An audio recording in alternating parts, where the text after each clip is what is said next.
Sup, my fellas. Don't forget to leave feedback, and enjoy the story.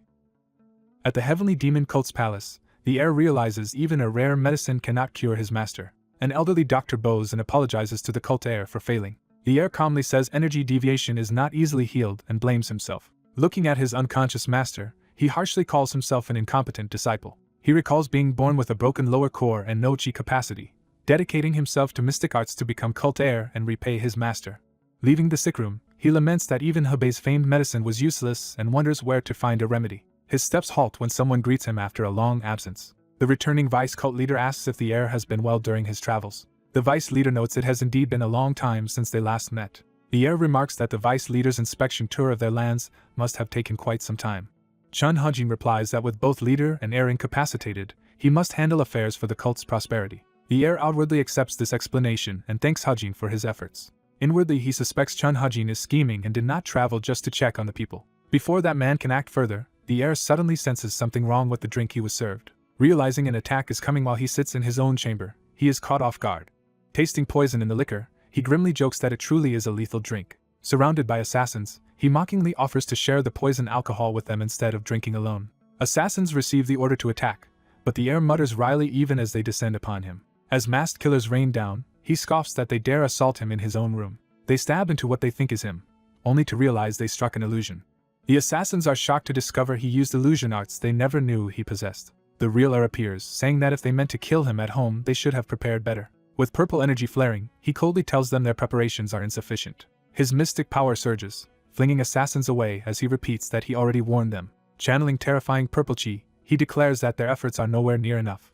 Chains tipped with deadly spikes slam down under his control. The chains skewer and bind the assassins, killing many instantly. Facing a group of elders and Hajin behind the plot, he mocks them for such a weak ambush. He taunts his uncle for organizing such a disappointing attempt, saying even a cherished nephew would be unimpressed. Chun Hajin and the elders are shocked by his resilience, some groaning in pain. An elder thinks in horror that the poison crane's red beak can dissolve an ox, yet the heir is still laughing, calling him a monster. Standing amid corpses and blood, the heir regrets his poor condition but says he at least spoiled their dreams. Hajin's ally justifies the coup, saying they cannot accept an orphan who cannot learn martial arts as next leader, and that even superiors approved. The battle between the heir's forces and the traitorous elders rages fiercely. The heir notes how easily the elders frighten, attacking a poisoned youth together. Hajin sneers that if the heir had fulfilled his duties none of this would have happened, but the heir cuts him off and demands to know the mastermind.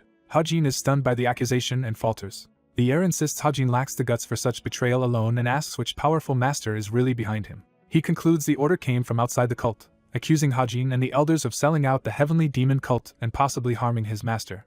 Hajin erupts in denial, unleashing his icy martial power and rage. He charges the heir, determined to kill him. Seeing Hajin's reaction, the heir confirms his suspicions and thinks bitterly that his master's trust has been betrayed. Hajin smashes the heir through the palace interior with his chilling power. The heir crashes through a wall, grievously injured. Grabbing Hajin by the throat amid rubble and frost, the heir vows to personally end his life as the acting leader trained by the same master. Despite being near death, he accuses Hajin of being a pre-planned puppet of outside forces, not an independent traitor. Hajin, enraged at being called out and mocked, screams the heir's name and attacks with murderous intent. He claims he will fix the cult's course himself, and tells the heir not to worry as he dies. The heir, bleeding heavily, only laughs faintly in response. His body collapses, bloodied and broken, as life fades from his eyes. Elsewhere the Tang elders muster warriors in a snowy night, preparing for battle. The dying heir reflects that those around him never truly understood him despite enduring him so long. He tells his would-be killers that if they wanted him dead they should have remembered one crucial fact. Holding Hajin's neck high, he mocks that the traitor suddenly talks a lot now that his end is near. Hajin notices something alarming in the heir's hands. He recognizes with horror that the heir is drawing the demon dragon's sword. As he tries to stop him, Hajin shouts that the heir dares cause more trouble even at death's door. The heir gathers an enormous sphere of purple energy with the sword. He releases the accumulated power in a devastating blast at Hajin and the elders. Hajin watches in disbelief that the heir has already amassed such mystic power and suspects something more. The heir declares he has poured all his remaining mystic power into the demon dragon sword, which carries the will of the first heavenly demon. Laughing madly, he explains he was stalling to gather enough energy to withstand their pathetic attacks. The elders panic and shout to form a defensive formation and use their internal energy. The demon dragon sword fully awakens, crackling with overwhelming demonic power. The heir invokes a secret technique called soul-combusting hell flame art, saying it is already too late. A blinding explosion of power erupts from him, engulfing the chamber and everyone around. Warriors scream as the infernal flames consume them. Hajin looks on in horror at the catastrophe unleashed. He roars the heir's name furiously as the blast swallows the palace. From outside, the heavenly demon palace shakes under the shockwave of the explosion. A vortex of energy bores through the mountain as the destructive force tunnels outward. The explosion bursts from the cliffside in a massive, radiant blast. Amid the storm and falling snow, the heir reflects that however miserable his life was, it is ending here. His charred body lies in the snow. He thinks he never imagined he would die like this. Barely conscious and bleeding, he looks up at the falling snow. The snow reminds him of a day long ago, when he lay beaten outside a wall watching other children. As a child, he was viciously bullied and mocked for seeing ghosts. The bullies threaten to torment him again if he claims to carry an evil spirit. They gossip that he is an orphan with a broken core who sees ghosts, and say they would have killed themselves in his place. Young Wunhui silently picks up a rock, pushed beyond his limit. He narrates that whenever he honestly described what he saw, people only repaid him with hatred. Thinking this world is unbearable, he hurls the rock with all his might. The rock smashes into the lead bully as Wunhui launches a desperate counterattack. He admits he never had the temperament to stay quiet under abuse. After escaping, he pants alone on a frozen river, having fled from his tormentors. Determined eyes narrowed, he mutters about knowing when to give up. Surrounded by haunting spirits only he can see, he curses at them to leave him alone like the others. Suddenly a man appears behind him, remarking that the boy has special eyes. Startled, the boy wonders how this stranger approached without him noticing. He notes the man's fine clothes and sword, recognizing him as someone important. Realizing such a figure came here specifically, he assumes the man wants his cursed eyes and offers them without resistance. The boy thinks bitterly that in a life where disrespect is normal, he may as well let this martial master do as he wishes. He tells the man to treat his eyes however he likes, but the stranger says they are not a curse. The man calls the eyes a blessing, explaining that some people are born with a special upper energy core or soul streak. He says such gifted children achieve great things and that this boy could become more special than anyone. More than the promises, the boy is moved by the warmth of the stranger's touch and agrees to follow him. Asked his name, the nameless boy is offered the new name Wunhui to mark their meeting. Remembering that moment, the dying heir says gaining that name gave him a reason to live, and he devoted himself to aiding his master. Yet he blames his defective body for causing his master's current state of energy deviation. Back in the present snow, he refuses to accept dying here so pathetically, and notes his body is about to crumble no matter what. Concluding there is only one path, he begins a drastic technique amid erupting energy. He resolves to use a forbidden Zoroastrian art called primordial divine will reincarnation. The narration explains this technique transfers one's soul into another body to escape death, though the new life is usually short. He activates the art using the remaining mystic energy within the demon dragon sword fragments, leaving success to fate. Looking toward the distant heavenly demon palace through flames, he begs his master to survive until he returns. A pillar of golden flame shoots into the sky as his soul separates. He prays once more for his master's safety as his body burns away. In darkness, a voice asks if he understands his role in visiting the clan head, while he finds the nagging annoying. He wakes up in an unfamiliar, battered body, hearing a woman scolding the son of a concubine to stay low-key. Realizing he is alive, he wonders if the primordial divine wheel reincarnation was successful. A stern woman shouts the name Tang Wunhui at him and orders him to get up. As he stands, he finds it ironic that this new body shares his name, and notes the woman keeps berating him. She goes berserk that he is not responding properly to an adult, and raises a stick to hit him. He instinctively grabs the stick mid-swing, shocking her. Calmly holding the weapon, he insults her bad breath and calls her an old hag. Outraged, she demands how he dares reject her teachings and insult her. She storms out, vowing he cannot leave until he repents. Once alone, he sighs in relief, recognizing her as this body's cruel stepmother. He reflects that the reincarnation could only take over someone on the brink of death, and is appalled she beat her stepson that far. Comparing lives, he thinks this Tang Wunhui's misery rivals his own and that the body is weak and sickly. However, he discovers something he never had before, feeling energy swirling in a functional lower core. He imagines combining martial arts cultivated with this lower core with the mystic arts he mastered using his upper core in his previous life. He also remembers his eyes' power to command the dead, envisioning immense future strength. He decides training both cores is not optional but essential if he is to protect his master again. Determined, he vows to grow strong and show the traitors who betrayed him and the heavenly demon divine cult exactly whom they provoked. The narration shifts to the Sichuan Tang clan, one of Nirim's 6 great clans. The Tang clan's main gate is shown as ruler of Sichuan's martial world. A map explains the Tang territory's neighbors, including Tibet, Kunlun, other sects, and the front line opposing the heavenly demon divine cult. Under the moon, Tang warriors assemble in formation facing a shadowy vanguard. That elite vanguard is introduced as the Tempest Squad. Their feared leader, the Tempest swordsman Tang Hosen, is revealed. With this squad he established the Tang clan's 9 Dragons branch. 9 Dragons County is shown as the Tang clan's commercial and strategic hub entrusted to Tang Hosen by the patriarch. The narration notes that Tang Hosen has 3 heirs, 2 born from his legal wife Namgung Sanyang. These legitimate children are named Tang Kyujin, the first, and Tang Yuchan, the third. The second child, however, was born from a drunken mistake with a servant, making him the clan's illegitimate offspring in which the heir has reincarnated. Within the clan, others gossip angrily about Tang Wenhui's earlier insolence toward the matriarch. They remind themselves that although illegitimate, Wenhui is still the branch patriarch's son and thus an heir candidate who must go beg for forgiveness. A servant relays that the matriarch has banned food from entering the White Pavilion, meaning Wenhui, and they will all starve. When the servant urges him to beg, the reincarnated Wenhui lashes out with ghostly power. The man is hurled away screaming as purple energy bursts from Wenhui's hand. Staggering up, the servant protests that he was kindly offering advice.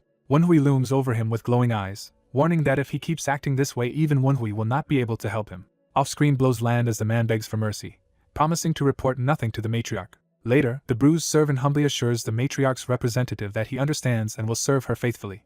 Wenhui grins menacingly from behind, extracting a promise that the man will fetch what he wants immediately. Terrified, the servant rushes off, vowing to be right back. Alone, Wenhui shakes his sore hand and mutters that this body is pathetically weak and even his palm hurts from a few hits. He analyzes that Tang Wenhui has both a frail body and zero allies in the clan, mostly because of the matriarch's bullying. He concludes that his best option is to quietly accumulate inner energy despite the conflict between his demonic master's techniques and the orthodox Tang clan cultivation. He reflects that many members of the heavenly demon divine cult originated from the Tang clan and worries that channeling power through Tang Wenhui's untrained upper meridian will strain his body. Using his large upper meridian and past memories, he decides to copy it into an imaginary space and manifest it there. He concludes that only a special space can manifest this copy meridian. He enters the millennia-old secret archive of the heavenly demon divine cult, the Heavenly Demon Archive. Inside, he confirms that the primordial divine will reincarnation left most of his memories intact. Assessing his situation, he chooses the venom dragon cultivation technique as his most suitable cultivation method. He recalls how a poison specialist group of the Tang clan was expelled, joined the Heavenly Demon Divine cult, and created this technique to learn its poison arts. Reading, he notes that the technique replaces demonic energy with poison energy while using Tang clan cultivation as the base for Heavenly Demon Divine cult martial arts. He observes that although the Tang clan opposes the demonic cult, some orthodox factions also use poison in unique ways. He decides that if he uses demonic arts through the venom dragon cultivation technique, no one in the Tang clan will suspect him. He acknowledges the downside that cultivating this poisonous energy demands extreme pain and continual intake of ever stronger poisons. His eye ignites with purple energy as he prepares to proceed regardless. After opening his upper meridian, he activates a power called the Dead Man's Eye. Empowered and unstable, he mockingly asks unseen onlookers how long they plan to stare at him. He jokes that though he knew he was handsome in his previous life, their staring is excessive. He admits he still feels embarrassed being watched so long, despite his confidence. A group of chained elders led by Senior Cheon appears before him. Vice cult leader Cheon rages that Yun Wenhui is insane and dares to put him, the dignified vice leader of the Heavenly Demon Divine cult, in this state. The other chained elders demand that the cult heir release them, warning that he cannot withstand their wrath. Wenhui, delighted by their reactions, says their anger makes him very happy. The elders shout that his vile personality survived even death and that this is why they tried to revolt against him. He tells them that if they plan to kill him, they should have accepted the consequences, and grips their chains with purple energy. His power slams an elder to the ground, making him scream in pain. He reminds Cheon that they already knew of his ability. He manifests the gigantic demonic spirit Phantom King behind him, terrifying Cheon. Awed by the manifested Phantom King's strength, he reflects on the power of this ability. He warns Cheon that remaining bound like this will prevent even reincarnation and that the elder will grow desperate. Cheon offers to trade information, assuming that is what Wenhui wants. Wenhui flatly replies he does not need Cheon's information, shocking him. He explains he already has many other sources who can provide the information he needs. Cheon watches in terror as Wenhui raises his hand toward him. Cheon's wraith is dragged out and obliterated by the Phantom King's power. Wenhui shows the remaining elders a wraith sphere, explaining it contains intense resentment of the dead and is more vicious than extreme venom. He then swallows the wraith sphere, saying it will serve as nourishment for him. The other elders react with horrified shock at this.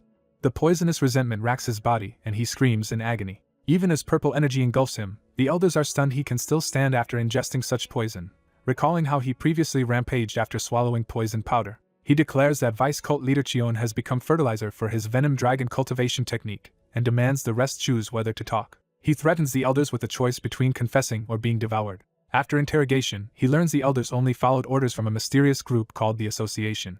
The cowed wraiths insist they are telling the truth, describing an organization so secret it has no name. Wenhui concludes the real issue is the members of this nameless organization. The wraiths beg him to believe them, saying the organization showed them disturbing things. He summarizes that the Heavenly Demon Divine cult is an unorthodox sect that worships its leader as a god. He recalls that its elders, who venerate the heavenly demon like a deity, betrayed the cult. He remembers lying in despair, bedridden and helpless. He recalls being attacked as a cult heir by elders who plotted against the heavenly demon. From their fear he infers that, compared to the heavenly demon, they feared the nameless organization even more. Wenhui admits he once believed the orthodox and unorthodox factions were being manipulated by some external scheme. He identifies that external force with the tower in the sky, climbed by beings who have surpassed normal humanity. These climbers are demigods capable of feats so extraordinary they are treated like natural disasters. Realizing this mastermind's strength exceeds his expectations, he broods while holding the wraith's spheres. He notes he lacks time to slowly acclimate to poison by adjusting dosages. Since he has no such luxury, 2 months later he resolves more drastic action in the matriarch's room. At that time the matriarch furiously questions a servant to confirm no one fed Wenhui while he was confined. The terrified servant insists they obeyed, while she rants that Wenhui should be crawling and begging by now. She worries about rumors accusing her of treason and killing him, fearing the patriarch's reaction during his upcoming visit. Exhausted, she asks what Wenhui had requested, and hears that he only wanted detailed information about current political affairs, especially unorthodox and demonic factions. This unsettles her because Wenhui had never shown interest in such matters and seems to have changed drastically over the past 2 months. She wonders if someone powerful is backing him. She reasons that although Wenhui is useless, he is still the branch patriarch's son, so many opportunists may try to use him to curry favor with the clan head.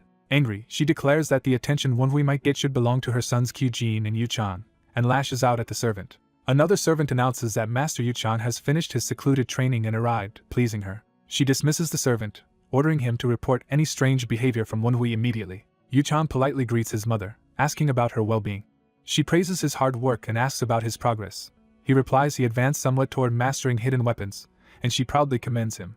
Yuchang mentions hearing rumors about Wenhui and notes that Wenhui shows no repentance despite offending her. She complains that Wenhui constantly gives her headaches and that she cannot grasp his intentions. Yuchang agrees Wenhui likely has someone secretly helping him. He reasons that with little inner energy and no food or drink, Wenhui could not have survived 2 months without someone secretly supplying elixirs.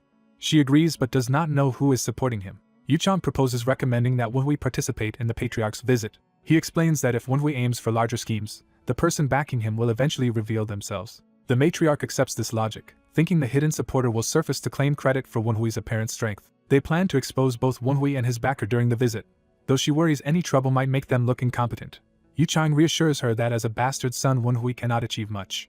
Yuchang smirks that if Wenhui causes trouble, he will personally step in as a caring brother to stop him. Meanwhile, a purple wraith flies from Wenhui's room, spying. Training with purple energy swirling around his mouth, Wenhui muses that even with outside tricks, someone using only basic Tang energy arts is limited. He contrasts that with his own venom dragon cultivation, whose poisonous dragon manifestation is far beyond what low-ranking servants are allowed to learn. Meditating, he wraps himself in the dragon energy, thinking that his own level cannot be that high yet.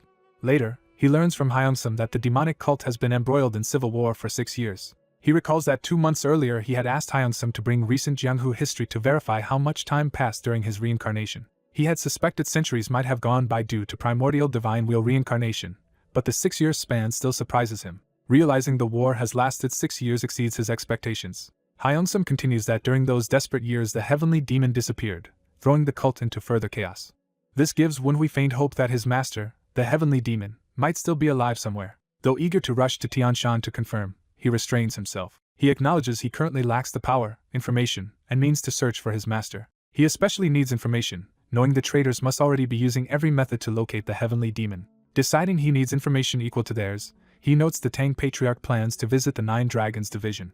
He identifies the visiting Patriarch as the Sichuan Tang Patriarch, one of the top 10 masters in the world. This Dark Supreme, Tang Munhyuk, is rumored to be forming a special security division. Wenhui reasons that if he joins that division he can exploit the Tang clan's information network to increase his chances of finding his master. His spider-like spirit companion comments that he is close to mastering a basic martial art called the 12 Beats of the Violent Tiger. The narration explains this technique is a high-level basic style among vagabonds that turns fists, palms, fingers, and feet into lethal weapons.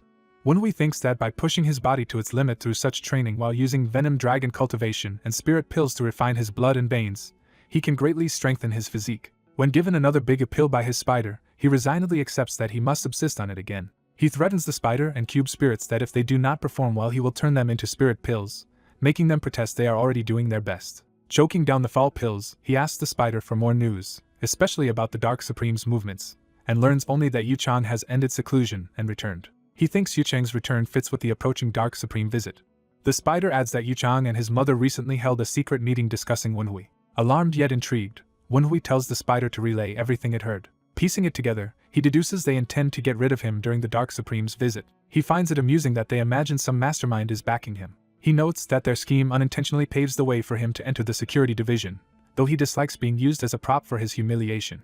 Hyunsum then arrives, knocking and announcing himself. He brings Wenhui a steaming bowl of tonic sent by the lady. Wenhui questions the contradiction, since she had forbidden giving him food, and Hyunsum nervously explains she now wants him to recover his energy. Wenhui internally scoffs at how blatant her ulterior motives are but tells him to leave the bowl. Hyunsum admits she ordered him to watch and confirm Wenhui drinks it. Knowing it is likely laced with lunacy poison, Wenhui drinks it anyway, confident his venom dragon cultivation makes such poison useless. As he sips, he senses the mixture contains rare ginseng, flowers, lunacy poison, and even purification tablets. He recognizes it as a miraculous elixir capable of rapidly recovering and increasing one's energy. However, he knows that consuming this much at once would normally damage the brain with toxicity. Accepting this risk, he notes there is also cinnabar poison within the concoction. His cube spirit rages that the Namgung woman is insane for feeding cinnabar poison to the young leader and calls it witchcraft. Wenhui curtly tells them to shut up and orders the spider to spy on the lady to uncover her sorcerer. The spider spirit eagerly flies out to obey. Wenhui deduces the plan is to drive him mad with lunacy poison and then use sorcery to turn him into a puppet. Outwardly calm, he finishes the tonic and asks Hyunsum why he is still present. Hyunsum reveals that a martial master, sent by the lady, is waiting for him outside. Curious, Wenhui repeats the words martial master in surprise. Outside, the martial master introduces himself as Tengon, assigned to instruct young master Wenhui. Wenhui recognizes him as Tengon, the fierce wind warrior who made major contributions on the front lines and is among the top 5 masters of the 9 Dragon branch. Tengon says he was ordered to train Wenhui for 4 days before the clan head's visit, and Wenhui realizes the lazy master accepted only to avoid festival preparations. Wenhui admires the matriarch's cunning in choosing such a high-level teacher. He concludes her scheme is to appear caring toward her stepson while actually intending to control him with sorcery and humiliate him before the clan head. Thinking this over, he asks Tengon what he plans to teach him. Tengon answers that there is a specific martial arts set prepared for him. He warns he will only demonstrate it once and tells Wenhui to watch closely. Tengon then uses a movement technique that makes his body blur into multiple shadow-like afterimages circling Wenhui. Watching the steps, Wenhui realizes what technique it is. He studies Tengon's feet carefully as they glide across the courtyard tiles. Tengon identifies it as the Shadow Shroud step, the same movement Archichan uses. He confirms this is the foundational form of Yuchang's Shadow Shroud arts, and Wenhui thinks bitterly that the matriarch wants to show off her son by comparing him to Wenhui. Tengon explains that due to its stealthy movements, Shadow Shroud step pairs perfectly with poison and hidden weapons. He leaves glowing footprints on the ground as a guide, and Wenhui is impressed that he can still move like a shadow while doing so. Tengon concludes the basic explanation and prepares to leave, telling Wenhui to work hard, when Wenhui calmly says he has already learned the whole technique. Tengon is stunned speechless by this claim. Wenhui repeats that he has just mastered the Shadow Shroud step. Tengon tries to explain that as someone new to martial arts, Wenhui cannot grasp how difficult the technique is, noting even elite Tempest Squad members need 10 days to learn the form. He boasts that even for a genius like himself it took 5 days, and 3 months to truly understand its meaning, prompting Wenhui to internally mock his self-praise. Tengon summarizes how long it normally takes and tells Wenhui to keep practicing if he understands the explanation. Wenhui again insists that he has already learned everything. When Tengon protests that it is impossible to copy after a single viewing, Wenhui grabs his face and proposes a bet. He wagers 30 silver coins on whether he has truly learned the Shadow Shroud step. Noting Tengon's monthly wage is around 10 coins, Wenhui argues that 3 months' wages is the minimum to make the wager interesting. Tengon balks, protesting that Shadow Shroud step is a priceless Tang clan martial art unworthy of such gambling stakes. Wenhui slyly addresses him again, preparing to push the challenge. With a sinister smile, he asks Tengon if he is afraid, daring him to accept the bet. Tengon's eye widens in shock as his pride is provoked. Tengon mocks Wenhui for being scared and says even the fierce wind warrior needed 5 days to learn the technique, then claims he will just train alone. Stung by the taunt, Tengon angrily agrees to the bet, saying he will take Wenhui's money as punishment for disrespecting martial arts. Wenhui confirms Tengon has accepted the wager, and reminds him there is no backing out. As Tengon begins to ask for a demonstration, Wenhui suddenly dashes forward using the new movement art. Tengon, sweating, cannot believe what he is seeing and questions how this is possible. Wenhui slyly addresses him as martial master, signaling he is about to take advantage. Wenhui casually notes Tengon planned to go drinking and comments on how heavy the coin pouch he just stole feels. Realizing his coins are gone as well, Tengon panics and shouts in disbelief. Tengon accuses Wenhui of scamming him and demands to know when he learned the Shadow Shroud step, while Wenhui insists he only just copied it and never had the chance to learn martial arts before. Tang Gan admits that is true but is baffled that Wenhui could reproduce the technique after seeing it only once. Wenhui teases him for being petty enough to deny the results, and goads him into another round. Wenhui complains that the current martial arts are boring and arrogantly calls himself too much of a genius, further infuriating Tang Gan. As Tang Gan runs off to get more money to bet, Wenhui remarks that both his pockets and confidence are now empty and thinks to himself that manipulating him is easy. Tang Gan boasts that he knows many secret arts more difficult than Shadow Shroud Step and challenges Wenhui to see how far he can keep up. Wenhui observes that Tang Gan must be very flustered, since a supposed non-martial artist copied his move at first sight and even stole his coin purse. Wenhui recalls that though he never trained himself in his past life, the opponents he faced as a cult heir were all famed martial masters. He reflects that basic martial arts forms are easy to memorize and, with help from the spirits cheering, notes that talent alone is not enough without such advantages. He explains that normally stealing from someone far stronger, like when he lifted Tang Gan's purse, would be impossible, but with spirits slightly nudging objects it becomes easy. Wenhui decides it is time to drain his new teacher's stock of both money and martial arts techniques. 4 hours pass. In chibi form, Wenhui enthusiastically practices a technique called soul-chasing butterfly. Still training, he rapidly cycles through Tempest physical arts, and wonders if he will be made to perform the demanding Tempest dozen spins. Tang Gan screams in agony as coins rain around him from all the money he has lost. The spirits pity Tang Gan, saying that although he is a heretic, it is unfortunate he became entangled with the cult heir and reminding each other of their own suffering. Wenhui, glowing with coin pouches at his waist, asks if Tang Gan has anything else to wager, while the exhausted man groans that he cannot borrow more money from the bank, and Wenhui calls that unfortunate. Wenhui suggests making one final bet. Tang Gan protests that he is completely broke. Placing his winnings down, Wenhui proposes they each stake everything they have left like men. Alarmed, Tang Gan asks if Wenhui plans to sell him as a slave, but Wenhui says that is not his intention. Wenhui states Tang Gan still has one crucial martial art Wenhui cannot easily copy. He names that coveted art as Tempest Dance, shocking Tang Gan. Someone calls out to young Master Wenhui, making him pause and look. Tang Gan begins performing Tempest Dance, declaring that while other martial arts can be gambled, this particular technique embodies the soul of the Tempest Squad. He solemnly warns that using Tempest Dance as part of a wager insults the Tempest Squad, foundation of the 9 Dragon Division, and asks Wenhui not to mention it lightly. Wenhui acknowledges that despite Tang Gan's laziness, he truly is the fierce wind warrior of the Tempest Squad, and asks whether he is unworthy to learn Tempest Dance. Tang Gan replies that Wenhui has every right as the branch-head's son and that he has already shown the technique to other children, so teaching Wenhui would not be a problem. Wenhui clarifies he is not asking about bloodline but whether Tang Gan believes he is capable of mastering it. Tang Gan starts to respond, surprised by the question. Wenhui loudly addresses Tang Gan by title and asks if, in his eyes, Wenhui has what it takes to become one of the Tempest. Wenhui wonders aloud whether he, Tang Wenhui, has the right to inherit the Tempest Squad's mission. He shouts again about upholding the mission of the Tempest Squad, startling Tang Gan. Tang Gan is stunned as those words awaken memories of that mission echoing in his head. He recalls a battlefield of corpses after a devastating defeat. He remembers that after that loss they were demoted to Zephyrs, a provisional unit instead of true Tempests.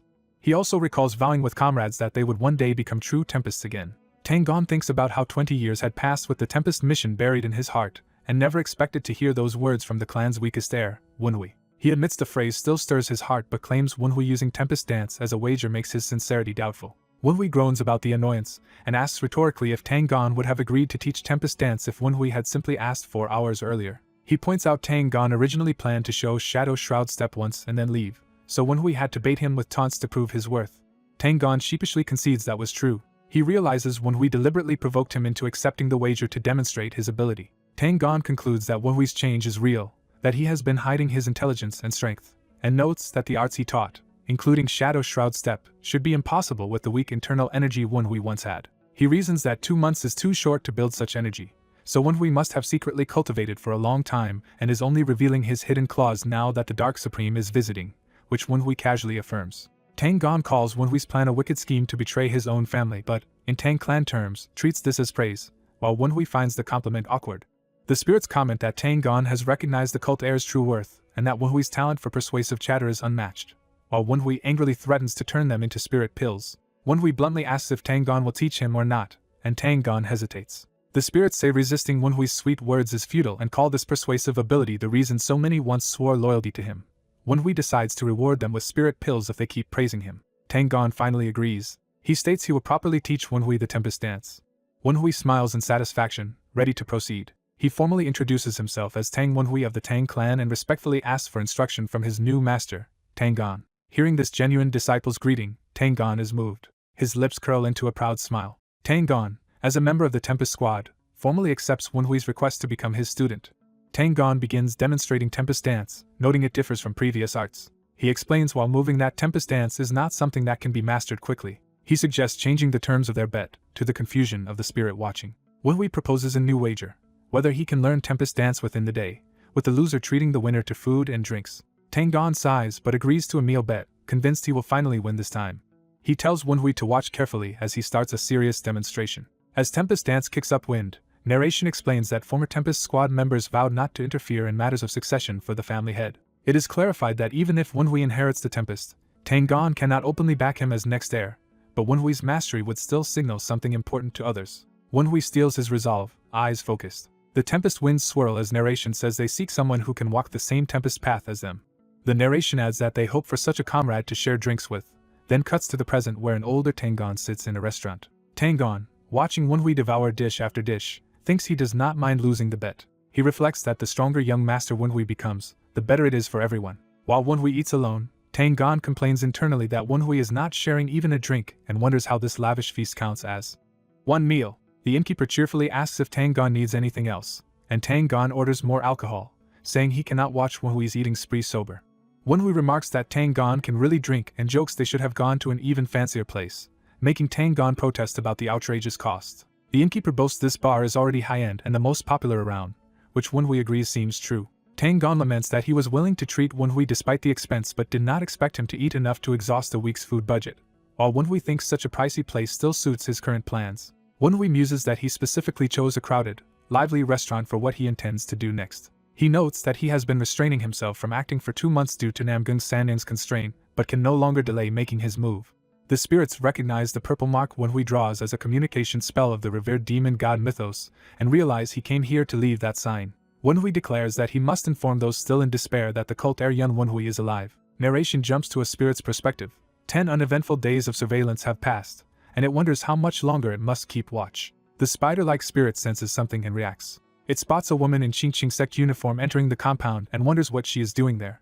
The spirit concludes that the woman is Tang Kyujin, first daughter of the Tang clan, and imagines how tense things will be if she meets the Namgung clan daughter. Hearing the word daughter, the spirit worries about that child's well-being. It scolds itself for daydreaming and springs into action. The spirit rushes toward the main building, deciding it must impress the young leader and request a favor. Inside, the spirit startles as a stern voice demands whether Wenhui intends to break his mother's heart. Tang Kyujin confronts her mother, accusing her of hurting Wenhui's heart by isolating him and starving him as punishment. The mother dismisses Kyujin's concern, saying someone is secretly feeding him and that Kyujin should focus on the Dark Supreme's visit. Kyujin slams her hand down, cutting her off. She furiously asks if that justifies mistreating him and claims her mother would not even know he was being cared for if not told, accusing her of effectively trying to kill him. The mother snaps back, wondering why Kyujin is so upset over an illegitimate child and questioning if Kyujin is truly her own daughter. Kyujin rebukes her for always calling Wenhui illegitimate and vows to reveal the truth. The mother panics and tries to stop Kyujin from speaking further. After Kyujin storms out, the mother grumbles that her daughter has always been overly affectionate, especially since joining Qingqing, and worries how such a girl will ever inherit her father's position. The spying spirit wonders how to summarize what it heard, thinking the Tang family is a complete mess. The enraged mother blames their troubles on Wenhui and decides there is no need to wait for the Dark Supreme's visit to act. Sensing someone nearby, she resolves to leave immediately. The spirit realizes she is heading out because of the young leader. The spirit concludes that the mother must be going to consult the sorcerer and rushes after her. Back in the courtyard, Wenhui reflects that 10 days of spirit surveillance have yielded no news. As he trains with the staff, he reasons there should have been reports from demon god Mythos's followers even in Nine Dragon County. He deduces the cult's local contacts either fled or are restricted from acting. Wenhui concludes the overall situation is bad and that he must grow stronger quickly. After a bout of staff practice, Tang Gon compliments Wenhui's ability to keep up even with a weapon and asks if he is still unsatisfied. Tang Gon, thinking as a Tang clansman, is perplexed that Wenhui focused on weapon arts before stealth and poisons and asks why he bothers with Tempest Dance. Wenhui inwardly complains that Tang people are too fixated on a single path. Wenhui explains that the scattering flowers staff technique he is learning is itself a Tang technique, which is why its motions are segmented. Tang Gon is surprised Wenhui noticed this structural trait. Wenhui boasts that he is an excellent student, prompting Tang Gon to retort that a truly great student would also learn humility. Narration explains that many sects design complex movements to embody martial enlightenment in physical form. It continues that such complexity reflects attempts to give form to one's insights into martial arts. However, the Tang clan is renowned for hidden weapons and poisons, and these arts and weapon techniques share the common theme of using tools. Because of this, the Tang clan system is built so that tools used in one technique can be recycled and applied in others, even when the martial style differs. Thus Tang weapon techniques may look plain but remain highly efficient. Wenhui notes these arts primarily serve as stepping stones to better use poisons and stealth weapons, but observes that the 9 heavenly demon sword he seeks is also divided into segments. He reasons that mastering Tang weapon techniques will help him eventually perfect the 9 heavenly demon sword, an ideal he failed to reach in his past life. Wenhui admits he feels sorry to the Tang clan, since poisons and hidden weapons will have to wait, while he exploits their system first. Tang Gon nervously asks what he is plotting as Wenhui laughs menacingly. Tang Gon casually mentions that Kyujin has arrived and assumes Wenhui is close with her. Wenhui recalls that Tang Kyujin was the only one in 9 Dragons division who treated the old Tang Wenhui like real family. He reflects that she is deeply engraved in Tang Wenhui's heart and that he continued receiving many worried and affectionate letters from her even after becoming Wenhui. Those letters were filled with concern and love, and he hopes their relationship will remain good. Yet he worries that by opposing Namgung Sanyang, he will become Kyujin's enemy's enemy and wonders if she will still stand by him. Tang Gon says Kyujin is currently greeting clan elders and will likely visit Wenhui tomorrow, and Wenhui quietly agrees. Internally, Wenhui doubts she will side with him, so he urges Tang Gon to hurry and proceed with the plan before she arrives. When Tang Gon asks if Wenhui is just now starting this scheme, Wenhui grins darkly and replies that he already set it in motion. Meanwhile, at another residence, someone confirms that servants have strictly followed a certain medicinal recipe for 10 days. The superior affirms this is true. As payment is handed over, the servant gratefully thanks him. After the servant leaves, the master calls Mu Young's name. Mu Young offers to eliminate the servant, and the master calmly agrees. The schemer notes Wenhui has been ingesting poison for 10 days and should be thoroughly contaminated. Even if Wenhui realizes it now, there is not enough time to recover before the Dark Supreme's arrival. He acknowledges Tang Gon is earnestly training Wenhui but believes that, since even he took 8 days just to grasp Shadow Shroud Step, Wenhui will barely learn the forms before the Dark Supreme comes. He identifies his current obstacle as his sister, who quarreled with their mother the moment she arrived because of Wenhui. He worries this could disrupt his plan, since once Kyujin turns 30 she will officially succeed the 9 Dragons division. He believes she is too soft-hearted for that role and notes, she joined Qingqing instead of mastering Tang clan arts. Thus he concludes she cannot be allowed to become successor of the 9 Dragons division. Smirking, he decides that therefore he himself is the rightful heir to that position. A servant announces a letter from the White Pavilion, and the young master tells him to come in. The old servant nervously explains the letter is from young master Wenhui. The young master impatiently tells him to hand it over. Reading it, he finds Wenhui bluntly challenging him to a duel. He initially mocks Wenhui for losing his mind from poison but then suspects a hidden scheme. He reflects that poison-laced letters are easy to obtain in the Tang clan and wonders if this is such a trap. Examining the envelope, he feels it does not match Wenhui's style and questions whether it is truly only a simple challenge letter. Wai claims he wants to mend their awkward sibling relationship through a duel, while the other brother suspects he is plotting something. The other young master plans to use Wai as a puppet, publicly rejects the duel offer, and orders his servant to relay the refusal. Wai receives a crude letter calling him a coward and realizes his brother is impatient. Wai tells his servant the insults will keep coming and orders him to stop accepting any letters from the White Pavilion. The next morning, the word coward is found painted huge on a wall, repeating the taunt and shocking onlookers. Furious at the public insult, the red-haired young master orders someone to notify the White Pavilion. In a rage he announces a duel tomorrow at noon at the second training hall, vowing to humiliate Wai. A messenger repeats the red-haired brother's challenge to Wai, who wonders why his brother stalled before accepting. Walking with his ally, Wai notes how easily his hot-headed brother was provoked and doubts such a man can be successor. Wai grins and confirms his ally will not stop him from going through with the duel. The ally happily agrees, saying the coming fight will simply be entertaining to watch. Fired up, Wai decides to go fight his brother and plans to beat him badly without killing him. News spreads through the clan that Chang will fight Wai, astonishing everyone.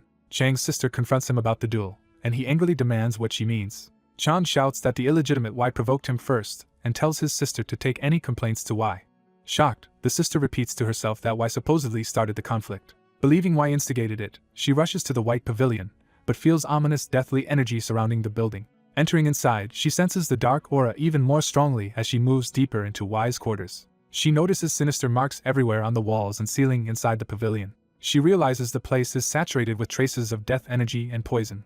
Comparing it to the hideout of obsessed martial artists, she concludes their arts are far more extreme than expected. She suddenly recognizes the ominous aura as spectral energy, and is stunned that it is coming from here. Sensing danger, she draws her sword and slashes toward an unseen presence. Her strike is intercepted mid-swing as a figure moves faster than she can follow. Wai appears, calmly blocking the attack with 2 fingers, revealing his refined skill. The sister gasps in shock, beginning to suspect who the figure is. Realizing it is Wai, She hesitantly calls his name while still pointing her sword at him. Y remarks dryly that her greeting is quite fierce for a sister. Embarrassed, she apologizes, saying she had meant to stop her sword but he blocked it first. Y thinks to himself that she interrupted his venom dragon cultivation, worries she may expose his poison and martial level to Chang, and fears it would disrupt his plan. He suspects Namgung Sanyang may have sent her to scout his strength before the duel. The sister softens, saying she came because she heard their mother mistreated him again, and is relieved to see he is fine, which reminds Y of a genuinely caring face. Concluding she was not sent by their mother, Y relaxes though still nursing a headache. She notes the disturbing energy coming from him and anxiously asks if he has fallen into dark practices. Y reveals a swirl of purple energy in his palm and calls it poisonous arts he has learned. Overwhelmed by the poison and spectral energy around her, she wonders if it is what she thinks it is. Y labels it cursed poison but internally explains it is only mystic energy combined with poison to resemble that. He decides to disguise his dead man's eye energy as cursed poison, explains this to himself, and tells her it is the only poison he can use without family support. Seeing her doubtful expression, he realizes she is not convinced by his explanation. Y coldly says that as a Tang, sacrificing morals for greater power is normal. He adds that if she still finds his methods unacceptable, she is free to try stopping him with her own strength. The threat shocks her into silence.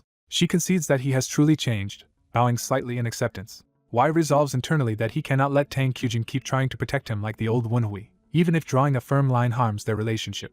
Kyujin agrees that things are different now, covering her mouth as she speaks. She admits she now understands why their mother and Chang were wary of him, impressed by the way he stirs a will to fight. Her eyes widen as she feels an intense surge of energy from him. She senses terrifying killing intent and energy engulfing the pavilion where Y stands. Instead of fear, she becomes excited and delighted, believing Y has far surpassed her expectations. Watching her aura, Y confirms that the strange energy he sensed from her is indeed real.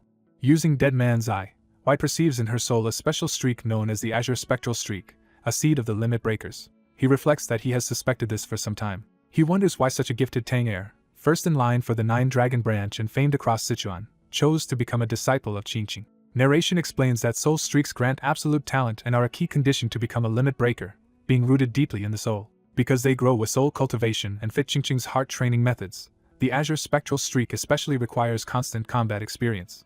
Combined with the Tang clan's ruthless doctrine of winning at all costs, her Azure Spectral Streak would make Kyujin a merciless killer. Y comments that, considering her own disturbing aura, she is hardly in a position to criticize his energy. She lowers her sword and apologizes again for attacking him. She formally bows and apologizes for forgetting her purpose, admitting she rudely disturbed his training. Y notes how easily she suppressed the Azure Spectral Streak's killing intent and concludes that both Qingqing's training and her own willpower are very strong. He offers her tea, and she happily praises how delicious and unique it is compared with what she drinks in Qingqing. Over tea, he mentions it was sourced from Heavenly Eye Mountain, and she is impressed by his knowledge of tea. Remembering something, she excitedly says she brought him a gift. She reveals skewers of candied fruit from Maishan as a treat. Delighted by his reaction, she teases that he must like them. Though not personally fond of them, Y eats and says they taste good, deciding to thank her on behalf of the old Wunhui. Hearing this, Kyujin beams with happiness at his approval. Watching her cheerful side, Y thinks he can never fully get used to how different she is from the bloodthirsty aura she showed earlier. Y then asks why she came, saying if she is here to stop tomorrow's duel with Yichang it will be pointless. She admits stopping the duel is part of it but not her only reason.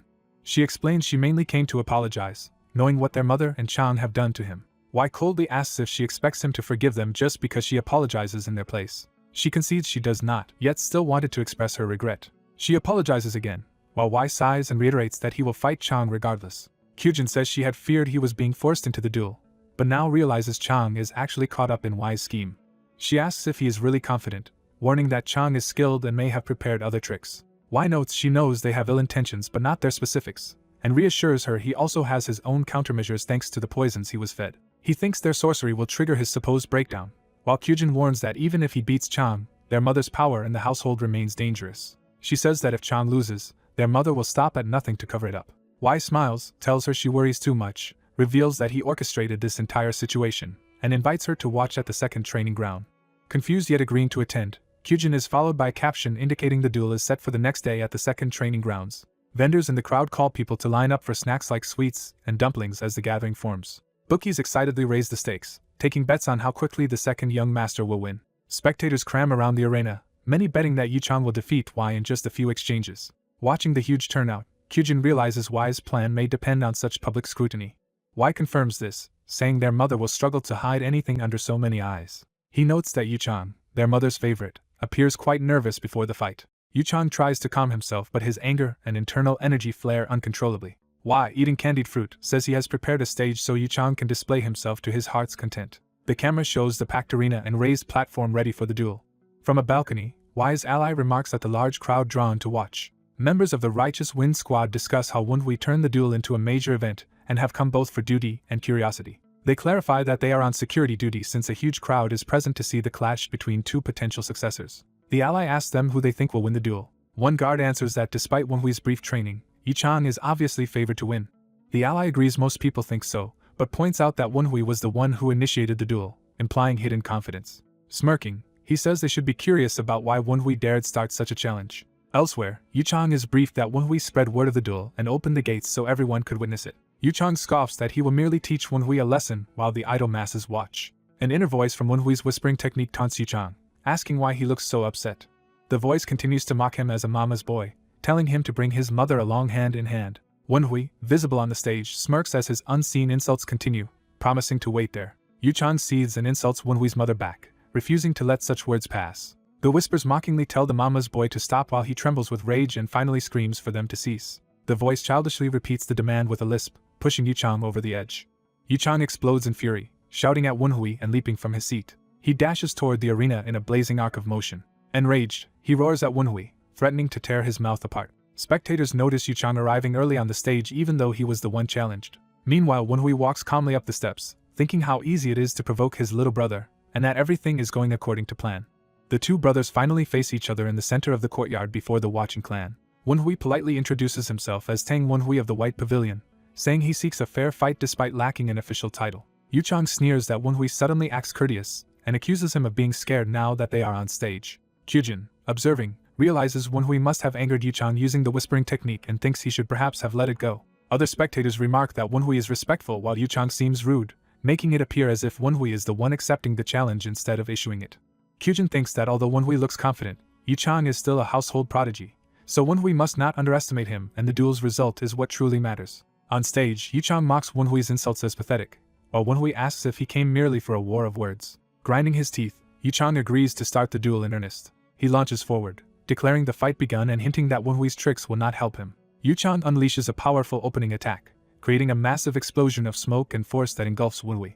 The audience sees a huge smoke cloud and wonders if a smoke bomb was used since they can no longer see the duel. Inside the smoke, Wenhui admits he did not expect this tactic but recognizes that hidden weapons would have been impractical in the open, so Yu Chang chose smoke instead. Wenhui notes that Yu Chang is not charging recklessly despite his arrogance. He senses Yu Chang moving to attack from behind under cover of the smoke, showing that Yu Chang has no qualms about striking dishonorably. Wenhui identifies Yu Chang's movement technique as Shadow Shroud Step and thinks it suits a Tang.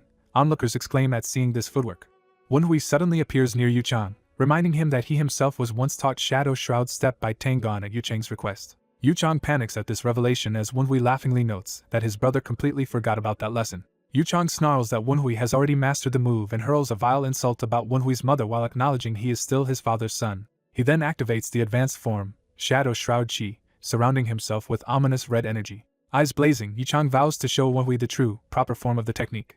His body blurs into streaks, vanishing and reappearing rapidly within the smoke. Shadow Shroud Chi spreads across the arena, making Yu Chang undetectable to normal sight or hearing as he merges with the shadows. Wenhui acknowledges that this genius-level control justifies Yu Chang's reputation. He admits it is hard to locate Yu Chang with ordinary vision in the smoke, but hints that he has another method. Yu Chang closes in with dark energy swirling around his arm, ready to strike. From Yu Chang's point of view, Wenhui stands still, seemingly unaware, as the attack rushes toward him. Yu Chang lunges within the crimson haze, about to land a killing blow on Wenhui's back. A blur shows Wenhui slipping away at the last second. Yu Chang continues slashing wildly, multiple afterimages attacking as purple darkness trails his movements. Wenhui reveals that although Shadow Shroud Chi is impressive, it is still visible to his dead man's eye, so Yu Chang cannot hide from him. He adds that Yu Chang's overflowing bloodlust makes his position obvious even without that eye. Observers in the stands comment that Yu Chang's Shadow Shroud Step and Chi seem much stronger than before, likely honed during recent isolation training. They note the duel currently looks more like a game of tag, wondering if Wenhui only plans to dodge until the smoke disperses. One guard worries that dodging alone will not matter once the smoke clears if Wenhui cannot land any solid hits. The ally chuckles and hints he taught Wenhui a special move precisely for this situation, surprising the others. Joking that his comrades think too poorly of him, he is told they simply know his nature best. The smoke continues to swirl chaotically over the arena, obscuring the fighters from most of the crowd. Yu Chang, frustrated, hurls a vortex of dark energy and curses Wenhui for running around like a rat. Internally he panics that the smoke is thinning and he cannot sustain this tactic much longer. Wenhui plants his foot, thinking he originally only meant to cripple Yu Chang slightly but now decides Yu Chang brought a harsher punishment upon himself. Yu Chang unleashes a flurry of needle attacks toward Wenhui inside the training hall. As his shadowy movements blur, Yu Chang boasts that Wenhui might dodge with Shadow Shroud Step. Countless needles rain down from above, aimed to overwhelm Wenhui. Yu Chang declares that within this training hall Wenhui cannot avoid this lethal technique and screams for his death. Calmly looking up, Wenhui activates the technique Heavenly Nymph's Flower Scattering to counter the attack. A spectator realizes Yu Chang is using the deadly torrential downpour of pear blossom needles and intends to kill Wenhui. The storm of energy gathers around Wenhui as he stands at its eye on the tile floor. Smiling, Wenhui decides to stop playing around and finish the fight. A massive burst of blue energy erupts, dispersing the pear blossom needles. The needles bounce harmlessly away as a swirling wind barrier forms around Wenhui. Onlookers are blown back by the sudden violent wind and shout in confusion. Another observer recognizes the wind as the famed Tempest technique. Someone remembers that Tempest is the skill Wenhui learned only yesterday, though it was obscured before by spectral and poison energies. That person now fully understands Wenhui's martial technique and identifies it as Tempest Dance. Shocked spectators exclaim that Wenhui has really mastered the Tempest Dance. Yu Chang, battered by the gale, yells in disbelief that this should be impossible. He rages that Wenhui has mastered Tempest Dance, a skill neither he nor his sister could learn. Wenhui replies that he succeeded thanks to being paired with an excellent teacher. He sarcastically thanks Yu Chang for that arrangement as he prepares another Tempest-charged attack. Wenhui stomps the ground, launching himself forward with explosive speed. Yu Chang is caught wide-eyed as the rushing wind and attack close in on him. Wenhui's Tempest-powered strike drives straight for Yu Chang's body. Yu Chang is violently flung away by the blow, his body twisting through the air. He screams in agony as the attack hits, clearly defeated. The Tempest blast slams Yu Chang across the arena, sending him crashing into the distant wall. Yu Chang ends up embedded in the shattered wall outside, slumped and incapacitated. Spectators marvel that young Master Yu Chang lost to Wenhui in a single decisive strike. The announcer declares that something completely unexpected has occurred in the tournament. Up in the stands, elders discuss how Wenhui could possibly wield the Tempest Dance, with Tang Gon insisting he has the talent. One elder warns that Wenhui's feat is a serious matter, and Tang Gon agrees. Tang Gon asks his comrades whether Wenhui's wind feels different from the wind of their former master. They speculate that while Wenhui is not yet equal to the branch head, his ability to form a tempest in 10 days merits close attention. Tang Gon admits Wenhui has raised his hopes by saying he wants to carry on the Tempest Squad's legacy. Tang Gon then notices that Wenhui is still gathering wind and wonders if something more is coming. Wenhui walks toward his sister and calls out to her. He formally asks his much stronger sister to accept a duel with him. She is taken aback and confused by his sudden challenge. Spectators realize this woman is Wenhui's sister Tang Qujin, successor of the Nine Dragon family branch. Others recall that she returned from Qingqing to greet the Dark Supreme and had been away for years, explaining why she was not recognized. The crowd buzzes that the Tempest Dance user Wenhui will now spar against Sichuan's strongest rookie, Qujin. Onlookers cheer, excited that this duel will surpass Wenhui's earlier fight and showcase Qujin's skills. Qujin, sweating but resolute, faces Wenhui as both prepare for their sibling duel. Elders worry the situation is escalating and ask Tang Gon whether Wenhui can possibly contend with Qujin. Tang Gon doubts Wenhui is yet strong enough to face her, and wonders what he is scheming. He reasons that merely showing Tempest after defeating Yu Chang would have secured Wenhui's place. But now victory over Qujin could make him an heir candidate, while defeat would shift attention back to her. Tang Gon believes Qujin also knows this duel is politically risky and wonders what Wenhui is thinking. Qujin internally agonizes that she cannot withdraw from the match without disgracing their family. Her darker instincts urge her to fight wholeheartedly, but she suppresses them, deciding she must prioritize Wenhui's status as recompense for his past mistreatment. Wenhui gently asks what is troubling his sister. He tells her she is overthinking since this is not a duel to the death and encourages her to simply enjoy the fight. Qujin fixates on his words about enjoying the battle, realizing she has barely kept her own desires in check. Spurred by that thought, she dashes up onto the arena opposite him. The crowd roars as Qujin joins Wenhui on the stage, the sibling duel officially beginning. Wenhui steps forward, the ground swirling as he readies himself. Qujin formally introduces herself as Tang Qujin, heir of the Nine Dragon family and swordswoman of Qingqing's Upper Blue Palace, listing her sword specialties. She adds that the Jianghu has dubbed her the Thousand-Petal Beauty and wishes for a good match. Wenhui introduces himself as the second child of the Nine Dragon family, disciple of fierce Wind Knight Tang Gon, and a practitioner of the Tempest Dance, politely asking for her guidance. The crowd erupts, thrilled that the duel between them has been accepted. Wenhui notes that his sister is clearly enjoying herself, and she admits she has not felt this excited in a long time. Qujin's face twists into an eager, almost feral grin as she revels in the upcoming battle. Wenhui observes she may be a bit too excited. She laughs, saying she cannot help it. Gripping her sword, Qujin declares her affection for their dear Y as an opponent. She brandishes her sword, thrilled that he wants to duel his own sister. Wenhui gathers swirling tempest energy around himself and announces the start of the serious fight. He asks his sister if she is ready. She enthusiastically replies that she is and prepares to go all out. Kyujin lunges from range, shouting to officially get the duel started. Wenhui lightly jokes about the usual 3-strike handicap for the weaker fighter, implying she is stronger. The siblings clash in midair, tempest and sword winds colliding violently. Kyujin realizes it was Wenhui's early wind blade seal that blocked her sword during a previous encounter. She gleefully concludes that this means she can swing as much as she likes without holding back. Wenhui plants his foot, adjusting his stance amidst the storm. Kyujin rushes him, reminding him he told her to enjoy herself, and rejecting the idea of giving him any advantage. Wenhui recognizes her incredible speed and gauges what it implies about her technique. She darts rapidly around him, pressing her offensive with blinding movements. Wenhui is amazed that she is even using techniques Yuchang knows, realizing she is surpassing his expectations. Kyujin, laughing, warns that despite his growth he is still not fully proficient with his new skills. She criticizes his lack of mastery mid-combat, and lands a punishing strike, drawing a pained cry from Wenhui. Wenhui is forced back as the shockwaves of her assault batter the arena. He half-jokes to himself about how brutally violent Kyujin's sword art from Qingqing feels. She corrects him that what she is using is not purely Qingqing sword art. Kyujin taunts that Wenhui is hiding the true energy he showed her before but admits she too is currently holding back. Wenhui steels himself, sensing the true threat behind her restrained aura. Deciding to respond in kind, he begins to draw out more power. He announces that he will show her the full extent of his technique. Wenhui unleashes Venom Dragon Cultivation Technique, manifesting the spectral dragon unbound behind him. Kyujin's eyes light up with joy as she recognizes the power she wanted to see. Onlookers gasp at the poisonous aura and spectral energy that now surround Wenhui. Kyujin grins wickedly, savoring the dangerous power emanating from him. She braces her large sword, thrilled that this is the opponent she had wanted to fight.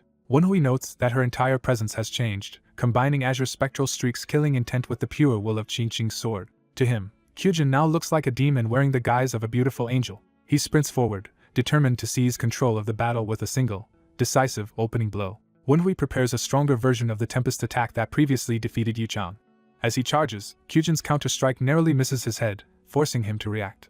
Wenhui dodges and counters, remarking that her move was predictable. Kyujin critiques that Tempest Dance's movements are too large, leaving him vulnerable. She gleefully lectures that when facing a stronger foe he should be more cautious. Wenhui thanks her for the lesson and analyzes how Tempest's explosive speed can combine with Tang Clan's short-range secret arts for lethal single strikes. He reasons that this combination only works in fights against similar-level opponents, and is flawed against stronger enemies like Kyujin. Wenhui decides to switch to a technique better suited for multiple consecutive strikes, invoking 12 beats of the Violent Tiger. He plans to wrap this new art inside the Tempest's wind, startling Kyujin that he has learned 12 beats as well. Narration explains that Tempest Dance's key strength is its burst speed as Wenhui re-engages. He uses that propulsion to enhance the spinning blows of 12 beats of the Violent Tiger. Kyujin, smiling, continues slashing relentlessly with her swift sword. Wenhui soars in from above for a rapid follow-up, urged on by his own inner shout to move faster. His kick smashes into the ground, sending a shockwave ring toward Kyujin. Pushing himself, Wenhui drives forward even faster into the offensive. Kyujin calmly explains that while he tries to maintain continuous offense, he should anticipate counters whenever she gains distance. She unleashes another flurry of slashes to exploit that mistake. Multiple blows crash into Wenhui's guard, forcing a grunt of pain. Wenhui questions if he has been attacking too recklessly. He immediately reframes it as an opportunity to dive in closer and exploit an opening. He slips inside her arc and lands a powerful strike that surprises Kyujin. Kyujin laughs that this level of intensity is exactly what makes fighting worthwhile. She demands that Wenhui entertain her even more as their swords clash repeatedly. The crowd roars wildly at the escalating duel. Yuchang awakens amid the commotion and asks what is happening. Learning that Wenhui is matching his sister, Yuchang trembles in frustration that his former victim now rivals her. He anxiously asks if their mother has returned yet and insists that his sister cannot possibly lose. Yuchang worries that the longer the duel lasts, the more Wenhui's reputation will grow, while others cheer that Wenhui is holding his own. He steels himself, thinking that although his sister's defeat is unthinkable, he must not allow even the possibility. Someone punches through a barrier or object, signaling interference being set in motion. In the arena, a sudden impact strikes Kyujin in the chest as Wenhui's attack lands cleanly. Wenhui notes that he has created an opening and plans to continue pressing his offense. Kyujin counters with a sudden punch to his face, chiding him for focusing too much on the sword alone. Wenhui realizes she is also using unarmed Tang-style strikes whose rhythm differs from Qingqing swordplay. Kyujin explains that she once studied Tang clan arts before Qingqing, so her current style is a hybrid. Wenhui observes that she is fusing straightforward Qingqing sword techniques with Tang clan's 100-strike method that targets openings. He concludes that what he is facing is the true power of the azure spectral streak. Kyujin then employs Shadow Shroud Step, vanishing and reappearing to attack his blind spot. Her sudden strike hits Wenhui hard, knocking him back with a pained cry. He crashes to the ground, scrambling to regain his footing. Panting and numb from poison and impact, Wenhui reflects that this is what it feels like to fully battle with his own martial body. Kyujin tells him he is peculiar and asks what exactly is going on with him. She points out that while his attacks look like a beginner's, his ability to read and dodge opponents is on another level. She concludes that in terms of combat sense he is like a veteran who has fought countless wars. Wenhui laughs, appreciating the insight that explains how he has been moving. He recalls his past life in Wenhui's weak body where he survived by reading opponents and evading lethal master-level attacks. Now he acknowledges that gaining martial power made him forget this survival-based approach. He resolves to treat martial arts like his mystic arts, adapting them freely rather than using them rigidly. Kyujin notices his changed expression and compliments his new confident smile. She remarks that he seems to have devised some plan as she presses her attack. Curious and excited, she wonders aloud how their dear Wai will respond while continuing her sweeping strikes. With a grin, she decides they will soon find out. Wenhui analyzes that Kyujin is unleashing a barrage that avoids vital points, shaped by Azure Spectral Streak's habit of prolonging battles and her concern for his safety. He recognizes this concern as a weakness he can exploit, and, despite appreciating her goodwill, commits to using it against her. Wenhui unleashes 12 beats of the Violent Tiger's Tiger Claw Breaker, merging it with his Tempest power. Kyujin judges the new move decent but notes it still appears essentially the same as his earlier attacks. Wai realizes the deflected wind from her opponent's attack is swirling around her and limiting her movements. She sees the wind currents encircling Wai, forming a barrier that hampers her approach. She notes that the circulating wind in front of Wai is binding her mobility. Shocked, she recognizes Wai has already learned to wield the Tempest technique in a short time. Assessing the Tempest-infused assault, she concludes the situation has become truly dangerous. Wai drives a focused Tempest punch straight into her, detonating energy at point-blank range. The impact explodes across the arena, sending shockwaves that stun the watching crowd. Spectators on the balcony reel back in disbelief at the massive blast. People in the stands stare, mouths agape and hands over mouths, overwhelmed by what they witnessed. Another onlooker screams in utter shock at the ferocity of the clash.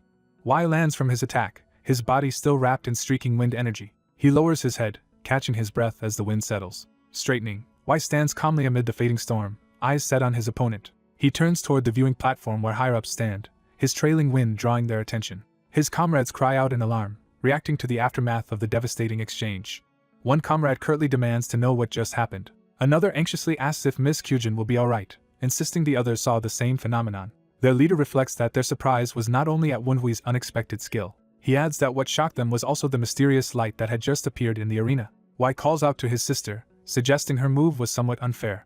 Kyujin emerges from the dissipating smoke, asking if Wai saw her hidden technique. She admits she planned to conceal this power until forcing out Wai's trump card. Since he noticed anyway, she grins and decides to unveil it fully. Kyujin unleashes a blinding surge of sword chi that crackles across the arena. The crowd erupts, shouting that she has manifested sword chi and reached the early peak realm, praising her as heir of the 9-Dragon division. Her brother proudly laughs, boasting that he always believed his sister would be this exceptional. Observers think that with this power Kyujin has left Wai with no chance to win. Kyujin, sword wrapped in chi, warns that now she has activated sword chi she must end the fight quickly. Wai answers that he knows dragging out a duel against someone a round lower would be discourteous, though he had wanted to see more of her hidden strength. He agrees with her assessment that the fight will be decided in the next exchange.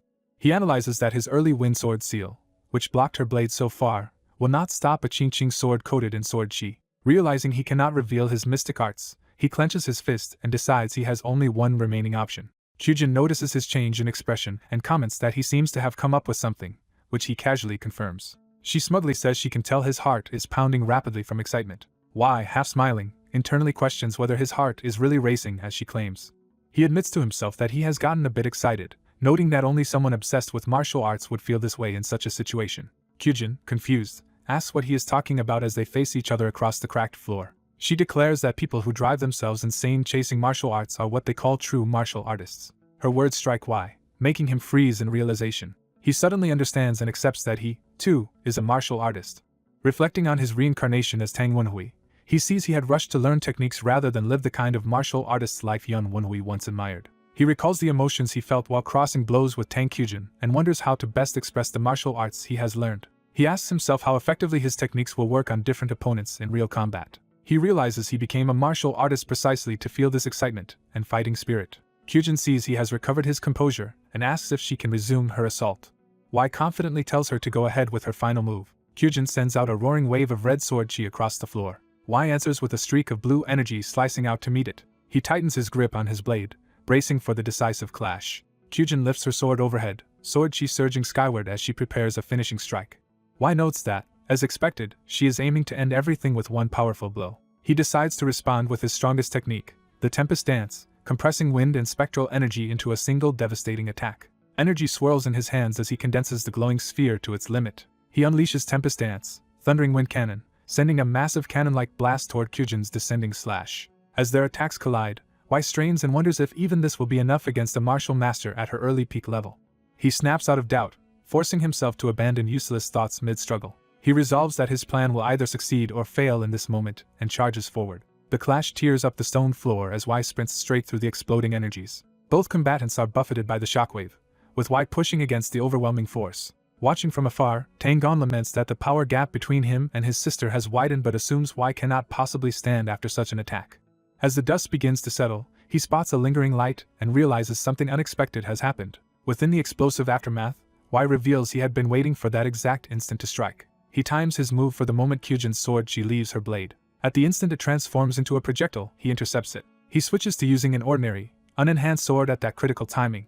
Despite successfully interrupting the attack, he feels his arm go numb and immobile. He notes that shattering a swordsman's weapon would usually mean victory, but this duel is not finished yet. He recognizes that Tang Kyujin, bearer of the Azure Spectral Soul Streak, will not back down just because her sword broke. He recalls that someone like her, marked by such a soul streak, is too stubborn to retreat. He concludes neither she nor he would ever stop fighting over something as minor as a broken sword. Planting his foot, he readies himself for one final desperate counter. Y decides to pour all his remaining energy into a single all-or-nothing strike. Once more he launches Tempest Dance, Thundering Wind Cannon, in a last bid to turn the tide. Kyujin excitedly yells that Y is truly the best as she watches him rise to the challenge again. Y stomps down, gathering wind around his legs.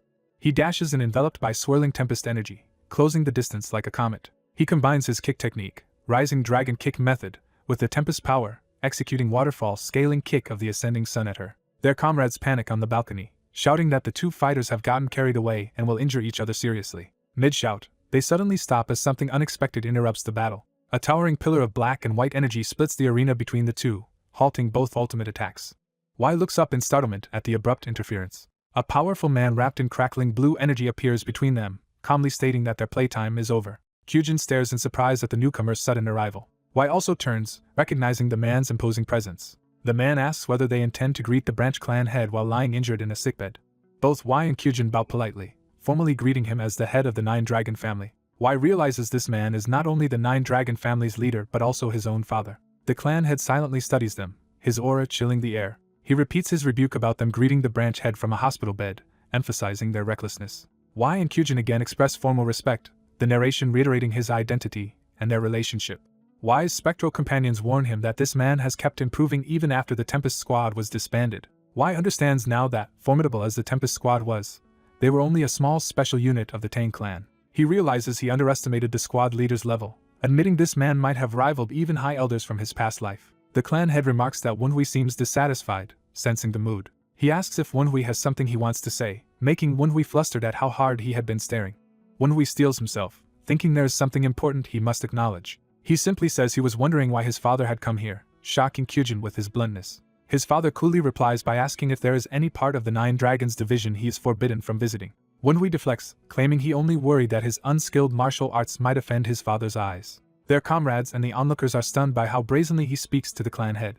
The crowd murmurs in growing shock at the exchange. Tangon in particular is taken aback by Wenhui's attitude toward his father. Kyujin trembles, sensing how everyone is shaken, and worries that her brother has gone too far. Wenhui thinks to himself that such a reaction is understandable when an illegitimate, neglected child talks back to the clan head. After reviewing Tang Wenhui's memories, he concludes he finally understands the situation. He determines that Tang Hozan, the man before him, truly embodies the ruthless nature of the Tang clan. Hozan coldly adds that he indeed felt nothing watching their duel, which Wenhui internally notes is a harsh statement from a father. He then remarks, almost offhand, that Wenhui's changed personality is still better than he expected. As he walks away, he acknowledges Wenhui's improvement more positively than anticipated. Approaching Tangon, he begins with, although, signaling he has criticism for someone else. He declares that he is disappointed not in Wenhui but in another person instead. Gon visibly wilts under his gaze, realizing he is the target of that disappointment. Hozan calls out Tangon, Tang Jin, and Tang Tae, ordering them to kneel. He reprimands them for reacting too slowly during the duel and tells them to correct this flaw, which they accept obediently. He instructs them to disperse the onlookers and handle the remaining cleanup, and they answer at once. Afterward, Y asks Kyujin why she seems so downcast. She admits she feels they still are not strong enough to earn their father's full recognition. She then asks if Wonhui himself is alright, and he answers that such behavior is simply their father's nature. Wonhui explains that their father gains interest in whichever child is currently excelling but easily discards any who disappoint him. A brief image shows Wonhui's former self, kneeling in despair, illustrating that rejection. Kyujin apologizes for bringing up their father, and quickly changes the subject by asking if he is hungry. Wonhui suggests they get changed and then go share a drink together. Night falls over the clan compound as the moon rises above the rooftops. At the tavern, Kyujin happily downs a bowl of liquor, exclaiming how enjoyable it is. Wonhui teases that she eats as if she has been starving, asking whether Qingqing has fed her at all. She complains that her sect feeds her plenty but gives her nothing but vegetables because of Taoist discipline. She vents that as someone still growing she should be allowed to eat meat and drink as she pleases. She rants that this is exactly what she dislikes about Taoists, while Wonhui calmly urges her to drink. She eagerly tells him to keep pouring more liquor into her bowl. As he refills her drink, Wonhui casually asks what kind of person her senior martial brother is. Kyujin blushes fiercely at the mention of her martial brother, flustered by the question. Wonhui points out that she has praised that brother repeatedly in her letters, which makes him naturally curious, causing her to scream for him to stop. He reminds her that she said the brother would visit when the branch clan head arrives, so he wants to know more to treat the man properly, and she accuses him of being corrupted by Tang clan scheming. Wonhui thinks that Li Keelsan, her Qingqing senior, is visiting mainly as a cautious observer, tied to the Dark Supreme's rumored plans. He recalls rumors that the Dark Supreme intends to form a new elite squad similar to the old Tempest squad. If that rumor is true, he reasons, every major sect in Sichuan will react, including Qingqing, which is closely allied with the Tang clan. He concludes that Keelsan is likely being sent to evaluate matters personally, since Qingqing cannot simply rely on Kyujin's reports. Wonhui wonders if there might be an even more serious motive behind Keelsan's visit. Just then Kyujin waves excitedly, calling someone over, and Wonhui asks if this is the friend she invited. Tang Gon arrives instead, mildly scolding Kyujin for causing so much damage in the training hall earlier. He then turns to her and expresses surprise that she has already managed to manifest sword aura, which she gratefully acknowledges. Kyujin privately complains to Wonhui for not telling her Gon would be coming, while he retorts that she never asked who he invited. Flustered, she hurriedly offers Gon a seat at their table, which he politely accepts. Sitting down, Gon comments on the large amount of food they ordered and asks if they expect him to pay the bill. As he and Wonhui clink bowls, he jokingly asks if Wonhui hit his head, while Kyujin watches in bewilderment at their easy camaraderie.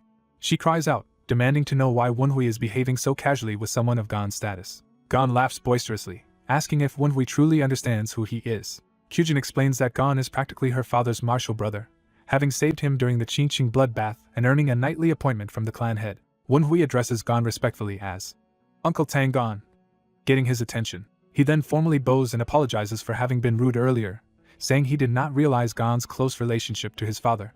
Wonhui bows and begs forgiveness from Tang Hozan while Kyujin urges him on. Kyujin praises Wonhui, believing Hozan will accept a sincere apology. Hozan looks stunned and unsettled by the apology. Hozan angrily complains that Wonhui is ruining his appetite and accuses Kyujin of putting him up to it. Wonhui suddenly asks Hozan what he thinks of the former Tempest squad, the Righteous Wind squad. Hozan, amused, asks Wonhui to guess what score he gave that squad. Wonhui confidently answers that Hozan must have rated them a perfect 10. Disgusted by Wonhui's flattery, Hozan demands confirmation that he is correct. Kyujin hurriedly agrees that Wonhui is right, and Hozan smugly says he knew it. As they drink, Wonhui narrates that his duel has drawn the attention of the old Tempest squad, Kyujin, and Hozan. While eating, Wonhui worries about what Namgung Sanyang will attempt before the Dark Supreme arrives. Elsewhere at night, a carriage travels through the mountains and someone inside complains about the long journey. A tiny wraith clinging to the carriage grumbles that the destination is farther than expected. The wraith fears they might be killed for seeming to run away if they go too far. When the carriage stops, the wraith wonders if they have reached the destination. A veiled woman and her servant step out, and the servant wonders if the temple master will be present since they came unannounced. The observing wraith recognizes the servant as the man who poisoned the young master and labels him the temple master. Dark energy billows from the compound the visitors enter. The wraith panics at the ominous display and wonders what Namgung's woman is doing. A hooded, glowing-eyed figure emerges from the doors and politely greets the guests, noting the difficulty of their journey.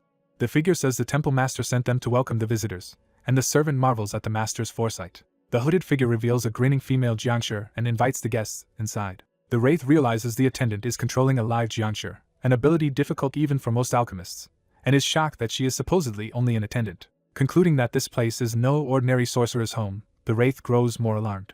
The wraith decides simply reporting what it has seen so far might not be enough. It resolves to gather more information to satisfy the young master so that its request will be heard.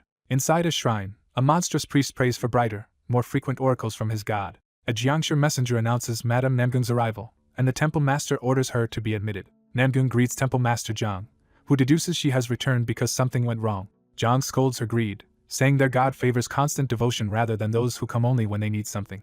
Namgung counters that a client who pays an unimaginably high fee should still be favored. She unveils chests packed with glittering orbs and asks what the god would think of such an offering. Tempted, Jiang rises from his seat, clearly swayed. Overcome by greed, he exclaims that of course their god would favor such a rich donor. As Jiang fawns over the treasure, the wraith narrator thinks this grim figure might belong to the Maoshan sect but seems even drearier. Namgung promises an extra chest if Jiang succeeds, and he laughs that she truly knows how to earn their god's favor. Jiang then asks what help she wants from him. He leans in with a feral smile and demands to know how he can assist her. Namgung asks whether he remembers the previous favor she requested. Jiang says the brainwashing of the concubine's child is underway. Namgung explains the situation has changed and she now wants something faster and more reliable. She recalls treating Wenhui as a disposable pawn but now fears the mastermind guiding him, combined with Kyujin's resolve, could cause trouble. She coldly asks if Jiang can turn that boy into a live Jiangshi. Overhearing, the wraith realizes the madam's fury has been provoked and calls them insane. Horrified, it decides it must warn the young master immediately. While fleeing, it reasons that if Jiang can create live Jiangshi at will, the young master cannot handle him yet. The wraith races away, thinking that such an enemy would be too much for the young master at present. It suddenly encounters many glowing eyes in the darkness and freezes. The wraith realizes these are beast Jiangshi charging toward it. Seeing that Jiang can also create beast Jiangshi, it deduces an important clue. It identifies the organization as Black Bone Ghost Valley and concludes a Maoshan faction has joined the Heavenly Demon Divine Cult. Back in the shrine, Jiang remarks that Madame Namgung seems to have been followed. He notes the unusual use of wraiths and concludes the mastermind behind the concubine's child is more troublesome than expected. Alarmed, Namgung hurriedly offers to add yet another box of payment. Jiang gleefully accepts the increased price and demands both the mastermind's identity and that the concubine's child be made into a true live Jiangshi. Jiang agrees, saying they will now pursue the bold mastermind who dared approach them. He summons a swift subordinate, while Namgung watches. A heavily armored, rune-covered warrior appears and respectfully asks why he was called. Jiang orders this death swordsman to capture the escaped wraith and track down its controlling sorcerer. The swordsman accepts the mission as Jiang and Namgung look on. The death swordsman launches into the sky, racing toward his prey. Perched on a rooftop, he notes that even the beast Jiangshi have not yet captured the wraith and acknowledges its agility. Preparing himself, he activates the runes on his arm by biting his fingers. Empowered, he focuses on the hunt. The fleeing wraith suddenly senses a profoundly uncomfortable energy behind it. It turns to see monstrous beast Jiangshi stampeding after it. Panicking, the wraith screams for the young master to escape.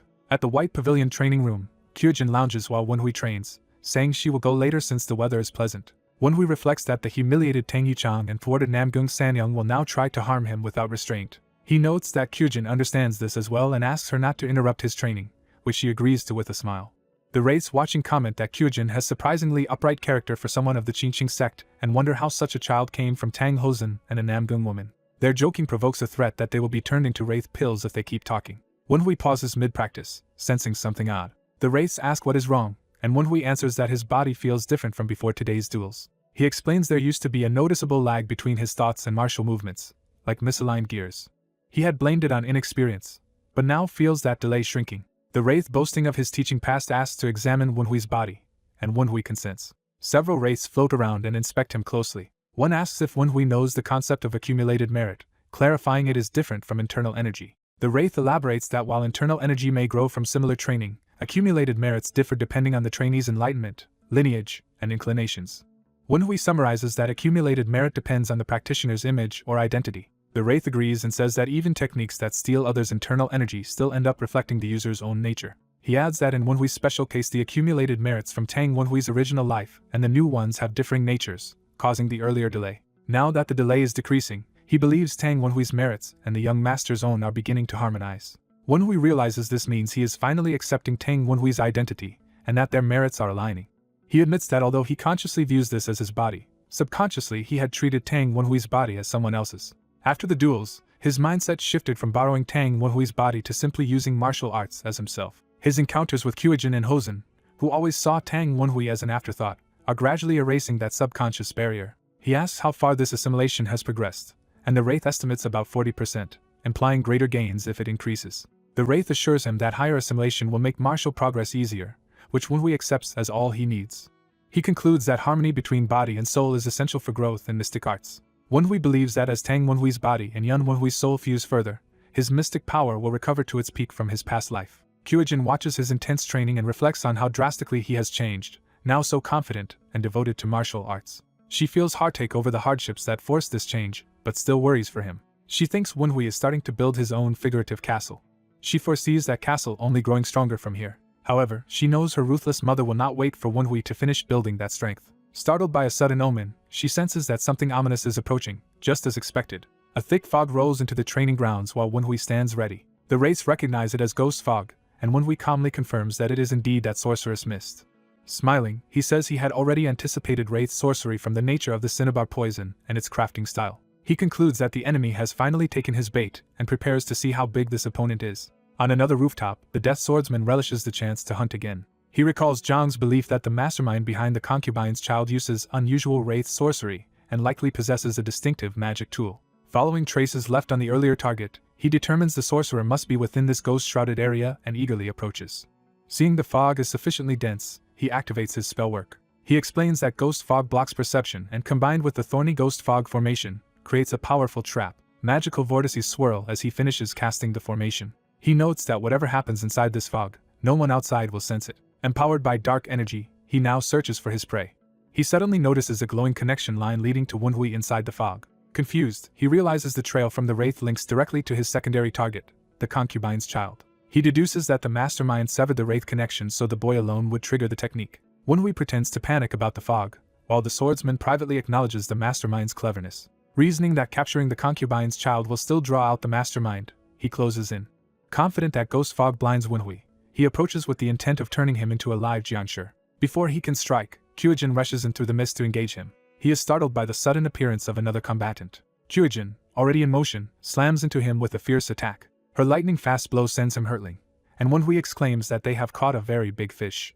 Wenhui recognizes their enemies as a Death Swordsman and a Gudiao from Black Bone Ghost Valley. The wraiths confirm this and worry that the foe is at least 3rd rank, asking if Wenhui's plan will still work. Wenhui notes that, rank for rank, a Qingqing Taoist like Kyujin has an advantage over a Jianshi, but that this one is specifically an assassin sent by Namgung Sanyang. He muses that the real test will be whether Kyujin chooses familial loyalty or her Taoist duty to destroy evil. As their clash shakes the ground, Wenhui decides he can only trust in her current decision. The battered swordsman realizes the sword energy striking him is the difficult Qingqing style. He recognizes Kyujin as the Qingqing Taoist currently posted with the 9 Dragons division and wonders why she is here. He tries to call out to her and negotiate even while launching another attack. Kyujin rejects any talk, shouting that she will not listen to a demon and presses the assault. She screams for the Jianshi to die again as she cuts him, forcing a pained cry from him.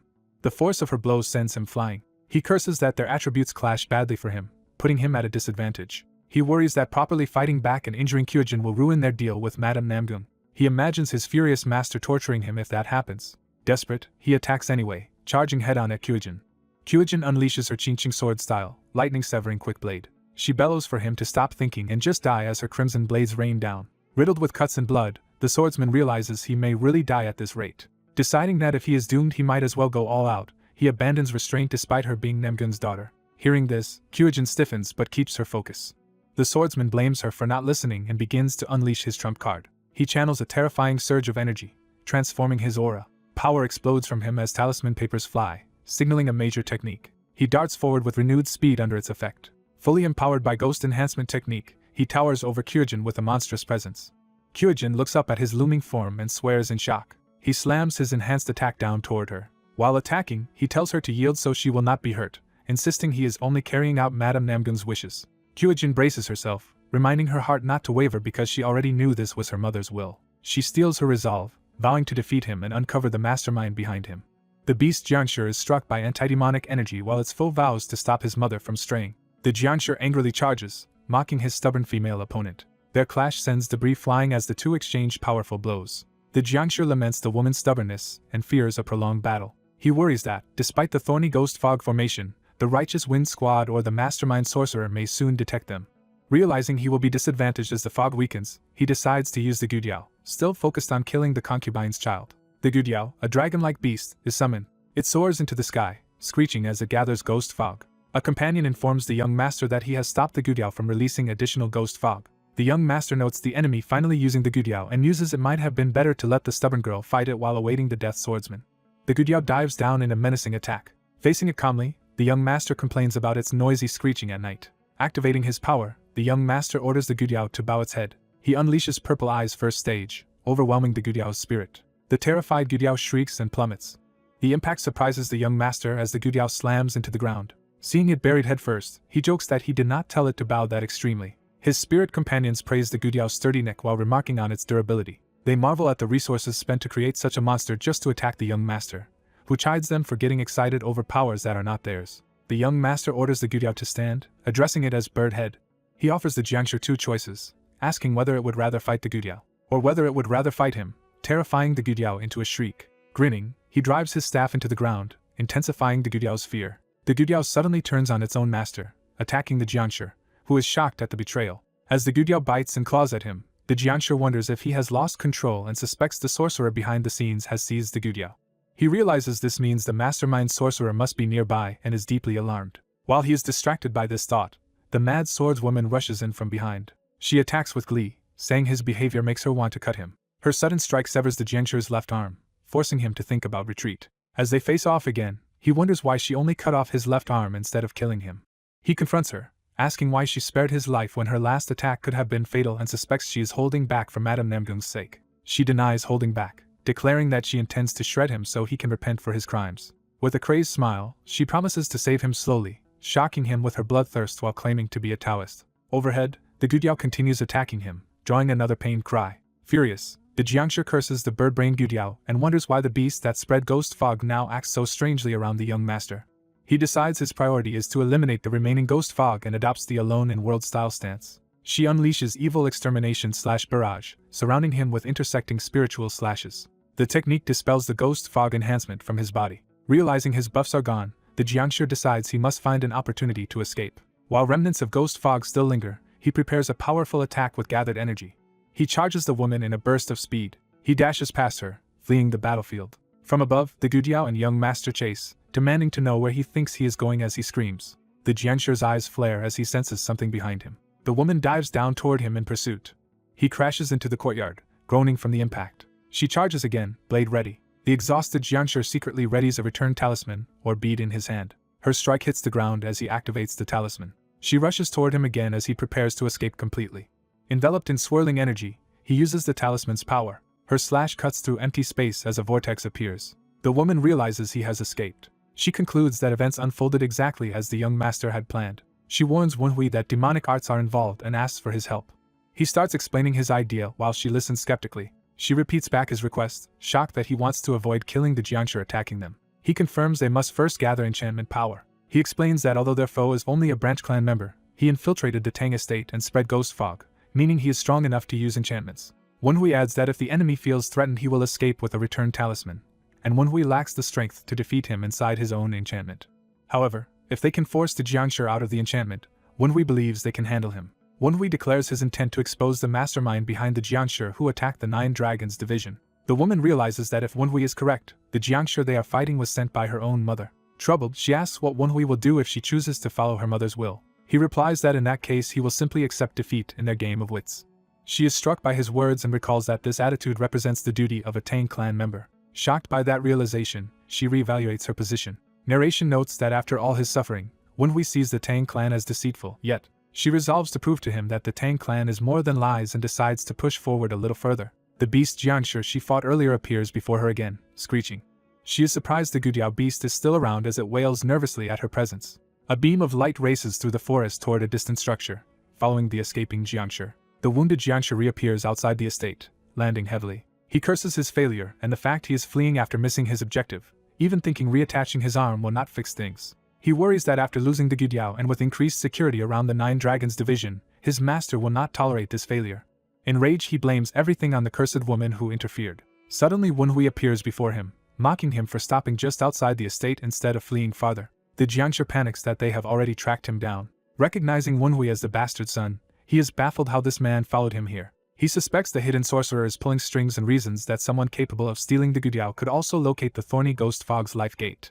He then decides this is his chance, thinking that capturing the bastard son might fix everything. He resolves that by capturing Wenhui he can uncover the sorcerer's identity and regain the Gudiao. Seeing spectral energy and a ghostly figure behind Wenhui, he assumes a stray ghost has been attached to him. Yet the form of this power feels strangely familiar to the Jiangshi. Wenhui, now cloaked in purple eyes and ghost energy, muses about Namgung Sanyang's desperation in allying with the Black Bone Ghost Valley. The Jiangshi is stunned that Wenhui knows about this secret alliance. Wenhui feigns ignorance of how he knows, letting the dark energy swirl around him. The Jiangshi stammers in fear, recognizing something terrifying in Wenhui. He suddenly realizes what the power is and panics. Wenhui fully manifests the ominous ghostly shroud around him. The figure reveals the evil ghost war robe enveloping his body. Wenhui notes that the Jiangshi recognizes the robe, calling him an old-timer. Narration labels the artifact the evil ghost war robe.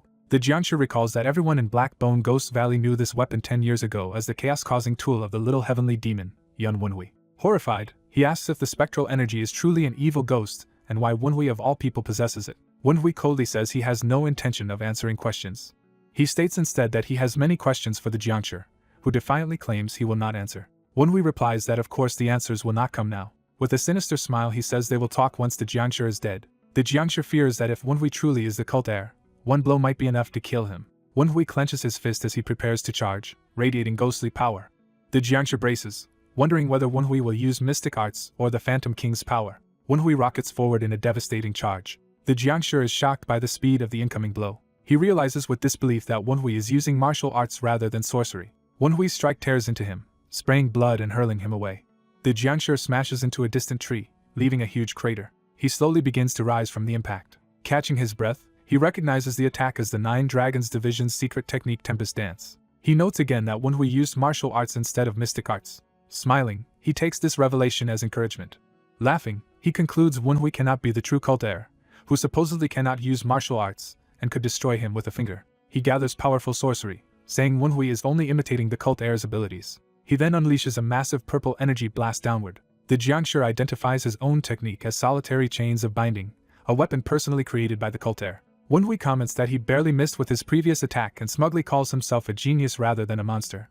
The Jiangshi grows uncertain again, questioning whether Wenhui might actually be the cult heir and wondering how he can still be alive and using martial arts. Wenhui remarks that the situation must be confusing for him. He adds that whether Wenhui is the person the Jiangshi remembers or not should not be his main concern.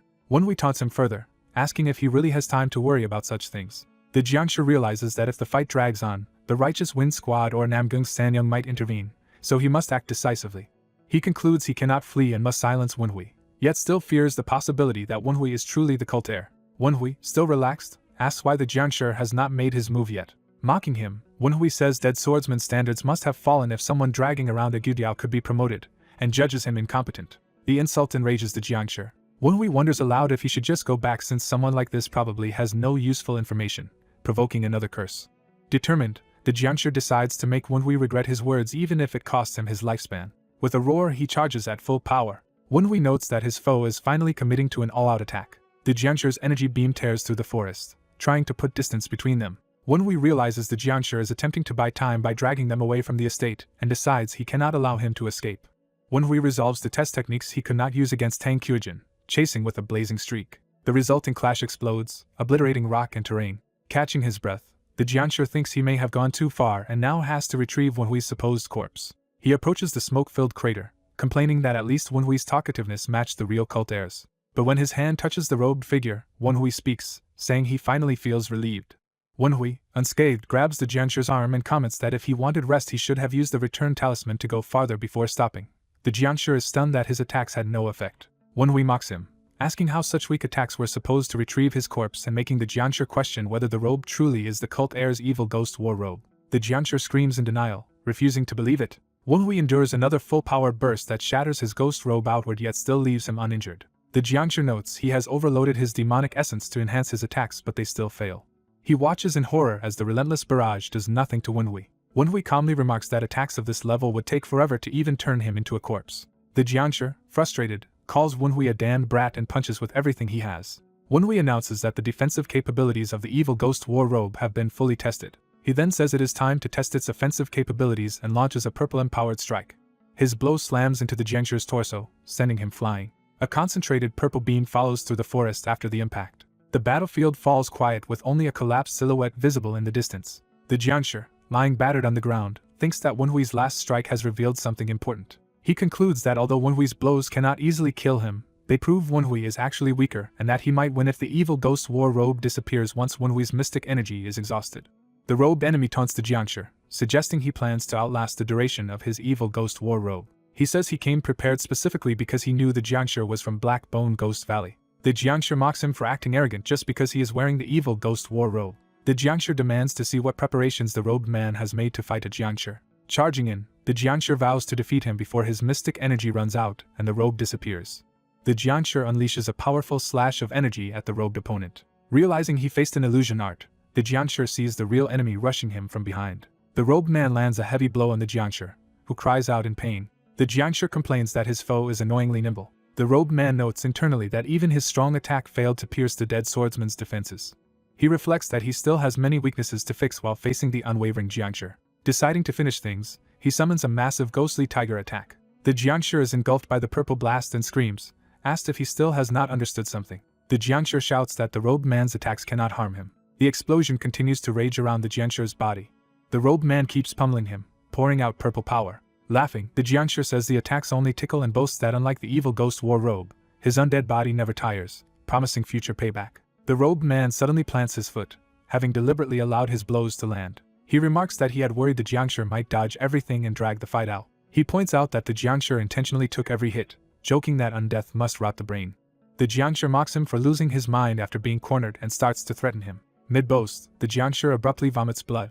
Staggering, he realizes he is exhibiting signs of poisoning and cannot understand how a Jiangshi could be poisoned, while the robed man notes that normal poison would never have worked. The Jiangshi deduces in horror that the toxin must be the dreaded lost soul poison. The robed man explains that because the Jiangshi took every strike with his bare body, the poison was spread throughout him and now tells him to enjoy it.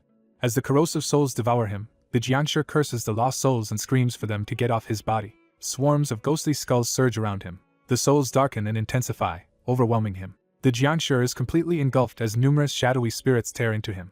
The Jiangshi howls as he is consumed in blinding light. His body crashes to the ground, knees buckling. The Jiangshi collapses, beaten, while the robed victor approaches. Surrounded by eerie purple shrouds, the robed man looms triumphantly over the fallen Jiangshi. Barely conscious, the Jiangshi gasps one last question, asking if his opponent is the cult heir. The robed man reacts in silent, sharp-toothed surprise. He then tells the defeated Jiangshi he will not be allowed to die here. The Jiangshi, now docile, looks up as a glowing chain dangles before him. Recognizing the solitary chains of binding, he trembles and begins to ask in fear who the robed man really is. Later, the man discards the war robe guise and politely tells unseen elders that he will take his leave. He asks the elders to properly train the new recruit so the latter will listen to his commands. The shadowy elders agree, answering that they will obey his orders.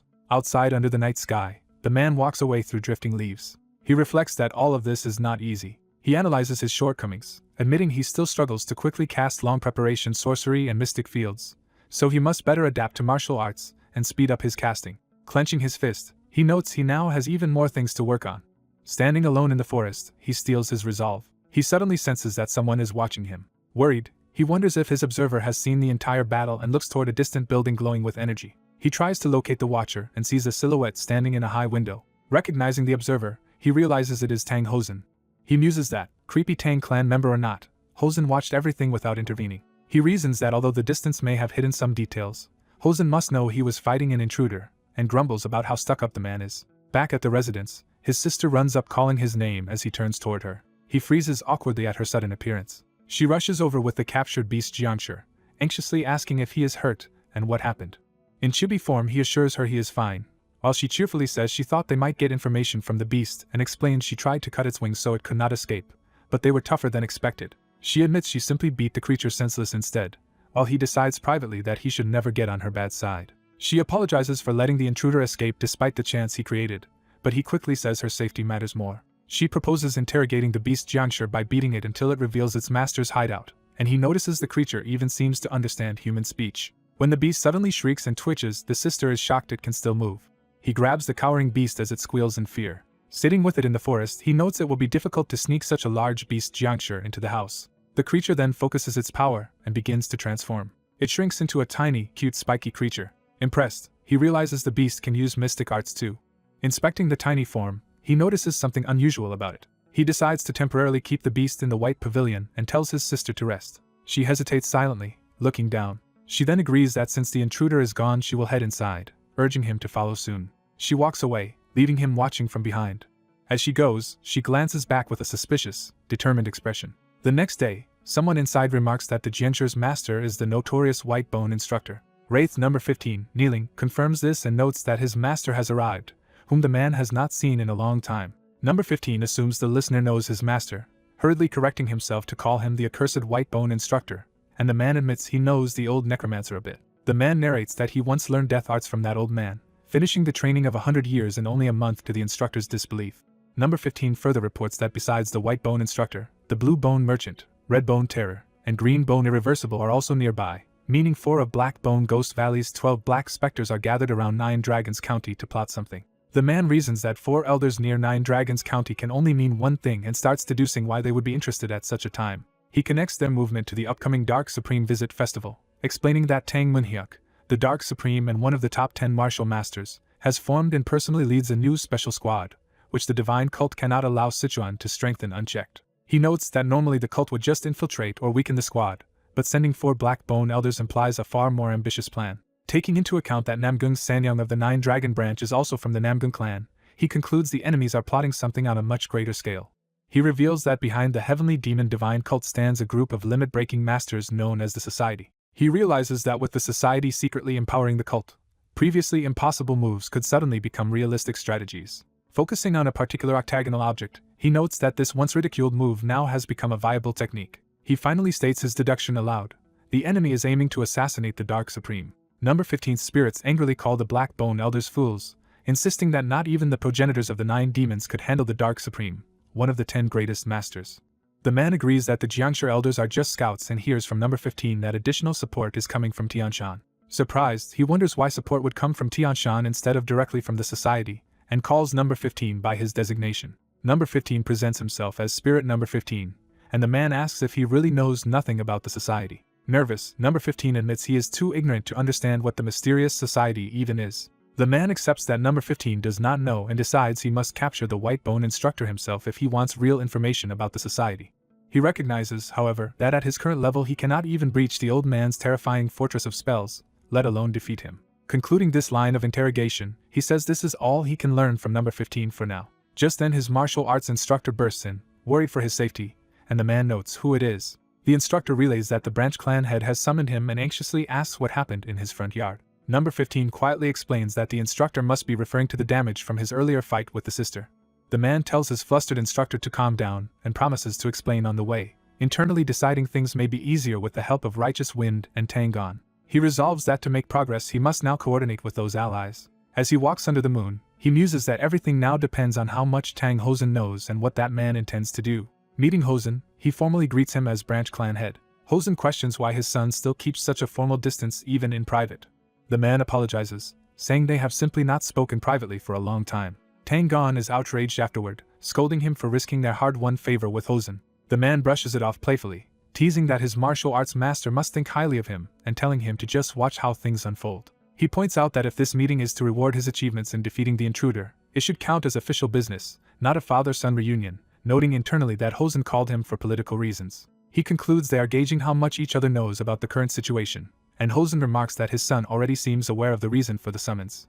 The man bluntly says Hosen has already identified the intruder. He adds that Hosen also understands how his own wife is tied to that intruder. Hosen confirms that the matter is indeed related to the clan head's upcoming visit, and the man notes, inwardly, that Hosen clearly knows of the assassination plot. Hosen observes that his son's lack of surprise shows he has already deduced as much himself. He admits he had heard his son had changed but is stunned by how different he now seems. Hosen elaborates that his son's internal energy, sharp judgment, and grasp of the situation far exceed what should be possible in a few years. He likens his son to a lurking snake that has been patiently waiting for the right opportunity. Smiling darkly, Hosen says he is impressed that his son managed to deceive even him for so long, and that such nefariousness suits a member of the Tang clan. The son bows and, despite feeling insulted, thanks him for the compliment, recognizing it as high praise in the Tang family. Hosen warns him not to overstep his bounds or cross the line. The man, tense, asks what exactly that line refers to.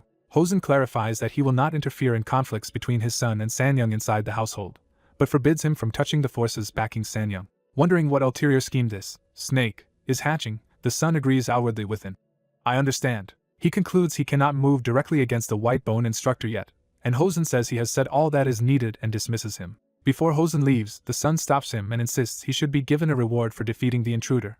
Hosen, deducing the request must concern something his son cannot obtain alone, asks what kind of reward he wants. He tells his son to state his wish. The man asks for permission to train in the monstrous forest, internally planning to use its poisonous insects and mystic beasts to quickly restore his former life level of mystic power. Hosen repeats the name in surprise, wary of that dangerous area. He explains that only the clan head can authorize entry to the monstrous forest and that, while he can pass along the request, he cannot promise anything, leaving his son to think that this route is blocked for now. Hosen then offers something else in exchange, reaching inside his robes. He reveals an ornate butterfly-shaped artifact, which immediately draws his son's attention. Holding it out, he asks whether his son would like to take this item instead. Tangon protests in shock, recognizing how valuable the artifact is. Hosen orders Tangon to stay quiet. The son wonders what kind of treasure could even leave his experienced instructor speechless. Examining it, he thinks it appears to be nothing more than a decorative ornament. Hosen checks whether his son dislikes it, and the son hurriedly denies that. The son notes that the aura around Hosen prevents him from approaching directly, so he assumes he is meant to obtain the artifact through some indirect method. He decides to use Wraith number 15, commanding the little spirit to go retrieve the item. Number 15 nervously obeys and rushes toward the butterfly. The butterfly lifts smoothly from Hosen's fingers. Hosen watches its movement in mild surprise. The artifact flutters through the air and lands safely on the son's hand as Tangon freaks out in the background. The son now calmly holds the butterfly, having claimed it. Hosen regards him with a subtle, unreadable expression. Turning away, Hosen declares that the artifact now belongs to his son. He then tells Tangon they are leaving, and the flustered instructor hastily agrees. The son watches the two of them depart into the night. Alone, he peers at the butterfly and demands to know what exactly this thing is that the Tang clan scum have given him.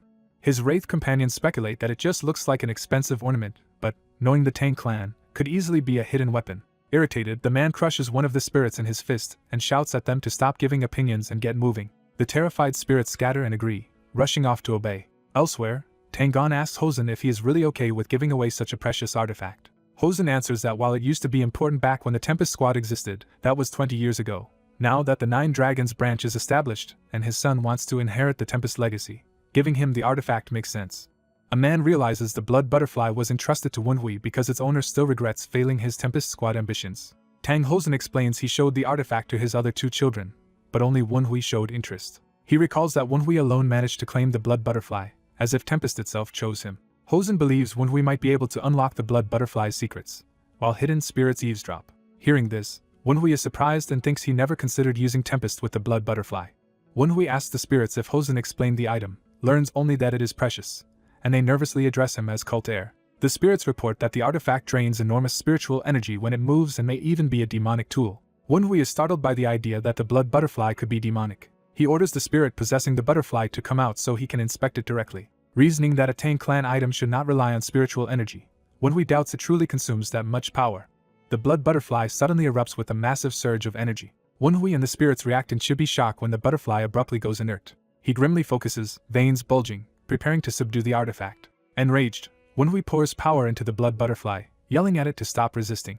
The blood butterfly flares even more violently with purple energy. Then it abruptly shuts down again, lying still. Everyone falls silent, staring at the now quiet artifact. Outside, Wenhui considers new approaches for handling the blood butterfly and senses a direction to pursue. The next morning, he complains that the blood butterfly frustrated him so much he could not sleep. He decides to deal with it later, worrying that if the White Bone instructor hears of last night's failed attack he will act. Recalling Tang Hosen's warning not to cross the line, Wenhui thinks it now restricts his ability to move against White Bone. He wonders if there is a way to disrupt White Bone's plans without provoking Tang Hosen's interference. Accepting that such an opportunity will not appear instantly, he resolves to search slowly while calmly drinking tea. A Dudiao beast suddenly flies in, startling him. Recognizing the Dudiao, Wenhui notes that its arrival has interrupted his train of thought. He studies the creature carefully, pondering. Wenhui judges that while the Dudiao is strong, it cannot defeat many dead swordsmen at once. He concludes that if he is going to use the Dudiao, he must first strengthen it, cutting his hand for blood. Using his blood as a medium, he plans to refine the dead man's eye into an item that holds the Phantom King's knowledge. He forges this refined artifact and names it Phantom King's blood. The spirits excitedly recognize Phantom King's blood and envy Wenhui's birthright while scolding each other to stay dignified. Since the elixir holds the Phantom King's knowledge and is unmatched for demonic arts users, Wenhui tempts the Gudiao by asking if it wants it. When the Gudiao eagerly reacts, Wenhui questions what makes it worthy of receiving such a treasure. He offers a bargain, promising the elixir if the Gudiao reveals the locations of the beast Jiangshe ranches in Black Bone Ghost Valley. The Gudiao frantically agrees, shaking with excitement.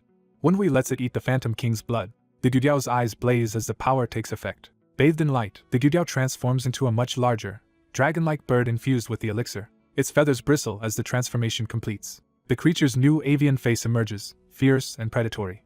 The spirits marvel that Gudiao has been completely reborn.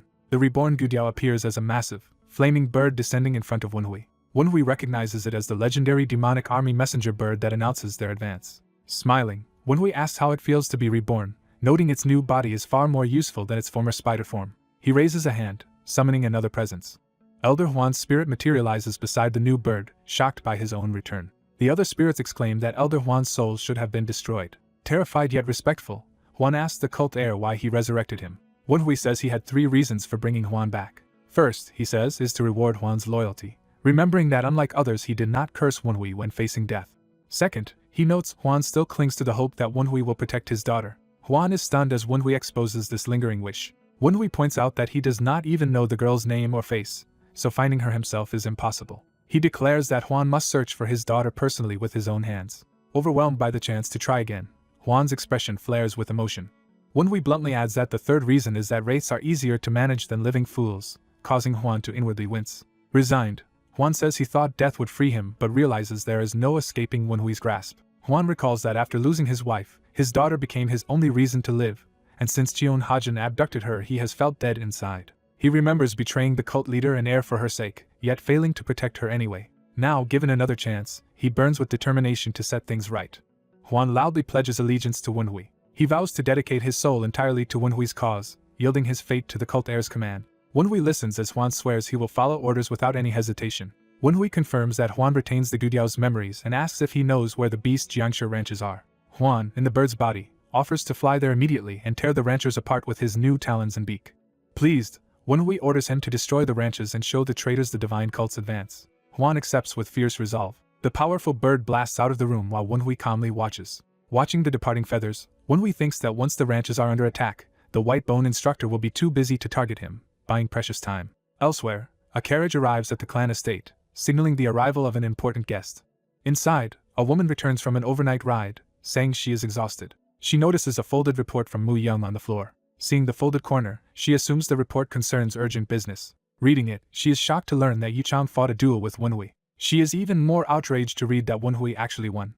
The report further states that Wenhui battled Kyujin and fought her to a draw. She is appalled this all happened while the branch clan had looked on. Furious, she begins to curse but is interrupted as Kyujin arrives and addresses her as mother. Kyujin coldly asks her mother where she has been. The mother forces a smile, nervously asking why Kyujin has come so early. Kyujin states she had urgent business. The mother interprets this as something serious that Kyujin will not share. Kyujin reports that a Jiangshi invaded the 9 Dragons division during the night and specifically targeted Wenhui, feigning horror at the news. The mother reasons that the Jiangshi she saw must have tried to kill Wenhui. She dislikes that the invasion was exposed but thinks the result is acceptable. Kyujin interrupts by revealing that she herself repelled the Jiangshi, stunning her mother. The mother panics, asking why Kyujin risked herself and whether she is hurt, but Kyujin calmly answers no. Kyujin explains the Jiangshi mentioned her mother, and that she hesitated to fight because of that. Internally the mother rages at her incompetent allies, wondering what they are doing. She claims everything she does is for Kyujin and Yu Chang, dismissing Wenhui as an illegitimate obstacle, while Kyujin questions whether she hates Wenhui that much. Kyujin condemns her for going so far as to use a Jiangshi against him even though her own daughter belongs to the Qingqing sect. The accusation leaves the mother speechless. Kyujin warns that if her mother will not abandon this path, she may have to oppose her. She resolves that she will personally stop her mother, even by force if necessary. The mother calls out desperately to Kyujin, hand trembling with dark energy. Elsewhere, Cheon Hajin laments that Kyujin does not understand his feelings as he clutches his head in a blood-red chamber. He screams in disbelief, demanding to know how Kyujin can fail to see things his way. His rage intensifies as he howls that she should understand, his face twisted in madness. He collapses to the floor amid shattered lanterns, roaring his frustration. Blaming everything on Wenhui, he laughs hysterically and regrets not eliminating him earlier. Hajin resolves to rush to the temple immediately, convinced that killing Wenhui is what he must do for Kyujin. Back in the city, Tang Gon walks with Wenhui, remarking on his bravery for coming out after last night's chaos, while Wenhui tells him he can go back if he will only complain. Gon says he must obey orders, and Wenhui teasingly tells him to stop whining. They arrive at Lu Ban's foundry, and Wenhui notes the boldness of using the name of a legendary craftsman god. Inside the forge, Gon asks for the owner, and a smith directs them to the master while greeting Gon as the fierce wind warrior. From within, a muscular elder reacts with annoyance that the so-called loser has come, while Gon points out Wenhui. Gon introduces the forge's owner as Tang Chugyun, master of Lu Ban's foundry. As Wenhui introduces himself, Chugyun cuts in, asking if he is the second son of that cold bastard Tang Hozan. Wenhui confirms his identity, and thinks to himself that Chugyung must be very close to his father to talk about him that way. Chugyung says he doubts they came just for introductions, and Gon replies that Wenhui has something he wants forged, though Chugyung grumbles that he is already busy. Chugyung assumes Wenhui was dissatisfied with 9 Dragons branch gear and curtly offers to forge anything if Wenhui will just leave a blueprint and go. Seeing a mountain of commissions, Wenhui realizes everyone is rushing to get weapons checked before the Dark Supreme arrives and that only Gon's presence got him in. Wenhui says his blueprint is complicated and will require a personal explanation.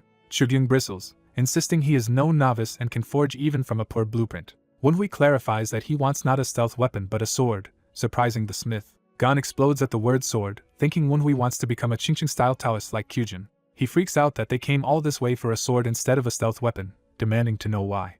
Wenhui reminds him he only asked for a skilled smith, not necessarily to forge hidden weapons, leaving Gon flustered. Gon sulks outside while Wenhui feels a bit guilty for disappointing him. Chugyung observes that Gon must have high expectations for Wenhui. The smith then invites Wenhui in to show the detailed blueprint. Wenhui reveals the design and says he wants to modify his dark sword accordingly. Chugyung examines the plans, puzzled, and asks if this odd design is truly what Wenhui wants. The blueprint appears to depict a metal folding fan, causing Gon to question it. Chugyung declares that despite its appearance it is definitely a sword and admires the hidden intent behind the design. Wenhui thanks him, pleased that the smith recognizes how cunning the weapon is. Chugyung dismisses flattery and orders Wenhui to explain the strange sword in more detail. They confer over the plans, adjusting specific parts to match Wenhui's vision. Discussing additions like gunpowder, they balance power and durability, while nearby spirits note how knowledgeable Wenhui sounds. The spirits marvel that Wenhui calls it a sword though it looks like a fan and wonder why gunpowder is involved, guessing it might be a secret Tang technique. Another spirit remarks that even Tang Gon seems lost, while Gon pretends he fully understands what is being discussed. Wenhui laughs that he is quite ambitious, and Chugyung sighs that Wenhui is indeed greedy in his demands. Finally, Chugyung declares he will personally forge this unique weapon, astonishing Gon. He explains that the blueprint is too advanced for his disciples and must be handled by him alone. Wenhui thinks this is his chance to secure a masterpiece. He prostrates himself, saying it would be a great honor to display Chugyung's sword when the clan head visits. Chugyung protests that there are only 20 days left until the visit, implying the deadline is tight. Wenhui asks if it is impossible, and Chugyung mutters that he has his own schedule to keep. Playing on his pride, Wenhui suggests 20 days might be too hard for him, prompting the smith to insist it is not. Chugyung, stung, apologizes to the legendary figure Lu Ban for doubting himself. Enraged at the idea that the job might be too hard, he bellows that as Lu Ban thanked Chugyung he needs only 15 days to finish it. Wenhui cheerfully praises him as amazing, having successfully provoked his competitive spirit. The spirits and Gon watch, thinking another person has fallen victim to Wenhui's manipulative charm. Leaving the forge, Wenhui is glad Chugyung is even more skilled than expected and assumes the beast's Jiangshi farm is already being destroyed, so he turns to his next task. As he walks, someone calls his name, and he looks up in surprise. Kyujin approaches with her head bowed, asking to speak with him. Surrounded by ominous azure energy, she says there is something she must ask, and Wenhui senses her murderous aura leaking out. He deduces that her emotions are so agitated she cannot hide them with her usual calm style, and wonders what has provoked her. Kyujin cautiously asks what he thinks about their past. She explains that she wants to know if he harbors resentment or similar feelings, insisting she truly wants to understand his thoughts. Instead of answering directly, Wenhui asks if she can catch the wind, confusing her. He demonstrates that wind can be grasped for a moment, but never held, implying that clinging to the past is like trying to hold the wind.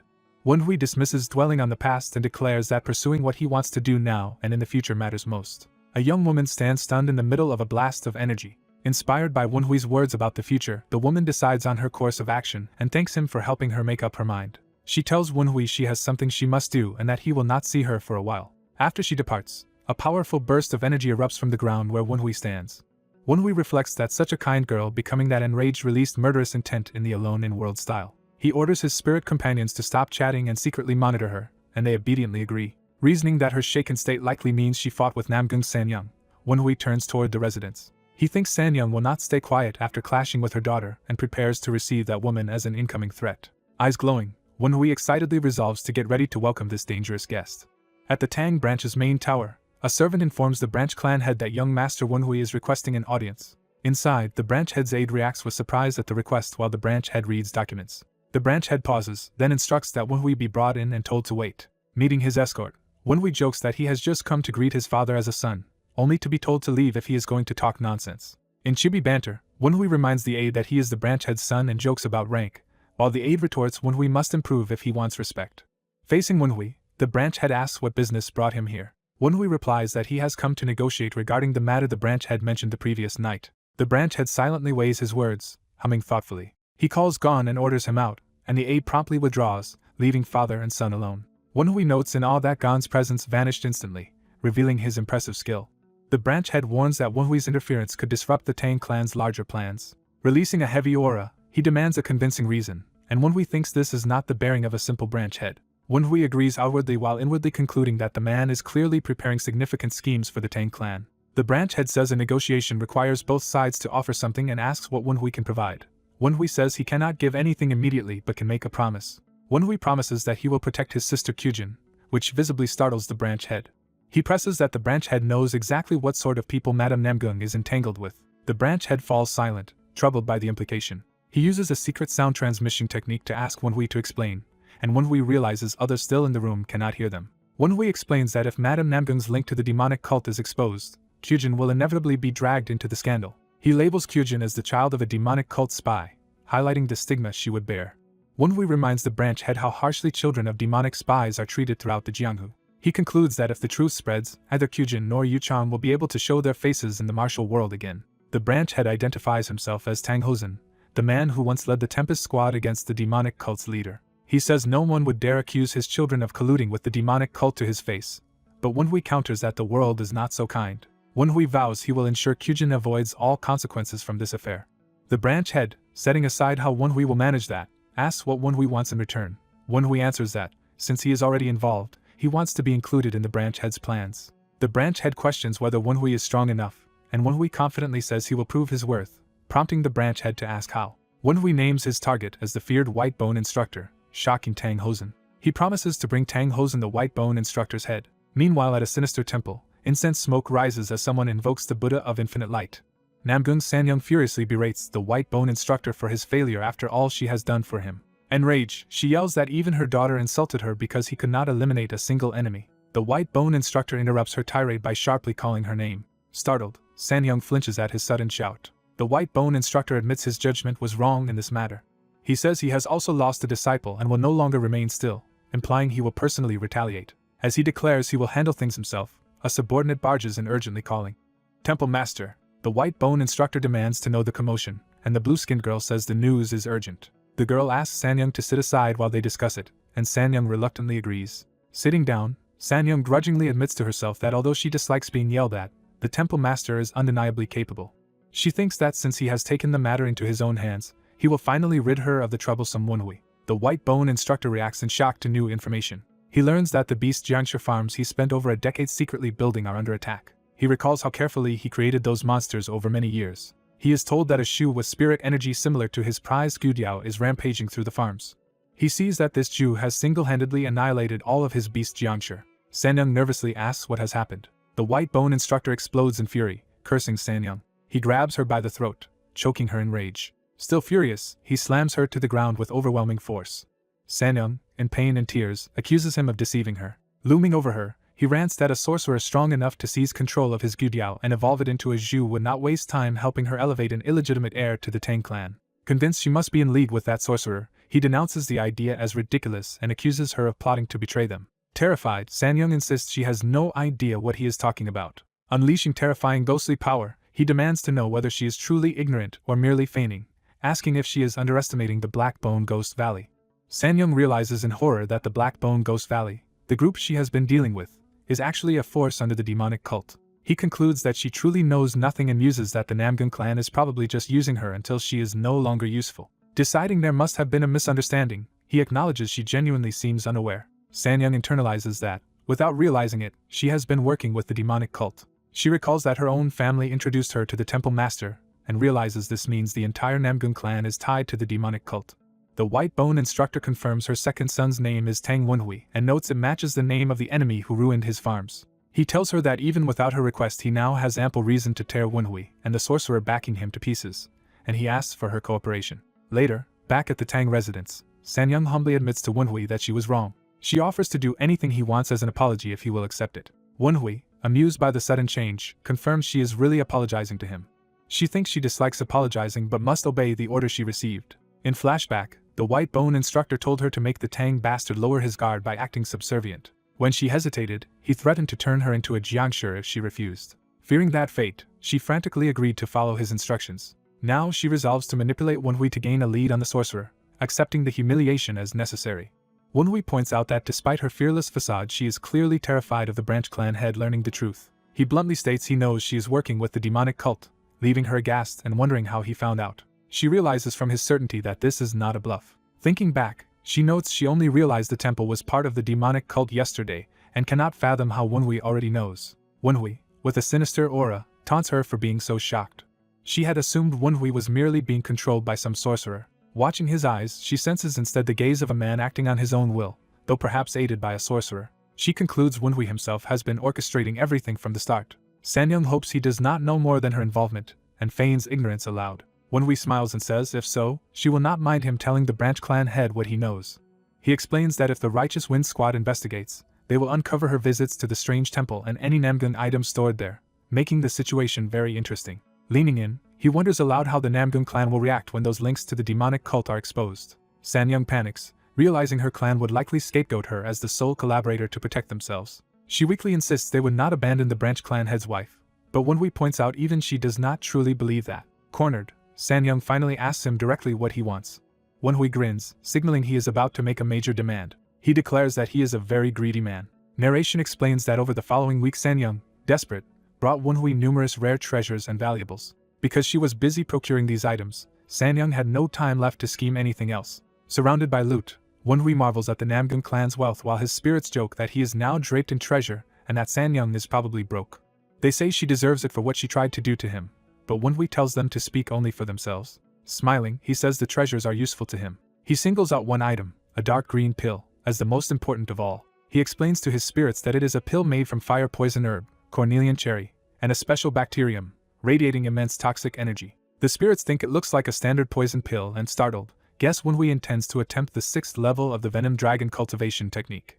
Wenhui confirms he plans to open his middle dantian and reach the ultimate peak. He describes how the rare bacteria can be a miracle medicine ingredient but, if mishandled, will devour the body from within. He outlines how the other ingredients amplify the bacteria's toxicity, making a pill ideal for someone cultivating the venom dragon technique like him. The spirits understand his goal but fear the poison is too strong and question whether his body can withstand it. Wenhui says he has another safeguard prepared as well. He reveals the divine chi clarification orb resting in a box. Narration explains this orb, created by the famed life and death divine physician, is a miracle medicine that greatly boosts internal energy. Wenhui decides to swallow the orb first to increase his internal energy. As he meditates, pure energy from the orb spreads through his body, confirming its intended effect. He then prepares to take the poison pill, recalling that elders warned this type of poison is extremely difficult to digest. He judges that with his current mastery of the venom dragon technique, he might barely withstand it. The poison pill begins dissolving, releasing powerful green venomous energy. Wenhui acknowledges that the coming ordeal will be extremely painful. Venomous power violently swirls within him as the poison activates. Overwhelmed, he screams while his body is inundated by the poison's energy. Poisonous chi erupts outward in a massive storm that even alarms the spirits. They anxiously shout, asking if Wenhui is alright amid the toxic maelstrom. Wenhui feels the poison exploding throughout his body and focuses on converting it into internal energy using the venom dragon technique. Inside, purple cultivation energy and green poison whirl together around a glowing core. The swirling energy condenses at his middle dantian like a luminous orb. He concentrates fiercely, ordering himself to gather the power. He then pulls the condensed energy upward toward his upper dantian, integrating it with his heart and mind. The energy fuses into a blazing sphere of power. His entire body erupts with a towering purple aura as he stabilizes the breakthrough. At last he exhales in relief, realizing he has successfully achieved the 6th mastery level of the venom dragon cultivation technique. His spirits excitedly congratulate him for reaching the ultimate peak in only 2 months of training, amazed at his rapid progress. Wenhui senses a small but pure core of essence in his middle dantian, confirming he has attained 5 Dragon's Peak mastery, the ultimate peak. The noise of his breakthrough draws Gon, who rushes over thinking intruders have arrived but then recognizes the familiar energy. Gon, astonished, asks Wenhui what in the world he has done. Wenhui casually answers that he took a miraculous medicine gifted by Madame Namgun.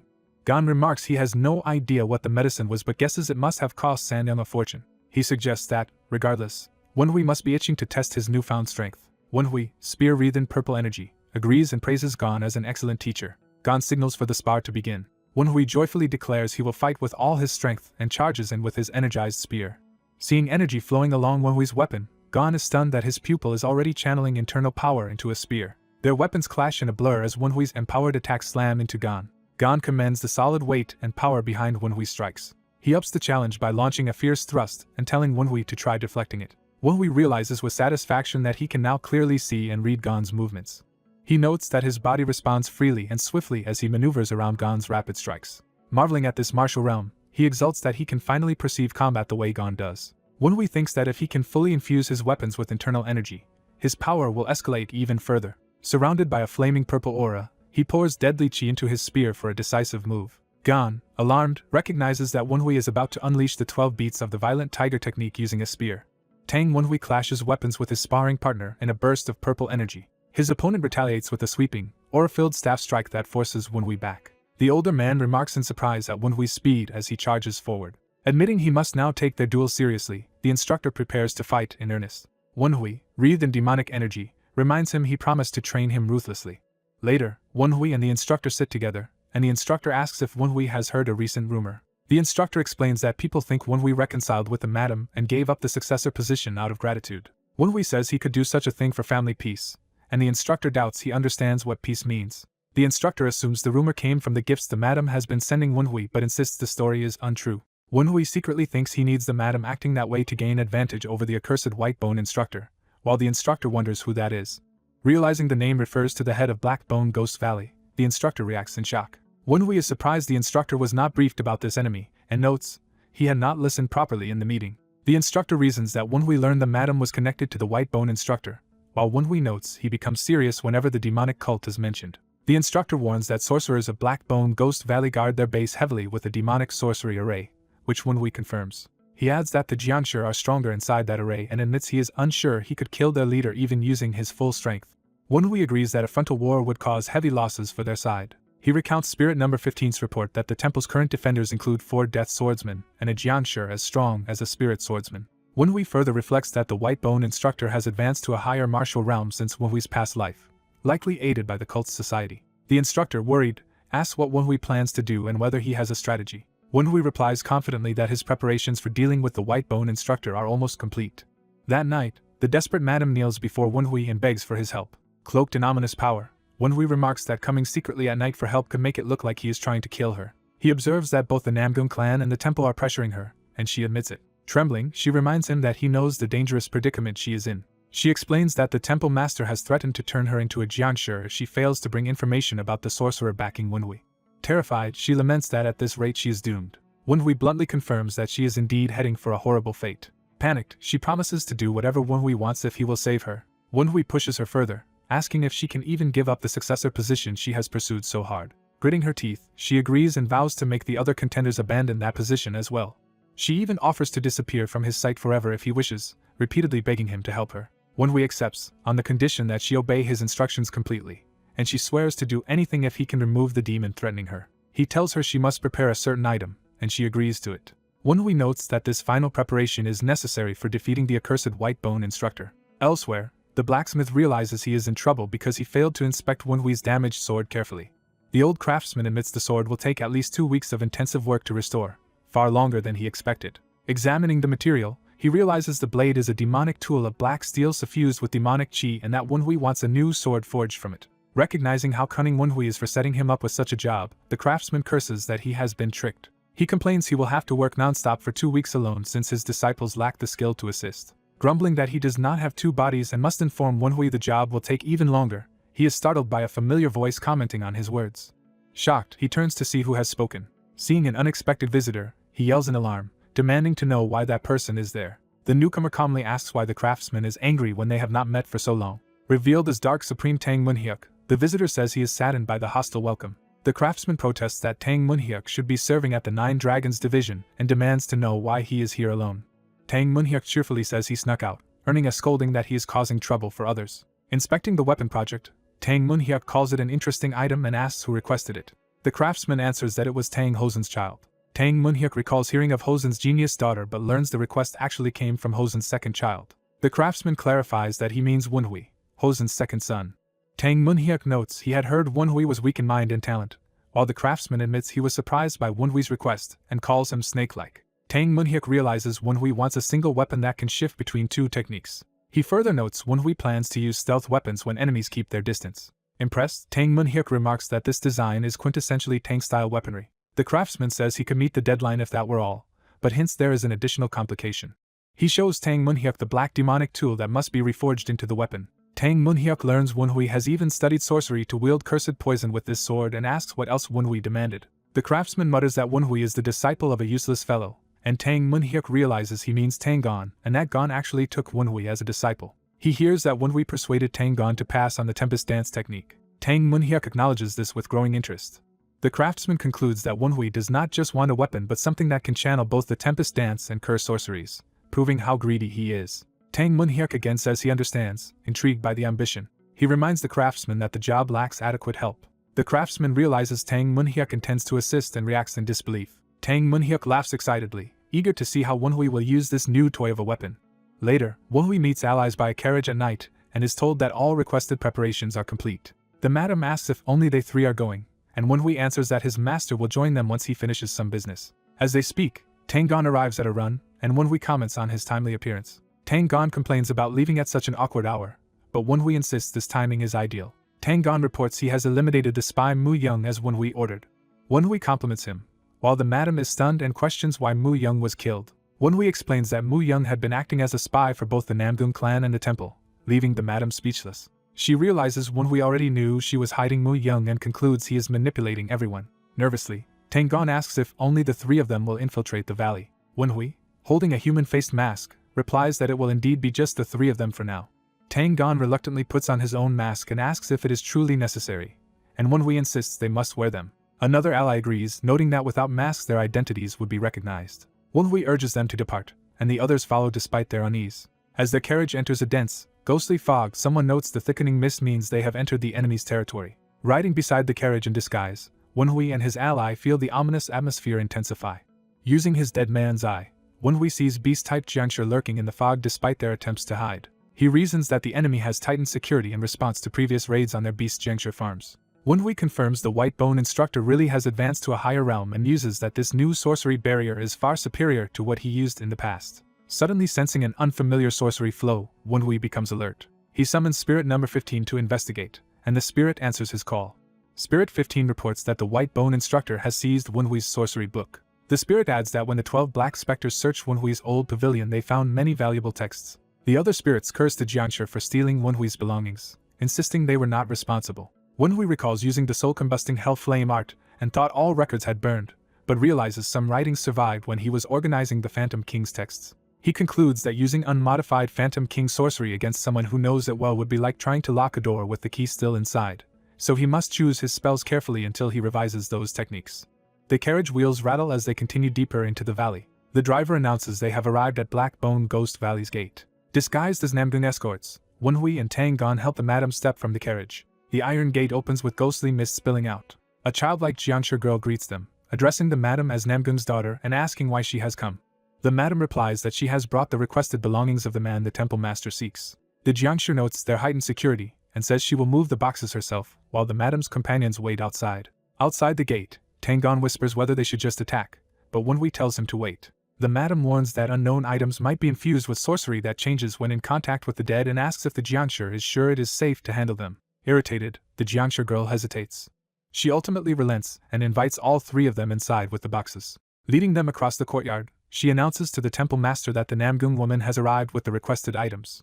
A voice from within orders that the woman be allowed inside. The Jiangshi opens the hall, and the group proceeds toward the inner chamber. The madam politely greets the temple master, who sits as a skeletal Jiangshi among ritual objects, and responds that he has been waiting. Transforming into his monstrous form, the White Bone instructor excitedly asks if she has brought Wenhui's belongings. The madam explains she could not tell which objects were enchanted, so she simply took most things from Wenhui's room, and the White Bone instructor praises her for doing even better than he had asked. At Wenhui's cue, Tang Gon prepares to act as they set the boxes down. The chests are stacked before the altar. Sensing strong mystic power even before opening them, the White Bone instructor exults that the delivery was well done.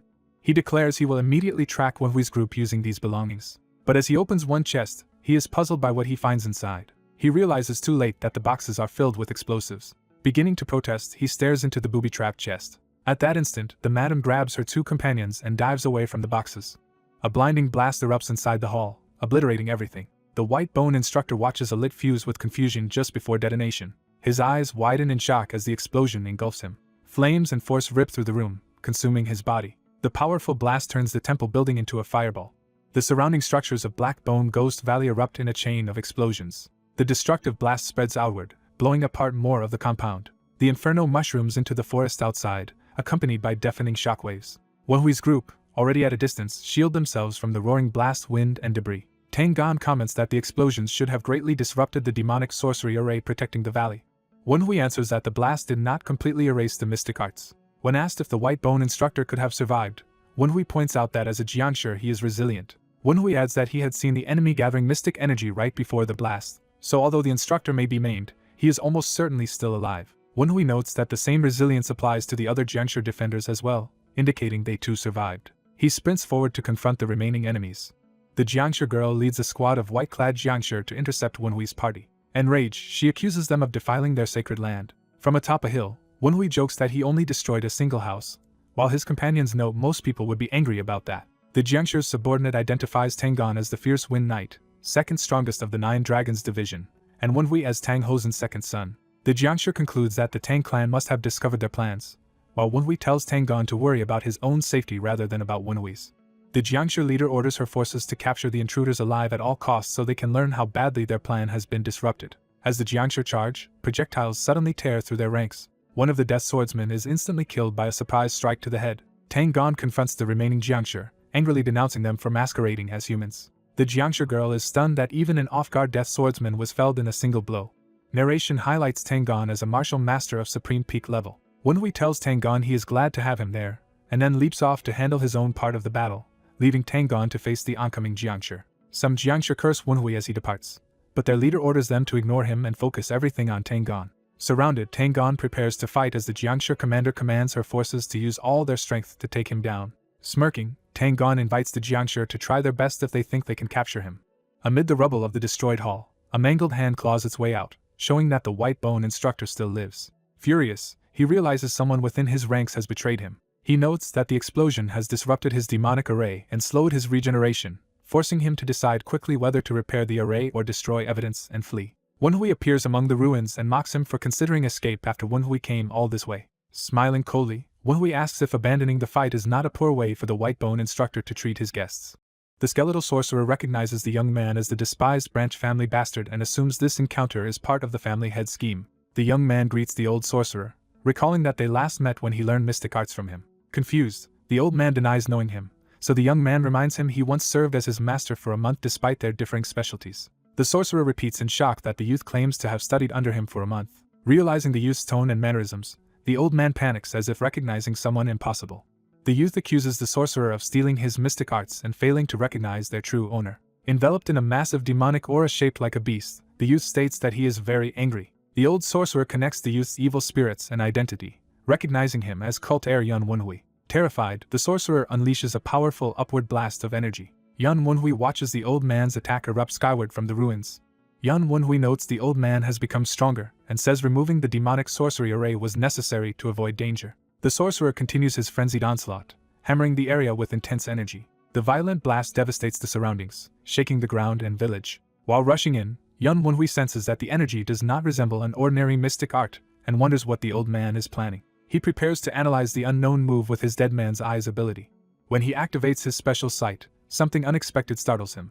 After the explosion, Yan Wenhui sees only a huge crater and realizes the old geezer has vanished. Thinking the sorcerer is neither stealthy nor using illusion, Yan Wenhui deduces the disappearance has another cause. One of the evil spirits reports that the white-bone sorcerer has fled to another location, surprising Yan Wenhui. Seeing a skeletal bird carrying the sorcerer off, the spirits conclude he is running away, which Yan Wenhui contemplates.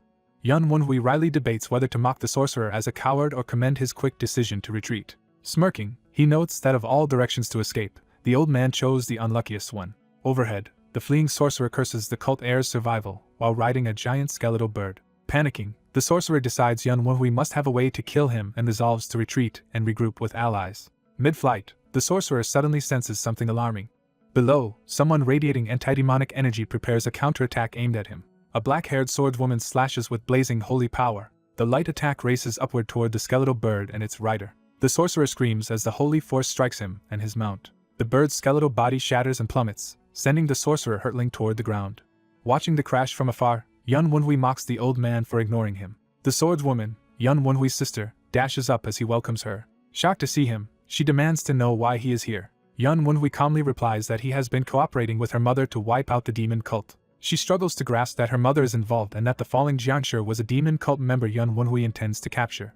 She explains she came because she heard her mother scheming with a sorcerer hidden in this mountain. Confused by talk of the demon cult, she listens as Yun Wunhui internally acknowledges her bewilderment. He decides he must send her away quickly before the old sorcerer pulls another trick and escapes, telling her he can handle the enemy alone. Yun Wunhui asks her to go support Tang Gan, who is currently defending their mother alone against many foes. Horrified that only Yun Wunhui, her mother, and Tang Gan undertook such a mission, she yells in protest. He explains it was a secret operation and notes that she herself came without backup, reasoning she must simply be worried. Accepting the urgency, she postpones further questions, telling him to flee if things become too dangerous while he agrees. She bids him farewell before running off to aid the others. Yun Wunhui watches her sprint away toward the battlefield. Turning back, he remarks that the old man has rested enough during their conversation. Yun Wunhui calls out the sorcerer, saying a demon-wheeled Jiangshi should easily recover from the earlier attack. A hand claws from the dust, and Yun Wunhui warns the old man not to expect him to drop his guard. The battered sorcerer struggles upright, groaning. Gritting his teeth, he prepares another desperate move. He launches forward with renewed ferocity, aiming to strike Yun Wunhui. Panting, the sorcerer curses Yun Wunhui's relentless taunts. He cries that Yun Wunhui should be dead and questions how he could possibly have returned from death again. Yun Wunhui, wreathed in purple energy, admits resurrection sounds unbelievable but says immortality and reincarnation are every sorcerer's dream. Cloaked in the living aura of the evil ghost war robe, Yun Wunhui asks if this display proves his claim. Recognizing the robe, the sorcerer is stunned that Yun Wunhui commands such power. Trembling, the sorcerer asks if Yun Wunhui has really triumphed over death. In full culta regalia, Yun Wunhui advances ominously toward the terrified old man. Yun Wunhui tells Whitebone he has many questions for him. He approaches the cowering sorcerer, ordering him not to run and to finish this confrontation. Enraged by Yun Wunhui's chatter, the sorcerer unleashes another massive attack. Roaring that he will tear Yun Wunhui's mouth apart, the sorcerer lunges with a clawed hand. Their powers clash violently, filling the air with streaking energy. The sorcerer summons a horde of monstrous spirits and beasts to overwhelm Yun Wunhui. Yun Wunhui calmly gathers purple power in his hand to respond. He uses the Tempest Dance technique, cleaving through the swarming monsters with sweeping strikes. From above, Yun Wunhui dives straight toward the sorcerer, who stares up in alarm. The sorcerer tries to invoke a martial move but is interrupted mid-word. Yun Wunhui smashes him into the ground, scattering his beads and body. Dazed, the sorcerer realizes Yun Wunhui is far faster and stronger than reports indicated. Yun Wunhui sends him flying again with another crushing blow. The sorcerer reels, unable to believe Yun Wunhui has grown so powerful in such a short time. He panics that the cultaire can now even use high-level martial arts, and considers it impossible. Yun Wunhui continues pummeling him, driving him into the earth amid the sorcerer's screams. Yun Wunhui slides through the dust, radiating terrifying momentum. He taunts the old man, asking if he has any more tricks and saying this level of resistance is disappointing. The sorcerer screeches for silence and attacks again with another explosive strike. Yun Wunhui derides him for repeating the same technique. Reasoning that even this fool must have a reason to repeat the move, Yun Wunhui stays wary. The sorcerer yells for his spell to explode, activating a more dangerous variation. A cluster of grotesque beast corpses begins to combust around Yun Wunhui, but he considers corpse explosions too obvious. A huge red blast erupts, filling the area with destructive energy. Whitebone laments having to sacrifice his valuable beast Jiangshi for this attack. He uses the resulting chaos to flee, thinking it will buy him time, but Yun Wunhui's voice suddenly cuts him off. Yun Wunhui catches up instantly, and kicks him mid-escape. The sorcerer howls as Yun Wunhui strikes him again with a focused energy blast. The impact detonates in a bright explosion on the ground. The sorcerer staggers, grievously battered. He reflects that with his mystic formation destroyed he lacks time to cast any larger-scale arts, and is struggling just to regenerate. From behind, Yun Wunhui mocks that for someone who stole his mystic manual, this is a pitiful display. The infuriated sorcerer blames Yun Wunhui for ruining everything by destroying his demonic sorcery array. Yun Wunhui admits that's true but ridicules the old man for being forced into running away once his array was broken. He says he expected more from someone who had supposedly grown stronger. Calling him pathetic, Yun Wunhui's scorn pushes the sorcerer to the edge. Desperate, Whitebone fuses with his Jiangshi body, igniting a red aura that inflates his power. Burning with rage, he charges straight at the cultaire, screaming his title. Yun Wunhui notes that even after all his taunts, this is the best the old man can manage. Deciding there is nothing more to learn, Yun Wunhui meets the charge head-on. Whitebone curses him as their energies collide again. Yun Wunhui's overwhelming strike tears into the sorcerer. The blow sends the sorcerer crashing and gouging out another crater. Groaning, the demon-wheeled Jiangshi drags itself up from the hole. Yun Wenhui acknowledges the creature's remarkable toughness while catching his breath. Finally terrified, the sorcerer begs for his life, offering to reveal everything he knows. Yun Wenhui cuts him off with a brutal kick, sarcastically asking if he is already senile. Standing over him, Yun Wenhui says that since he possesses the solitary chains of binding, there is no reason to leave the old man alive. He raises a hand wreathed in purple flame, proposing they both die and meet again in the afterlife. Realizing he is truly about to die, the sorcerer panics. He screams that he cannot die like this as Yun Wenhui's murderous energy crashes down on him. Suddenly, Yun Wenhui senses something change within the engulfing light and realizes the sorcerer has activated a deeper spell. Yun Wenhui finds himself on a fog-shrouded shore and recognizes that he has been drawn into a powerful soul-restraining mystic art. He is surprised the spell could manifest even through his evil ghost war robe. His spirit allies warn that this is a highly advanced mystic art beyond the usual Black Bone Ghost Valley techniques, and Yun Wenhui agrees it surpasses White Bone's normal level. He deduces from the spell's sophistication that White Bone must be connected to a greater society backing him. A disembodied voice declares that Yun Wenhui is trapped in the prison of the sorcerer's soul and cannot escape, even with his power. White Bone rages that Yun Wenhui forced him to resort to such an extreme self-sacrificing move, while Yun Wenhui retorts that the lack of contingency plans is the old man's own fault. Yun Wenhui continues to mock him for failing to prepare for his array's destruction. The sorcerer, enraged, screams for him to shut up as his spectral form looms above. Yun Wenhui casually observes his tantrum while a spirit urges caution. The sorcerer vows to submerge Yun Wenhui's soul into his own and steal everything from him. He completes the declaration that he will seize all of Yun Wenhui's powers and possessions for himself. Inside the illusory ocean, Yun Wenhui and his spirits realize the ground has vanished and that they are fully submerged in this mystic sea. He notes the art is so advanced it creates a realistic space and concludes that locating the gate of life within it will be difficult. Reasoning that he must understand the spell's structure before drowning, he decides to read the currents of mystic energy in the water. He categorizes different flows as various gates and plans to follow the gate of warding current to eventually locate the spell's core. He believes traveling this path will lead him to the gate of resting, from which he can view the entire formation. Yet even upon reaching that vantage point he still cannot see either the gate of death or the gate of life. He realizes White Bone staked his own life to cast this spell. Analyzing the sorcerer's personality and words, Yun Wenhui infers that the spell's true aim is to seize his body rather than simply kill him, meaning drowning represents the gate of death. From that, Yun Wenhui concludes the gate of life must involve dying in some way other than drowning. He prepares to act on that deduction, focusing his power into his chest. Yun Wenhui rockets upward within the ocean, forcing his own body toward a lethal impact. His spirits panic that he appears to be committing suicide and demand to know why. Bleeding, Yun Wenhui tells them not to panic and confirms that any death other than drowning serves as this spell's gate of life. Grabbing the sorcerer's spiritual face, he asks if his deduction is correct and crushes down as White Bone curses him. Yun Wenhui endures the backlash, grimly determined. He squeezes the enemy's soul body in his hand, crushing its single glaring eye. Outside, a massive burst of energy erupts skyward as the inner world collapses. Another powerful fighter, wielding a whip spear, unleashes a swirling air attack elsewhere on the battlefield. His strikes brutally batter two Jiangshi opponents. Tang Gon and another undead ally arrive, and someone shouts Baek Dong's name. Exhausted, Baek Dong and the other swordsmen complain they cannot hold up much longer against the relentless blade attacks. The girl Jiangshi wonders in disbelief how a mere human can be so strong.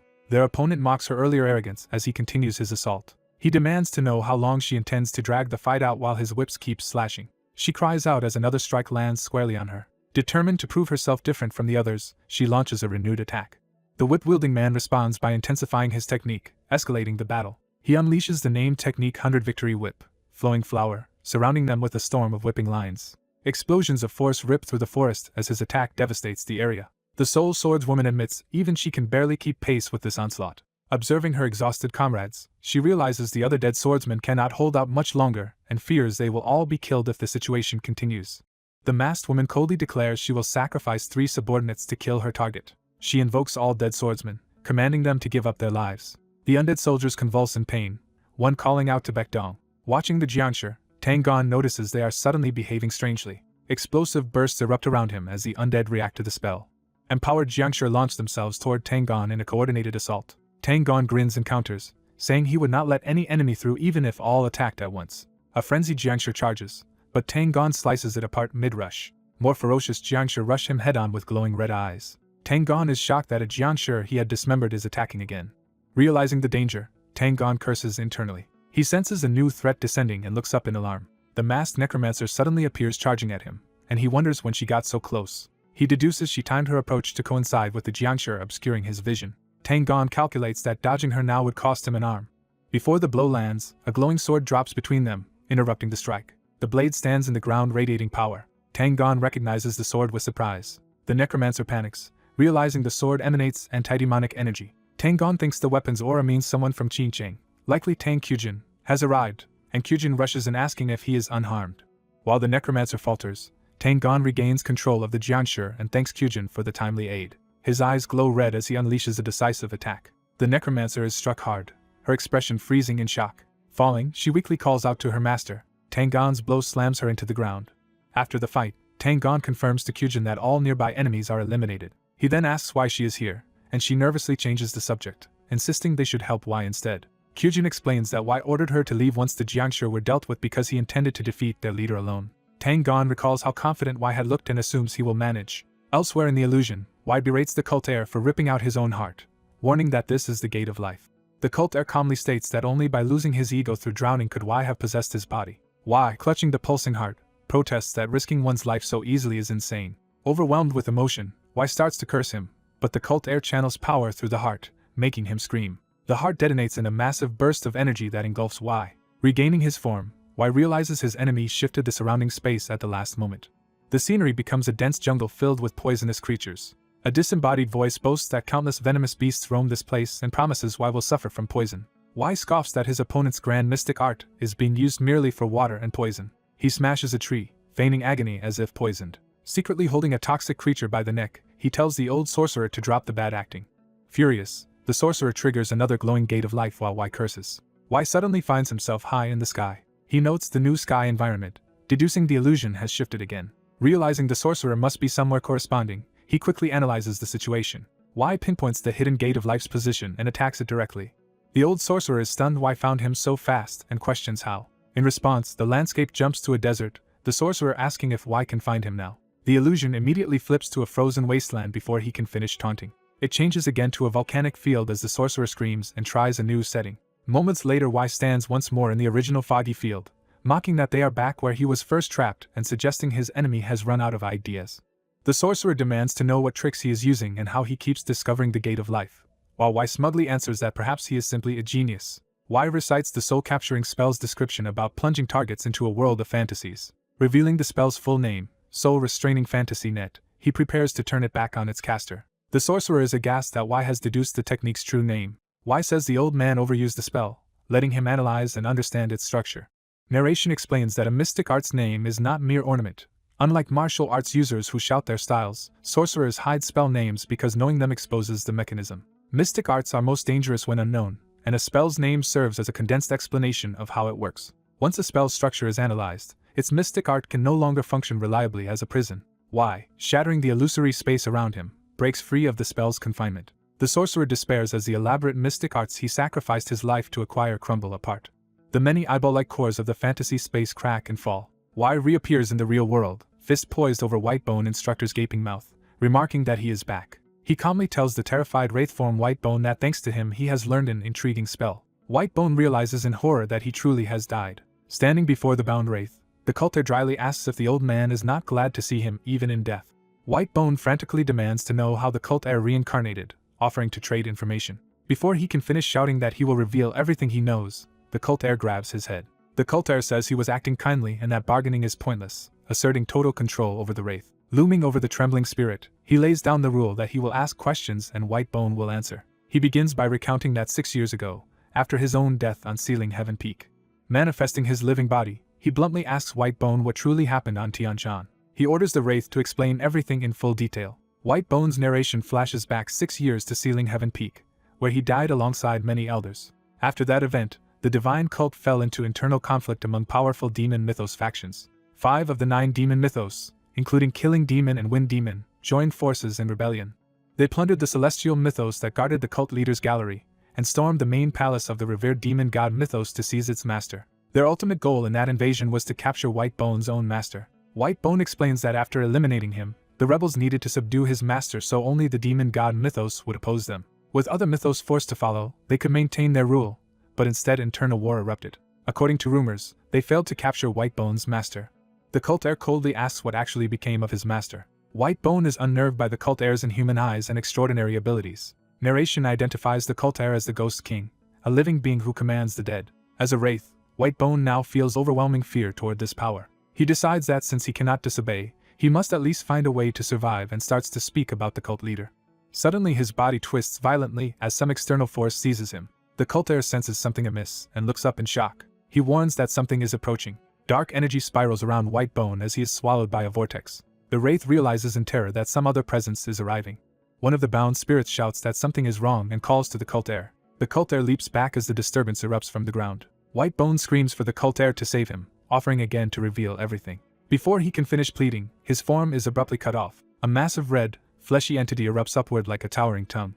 Its surface churns with grinding, spiral motion as it activates. The cult heir watches, stunned, realizing that White Bone's soul has been devoured. He stares at the bizarre red mass and wonders what exactly it is. His ghost companions urge him to keep his distance, calling the thing extremely dangerous. He speculates the creature exists solely to erase secrets about the mysterious society. He notices it starting to move toward him. The entity suddenly retracts underground, leaving only a small smoking hole. The cult heir watches the trail of smoke in wary silence. He concludes the creature left after appearing only to eat White Bone's soul. One spirit recalls hearing White Bone describe such a being and says it is called desire. The spirit clarifies that desire is not a monster, but a mysterious phenomenon shrouded in myth. It grants tremendous power to those who contract with it, yet can consume their souls if mishandled. The cult heir reasons that this means desire's contract takes precedence even over his ghost king binding. Offended, he calls it nonsense that another force dared steal a soul he had claimed. Regretting the loss of a vital informant, he laments that he still had many questions for White Bone. Then he realizes matters are not entirely finished yet. Detecting a faint residue, he notes that part of White Bone's ego still lingers. Determined, he resolves to extract whatever fragments of information remain. He focuses on the last memories White Bone recalled while being devoured by desire. He identifies these as the society-related memories from the moment White Bone made his contract. In the vision, he sees the divine cult leader's gallery where White Bone was chosen. The cult heir is taken aback by the oppressive presence within the memory. He senses overwhelming pressure even from these lingering impressions. He concludes the mysterious man in the vision belongs to the secretive society and is a divergent. The memory shows only a faceless, muscular silhouette sitting on a throne.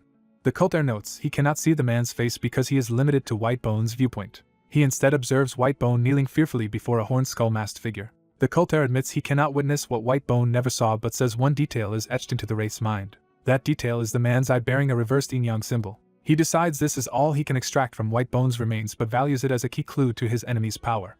He reflects that such clues are vital when facing someone whose abilities surpass even his ghost king binding. Rising, he says there is nothing more to gain here and proposes they go clean up the aftermath. Suddenly something about the ground catches his attention and startles him. Placing his hand on the lingering fissure, he feels a strange reaction. A bloody imprint crawls up his arm, shocking him. He realizes the mark is connected to the rift from which desire emerged. He understands that by touching White Bone's remnants, he has drawn the attention of desire's master. Fearing his existence will soon be sensed, he worries about being tracked. He concludes the other party might attempt something worse, and that he must escape this link. He claws at the energy seeping toward him. The rift surges violently as he fights to sever the connection. An explosive wave bursts out, and he barely withstands it while shielding himself. His spectral companions anxiously ask if he is alright, noting his sudden cold sweat, and he tells them not to fuss. He acknowledges that they nearly captured him, but that he obtained vital information. The spirits praise his brilliance for learning so much from mere remnants. Resolute, he thinks that no matter how the society hides its tracks, he vows to uncover all of their secrets, and tells the mysterious group to wait for him. Elsewhere, Tang Gun sits reading documents, musing to himself. A robed figure remarks that he must be worried about Wenhui, catching him off guard. The visitor, manager Gwij Tang Gun, observes Tang Gun's distraction since learning that Wenhui took Tang Gun and his wife outside.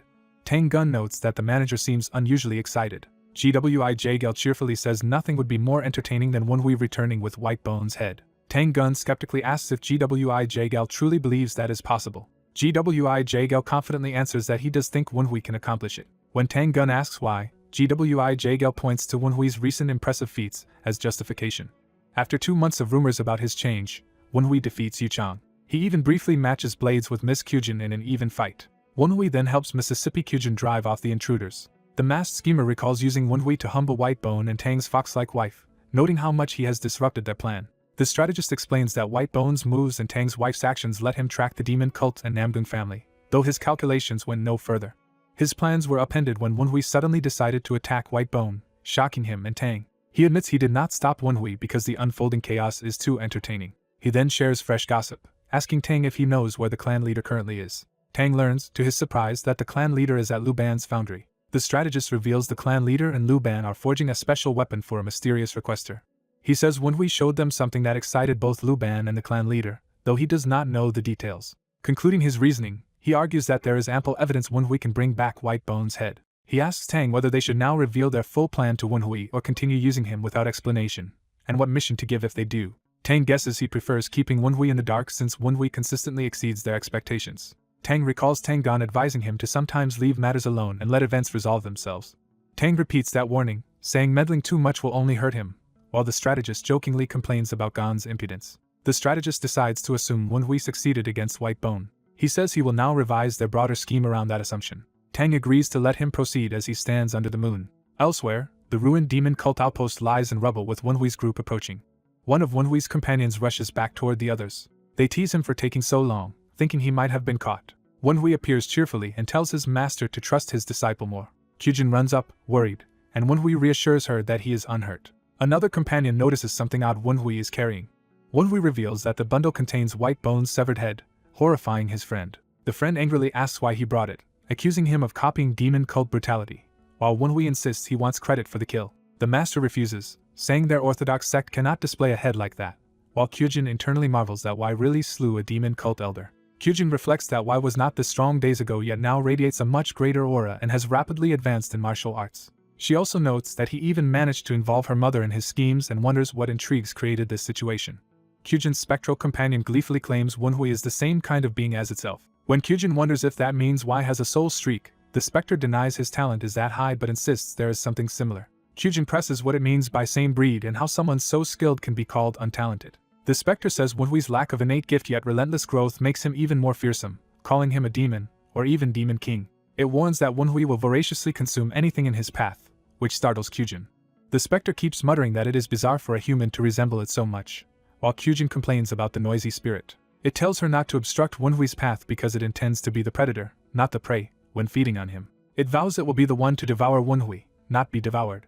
Kyujin is shaken by how intensely the spectral streak reacted to him. She reflects that the demon cult is on the move again, and that Wai's destruction of the outpost will make his name famous in Sichuan, his accomplishments dwarfing her own. She thinks it is now likely that Wai will become the Tang family successor, and worries what her ambitious mother will do then. She grips her sword, darkly musing about what might happen if that future comes. Back at the ruins, one companion asks if Wenhui is searching for something amid the debris, and Wenhui says he has clues from White Bone. Wenhui calls on Spirit number 15 to guess where White Bone would have hidden letters or treasure. The Wraith points to an area that used to be White Bone's private room, saying the items Wenhui wants should be there. Wenhui locates a hidden mechanism in the rubble, concluding there must be a chamber below. Opening it reveals what they take to be White Bone's treasure chamber.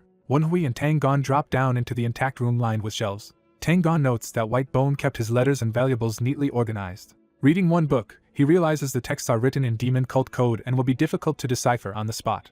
He calls to Wenhui, who is engrossed in another document. Wenhui discovers a report about 3 people linked to the demon god mythos who must be pursued and captured before their leader arrives. Recognizing its importance, Wenhui mentally notes that he has found what he was looking for. They finish searching, reviewing records of White Bone's activities and communications, and seizing the wealth he had amassed. Among the loot, they also find a box of secret files marked with the Namgung family name, alarming Kyujin's mother. Wenhui says they must move these records and funds quickly before either the demon cult or the Namgung clan intervenes. He orders Tang Gan to guard the site while sending Kyujin and her mother to bring reinforcements to transport everything. Kyujin asks about his own plans, and Wenhui says he will follow a lead White Bone mentioned. He explains he learned critical information during his battle with White Bone and must verify it before the enemy erases the trail. Kyujin worries about him going alone in case it is a trap, but he insists the clue could alter Tang clan's strategy. Tang Gan offers to accompany him, concerned that other black specters may appear. Wenhui privately agrees that future encounters with the remaining black specters will be far harder, and he does not want to drag weaker allies into that danger while hunting the revered demon god mythos. He tells Tang Gan his duty is to guard the trove, since losing it would be a huge blow to the Tang clan, and Tang reluctantly agrees. Wenhui adds that Kyujin is the only one who can accurately report everything to her father, hinting she must return home. Kyujin realizes he is trying to protect her from being manipulated by her mother, and that only she can give her father an unbiased account. She concludes that if her mother or Tang Gan went alone, her mother could twist the facts, so she must be the one to deliver the truth. Wenhui promises to leave signs of his route, and asks her to send backup after they finish securing the site. Fighting back tears, Kyujin agrees to his plan. Wenhui tells them to flee if things become dangerous, while Tang Gan vows to protect the trove, and Wenhui jokes that they worry too much. He then departs alone to chase the lead. The others watch as he launches away in a powerful burst of movement. As he races through the night, his wraiths remark that the Tang clan trusts him more than anyone else ever has. The spirits note the genuine concern Tang Gon and Kyujin showed for him and say they would have enjoyed drinking with them if they were allies. Wonhui agrees they are truly good people. He reflects that without Tang Gon and Kyujin, his status in the Tang Nine Dragon family would have been meaningless. Now, because of them, he finally has people he wants by his side. But this upcoming rescue is not for Tang Wonhui of the Tang clan. He declares inwardly that the mission is the duty of Yun Wui, heir of the demon cult. His purple demonic aura explodes as he commits himself to that role. Later, he arrives in busy Daoqing County in Sichuan and is surprised by the crowds. His wraiths explain that Nine Dragon County is overflowing with visitors due to the Dark Supreme's arrival. So many have spilled into Daoqing, making the search slower. Wonhui orders the wraiths to fan out and look for clues about Mythos survivors, their pursuers from Black Bone Ghost Valley, or any tracks, and the spirits enthusiastically obey. Seeing how many people are around, he decides his best option is to observe the city from a high vantage point. He spots a tall tea house and judges it the perfect place. Entering the tea house, he asks the nervous owner for a room on the top floor. Hearing there is only one left, he immediately takes it, pleasing the proprietor. The owner happily leads him up, remarking that the room has an excellent view of the city. Wonhui thinks that demonic experts could easily hide their aura here. From his seat by the window, he senses lingering demonic energy in the area and concludes the targets have not yet left Daoqing. One wraith reports discovering a hidden watcher nearby, and Wonhui orders it to follow the watcher's direction to find the Mythos follower's trail. Another wraith claims to have overheard a conversation, prompting Wonhui to ask what it learned. The wraith says the fugitives know they are being chased and that their pursuers struggle because the followers keep erasing their tracks. Wonhui asks how many fugitives there are and hears the number matches the report's 3. He then asks how many pursuers there are and is told there are 9 that the wraith can currently detect. The spirit adds that one pursuer seems to be a demonic human of the 9 demon mythos, which shocks Wonhui. Wonhui reasons that a mythos working with Black Bone Ghost Valley must be the Blade Demon North Sea mythos. He recalls that this mythos originates from the frozen northern wastelands, once the North Sea Ice Palace, and that its remnants later joined the divine cult.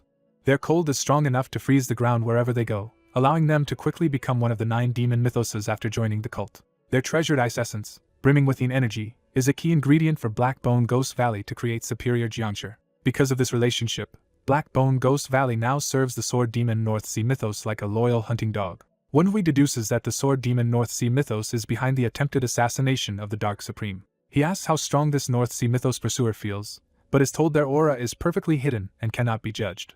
Wonhui concludes that their ability to conceal their presence means they are a peak-level master, making the task harder, and orders the wraiths to pinpoint the location of the followers more clearly. As evening falls, he notes it took longer than expected to track them while others downstairs complain there are no more rooms. He overhears the innkeeper apologizing to a loud young noble, while observing 3 well-dressed youths who appear to be from prestigious families. Examining their aura, he senses that the 2 girls are particularly strong, likely capable of gaining reputations rivaling his sisters. The loud youth introduces himself as Hyuk Woogi of the Golden Sword sect and threatens to drive other guests out. Wonhui recalls this wealthy sect, created 30 years ago through Western trade. Wonhui watches as Woogi bullies the innkeeper and heads in his direction. Woogi's female companions urge him to calm down and accept that there are no rooms, though they seem nervous. Wonhui judges that Woogi is trying to impress them but only embarrassing himself. Woogi suddenly notices Wonhui and reacts. Recognizing him as Tang Wonhui of the 9 Dragon family, Woogi boisterously calls out, which Wonhui finds troublesome. Woogi invites himself and his companions to share Wonhui's table since there is no open seating, while Wonhui inwardly recalls that the original Tang Wonhui had no friends and that this rude man was not one. Wonhui notes he would usually beat such a person senseless but decides he is too busy waiting on the wraith's report to bother. Woogi enthusiastically calls over the girls, while they politely thank Wonhui for the seat and he excuses himself. As they settle, the Golden Sword youths loudly order the menu, praising the tea house's aroma. Just then, a wraith arrives to report that it has finally located the 3 mythos followers as described in the earlier report. Wonhui is relieved that the search is finally bearing fruit. He sharpens his focus, readying himself for action. Meanwhile, downstairs an elderly owner begs a burly newcomer not to cause trouble. The man brusquely shoves past, telling the elder to move aside. He declares to everyone inside that he has business here and no one is to move. Several similarly dressed men appear behind him, indicating he has brought a group. Woogi panics at the commotion, while Wonhui clicks his tongue in annoyance. A wraith identifies the armed men by their aura and identical weapons as Lion Sect swordsmen. Wonhui recalls the Lion Sect's fierce reputation for sharpness and aggression as their members file in. The burly leader asks if Kyujin's fellow guest is Sima Suni of the Chunghua cabin. Wonhui quietly notes that Chunghua cabin is tied to the famed Clear Sky Sword Emperor, who is rumored to have had a daughter late in life. Wonhui suspects the quiet young woman is that daughter, whose father ranks among the top 10 martial masters alongside his own master and the Dark Supreme. He also remembers that the Lion Sect's leader, Lion Blade King, challenged the Sword Emperor a year ago and was reportedly crushed within 10 moves. Wenhui concludes that the Lion sect now seeks revenge on the Sword Emperor's daughter, as Sima coolly asks what if she is indeed that person. The Lion Swordsman introduces himself as Baek Doing of the Lion sect. He formally challenges Sima Suni to a duel on behalf of his sect. Onlookers whisper that this infamous Crimson Lion Blade is the ruthless second disciple of the Lion leader who always spills blood. Wenhui rebukes him for rudely challenging someone without cause. Baek Doing acknowledges Wenhui is with Sima and identifies Kyujin's other companion as an Ame sect prodigy. He names the second girl as Yusumin, the Clear Moon Lady and youngest disciple of the Ame sect leader. Wenhui reflects that the other strong presence he sensed is indeed an Ame martial artist. Baek Doing insists this is strictly a dispute between the Lion sect and Chunghwa cabin and that Ame should stay out of it. He mockingly adds that if Sima cannot win alone, he does not mind fighting Ame's prodigy too. Sima, offended, accepts his challenge outright. Yusumin tries to stop her, but Sima tells her not to worry. Sima steels herself, resolving that if she retreats from challenges like this she is unworthy of being called the Sword Emperor's daughter. Baek Doing laughs approvingly at her boldness as kin of the Sword Emperor. He suggests they move to the tea house's spacious backyard for their duel. Wenhui, hearing that his own matter is ending, laments the wasted time while learning from the wraiths that the followers have scattered into alleys. He tells the spirits to guide him to whichever follower is in the most immediate danger, and prepares to leave. A Lion sect man blocks his path, saying no one may leave until Baek Doing's duel with Sima finishes, which irritates Wenhui. Baek Doing announces that all remaining guests, especially Sima's companion, must stay and watch the fight. He points specifically at Wenhui, demanding his attention. Ignoring the command, Wenhui brusquely shoulders past one of the blocking swordsmen, telling him to move. As he does so, he curtly tells someone behind him to sit down, signaling he will handle the situation himself. A swordsman presses his blade to the protagonist and angrily asks if he did not hear the warning. The protagonist instantly grabs the man's face, cutting him off. He brutally kicks the man away, sending him and his sword flying. Another warrior with wild hair notices the outburst and stares in shock. Two women witness the violence, stunned and fearful. Wreathed in dark purple energy, the protagonist repeats his command for everyone to move. Smiling madly through blood, he rages about why they could not simply obey. A bystander realizes these fools provoked the cult heir when he was already at his most unstable. Members of the Lion Sword sect curse him and charge, outraged that he attacked one of theirs. Two Lion Sword sect fighters leap at him with swords raised. The protagonist coldly repeats the word dare, his temper flaring. He erupts with power and advances, eager to fight. He clenches his fist, gathering energy for a devastating blow. One bald swordsman manages to land a heavy strike on him. Gloating, the bald man starts to proclaim punishment for opposing the Lion sect. Mid-gloat, he is shocked as his sword suddenly shatters in his hands. The protagonist counters with overwhelming force, sending the man screaming. As more attackers rush and shouting, he weaves through them and knocks them aside. Another swordsman charges with a shout, swinging down at him. The man is stunned as his face is smashed mid-attack. That attacker is flung away, screaming in pain. The remaining Lion Sword sect members see their comrade down and hesitate. Someone recalls that these defeated men belong to the elite Blade Lion squad that dominates Guizhou. One of the squad members lies unconscious and bloody on the ground. Observers marvel that the protagonist beat two of that elite squad so easily as he stands amid swirling aura. The Crimson Lion, their leader, decides he must step in despite the scheduled duel. Drawing his blade, he vows to show why he is called the Crimson Lion. He launches a ferocious, sweeping assault with his massive sword. The protagonist notes that normally he would only disarm this man, but remembering how they chose the wrong opponent, he prepares to respond seriously.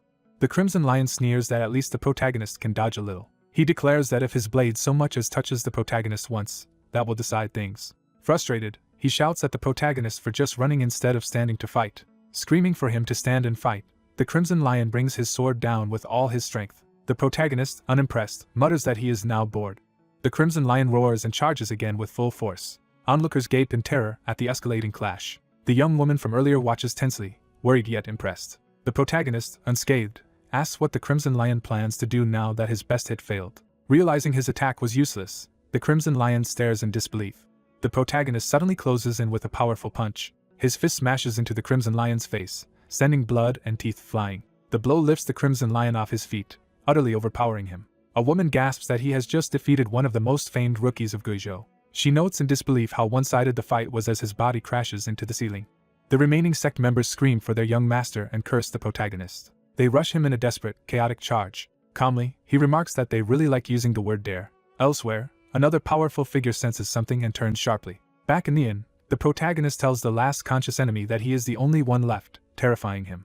The survivor stammers and calls him a monster. Cloaked in a demonic aura, the protagonist points out they attacked first, while the man begs for mercy. He agrees to spare him in exchange for a favor. Grabbing the man's head, he orders him to relay a message to the ones he knocked out. Smiling darkly, he says he will let things end here for now. He warns that if they ever obstruct him again, he will show them what hell truly looks like. The man, foaming with fear, promises to deliver the message. He collapses mid-sentence as the protagonist leaves him barely conscious. The two women watch the aftermath and comment that he left after making a huge mess. They decide there is no time left to leisurely drink tea. The younger woman, shaken but excited, realizes there is a martial master their age. She recalls that he introduced himself as Wunhui. Elsewhere in the city at night, a hooded child flees while a masked pursuer closes in. The masked killer unleashes a deadly sweeping attack. The blow slams into the fleeing figure, sending blood spraying. The killer watches calmly as the victim collapses on the alley floor. Standing over the wounded child, he declares he has finally caught them. Revealing a skull-like face, he vows to exterminate the rest of the group as well. The white-haired child defiantly calls him an infidel and curses him. The killer mocks that he looks forward to the child's screams and uses a telepathic tool to call allies to take the target. Hearing no reply, he grows confused that no one answers. Panicking, he keeps trying the mental link, shouting for his comrades to respond. In the alley below, a towering swordsman silently listens, realizing something is wrong. The masked killer thinks it is strange there is absolutely no response, even if his team were slacking. He begins to suspect something terrible might have happened to his comrades. A cold voice intrudes on the link, teasing him for being scared just because no one is answering. The killer demands to know who has infiltrated their means of contact. The unseen speaker remarks how outdated their spirit contact bond is, shocking him that this stranger knows of it. Realizing the speech pattern feels familiar, the killer hears the stranger criticize his slow decisions and mention that the others realized faster. He whirls around in alarm, asking when the stranger arrived. On a rooftop, the purple-eyed masked protagonist appears in a dark war robe. The killer recognizes the evil ghost war robe and purple eyes and cannot believe what he is seeing.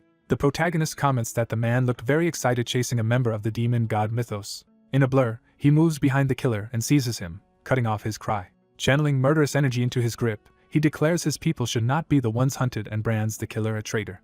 High above the city, another white-haired man stands on a roof, apparently feeling this surge of power. He turns, alerted by the disturbance. Addressing the newcomer, he acknowledges his arrival. The black-haired young master asks his subordinate whether the operation is done. The subordinate explains it will take time because there are many witnesses, and the young master derides the incompetence of their jianshi. The subordinate apologizes for the delay, while the young master says he does not mind waiting if it means hearing the screams of Yun Wenhui's followers. He admits he is acting cowardly but cannot forget that man's face. He remembers losing the succession battle years ago when he was one of the 10 pillars of the demonic path. That memory flashes back to an explosion that once crushed him. He lies in a crater, defeated and humiliated.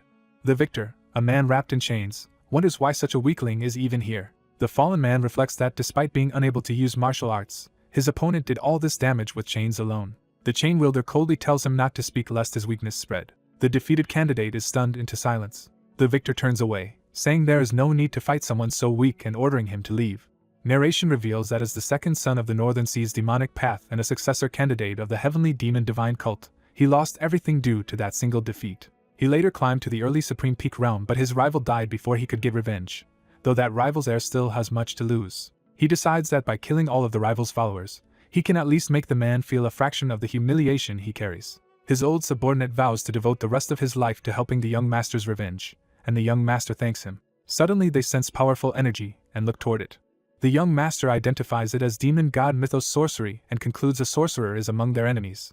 Judging the sorcerer slightly weaker than his old rival, he notes that even so, ordinary swordsmen will not be able to defeat such a foe. The subordinate asks permission to handle the sorcerer, and the young master grants it. The subordinate unleashes a massive ice energy attack that tears across the rooftops. The young master clicks his tongue at what he senses. He remarks that the energy he feels is disgustingly similar to Yun Wenhui's. Back in the alley, the protagonist crushes the skull-masked killer's face for laying hands on his follower. The killer desperately claims he was only following orders. The protagonist agrees that a small fry like him has no authority of his own. Relieved, the man begins to thank him, thinking he will be spared. Instead, a crimson slash cleaves through him in a spray of blood. Writhing on the ground with a gaping wound, he asks why he is being killed. The protagonist answers that this is divine punishment for betrayers of the cult, and that such punishment must never be forgotten. He assures the dying man that his comrades will soon join him in death. Raising his fist, he commands that all of them die. The killer's body is obliterated from within, leaving a gaping void in his torso. The protagonist stands amid the aftermath, his power still raging. His eyes glow beneath the hood as his killing intent slowly settles. The rescued child peeks around the corner, recognizing the evil ghost war robe and purple eyes. Trembling, the child steps out and starts to speak to him. Overwhelmed, the child asks if he is truly the cult's successor. Smiling under the hood, He confirms that he is exactly who the child thinks he is. The child's face lights up with tearful joy. Calling out to his young leader, the child runs and throws himself into his arms. The protagonist catches him, and the child sobs with relief that he is safe. Hugging him back, the protagonist gently praises him for doing well. He tells the child there is no need to speak because he understands how he feels. The child clings to him and weeps, calling him young leader. The protagonist's eyes harden as he refocuses on the situation. He says he would like to talk longer, but there is more he must do. Sensing a new enemy approaching, he tells the child to stay back because an interesting opponent has appeared. The white-haired subordinate Baek-san charges down the alley, shrouded in icy wind. Seeing the shredded corpse, Baek-san admits he did not expect anyone this powerful to be present. The protagonist remarks that they have caught a bigger fish than anticipated. Facing Baek-san, he greets him after many years and notes the infamous living corpse of the Northern Sea is still active. Baek-san is shocked as the protagonist casually mentions their mutual acquaintance Gu Min-chai and asks how that weakling is doing. Baek-san says he recognized the outfit because someone once used that nickname for the young master. The protagonist confirms with a grin that he is indeed the person Baek-san suspects. Enraged, Baek-san unleashes a roaring surge of cold energy while shouting the title Young Heavenly Demon. The protagonist feels the immense chill and his spirit allies warn him to be careful, realizing Baek-san is the second strongest of the blade demons. He comments on how unusual it is that this long-lived ice ghost is still around and notes he thought Baek-san had died 6 years ago. Baek-san snarls that he has been slaughtering the protagonist's followers, believing he would meet him in hell. The protagonist realizes his allies must have died without witnessing Baek-san, and his killing intent rises. He glances back to ensure the child is safely hidden behind the wall. The child, crying, begins explaining that while the protagonist was gone, the second son of the Northern Sea's demonic path became obsessed with the demon god mythos, setting all of this in motion. The hooded protagonist invokes the name Gu Min-chai as his next target. Baek-san insults Gu Min-chai's weak chi and claims his own power vastly surpasses it. Determined not to miss his chance, Baek-san lunges forward with a massive ice blade. The hooded man calmly tells Baek-san he is gravely mistaken. The protagonist reflects that hardship and relentless struggle define his life. Boasting that he has never tasted defeat, he beckons Baek-san to attack within 3 seconds. Baek-san charges, and the protagonist prepares to measure how long he can last. Baek-san's ice attack slams down with devastating force. Baek-san taunts that the protagonist can only talk big. The hooded man begins to chastise his enemies for always acting the same way. Power gathers in his eyes as he focuses on Baek-san rushing toward him. Baek-san is shocked as purple energy suddenly disrupts his approach. The protagonist engulfs Baek-san in a massive purple blast, asking if he has learned his lesson. Trapped in swirling fog, Baek-san realizes he is inside a prepared array. He angrily asks if the protagonist deliberately waited for his attack, while the latter ridicules his lack of sense. Baek-san strains against the array, crying out in pain. He recognizes the fog as a variant of Black Bone Terror's thorny ghost fog and doubts it can hold him. The protagonist notes it is actually a modified version, and Baek-san senses something is wrong. A purple explosion rocks Baek-san, forcing him back. Realizing the fog is unusually strong, Baek-san asks if another sorcery was combined with it, and the protagonist confirms he tailored it for them. The protagonist explains he is using a high-level society technique called Soul Restraining Fantasy Net, but lacks the raw energy to fully power it. He wonders if there is any reason to use that net in its original form. He reveals his purple eyes specialize in rapidly and efficiently activating such sorceries. By pairing his eyes with thorny ghost fog, he can conserve energy while perfectly complementing the Soul Restraining Fantasy Net. He completes and renames the combined formation as the Purple Fantasy Net. Baek-san grudgingly admits the technique is advanced but believes the protagonist lacks energy to withstand his ice power. The protagonist counters that he will prevent Baek-san from using that power at all. Baek-san suddenly vomits blood as the hidden effect hits him. He realizes he has been poisoned by the ghost fog and that using chi will worsen his condition. Coughing and covering his mouth, Baek-san is told he must circulate chi to purge the poison, yet doing so will trap him further. The protagonist states that simple circulation will fail because his special wraith poison spreads too swiftly. He notes that Baek-san's heavy body is the ideal environment for this wraith poison. Baek-san, furious and weakened, demands the hidden enemy reveal himself. The protagonist mockingly calls being labeled a coward a kind of compliment. Baek-san hacks and wheezes as the poison ravages him. Accepting he may die soon anyway, Baek-san steels himself. He resolves to die together with the protagonist rather than fall to his schemes. Baek-san focuses intensely as he begins a final technique. He unleashes his ultimate Ice Soul Blade technique. The technique culminates in a gigantic heavenly ice slash that shatters the Purple Fantasy Net. The protagonist watches the net collapse, admitting he expected it to break under such a rushed activation. He steps out of the mist, disappointed the net failed but unbothered. Grinning, he remarks that at least the poison has worked perfectly. Baek-san, bleeding and enraged, can barely speak. He is stunned that the protagonist dares close and now that the sorcery is gone. The hooded man says the distance is too short to recast sorcery, implying he will fight differently. Baek-san recognizes the evil ghost war robe aura but notes the protagonist's energy seems lower than before. The protagonist retorts that he already accounted for that and powers up with mystic energy reinforcement and evil demon descent. He adds that he himself has changed, channeling power into his body. Baek-san is shocked as black-purple energy erupts around him. The protagonist launches a martial technique called Tempest Dance Northern Wind Blizzard. Baek-san realizes in horror that the hooded man is using advanced martial arts despite his dantian supposedly being destroyed. He stares in disbelief at this impossible development. The protagonist's aura shows that this is far beyond simple self-defense skills. Baek-san finally grasps that his opponent has reached true peak level. The protagonist mentally reviews his strategy of augmenting his internal energy with Evil Ghost War Robe, Ghost Fog, Purple Fantasy Net, and Wraith Poison to drain Baek-san. Baek-san roars and launches another desperate ice strike. His attack detonates in a blinding clash with the protagonist. The hooded man is briefly driven to one knee by the force. His ghost companions worry that Baek-san still fights fiercely despite the poison because he bears deep resentment toward the young leader. Hearing this, the protagonist finds the life-or-death struggle exhilarating. He admits it is fun to test his skills in real combat and see what he can improve. He reflects that the world of martial arts is new ground where he can experiment. Fighting seriously like this makes the flaws in the Violent Tiger's 12-beat technique obvious to him. Watching Baek-san's movements, he pinpoints weaknesses in that style.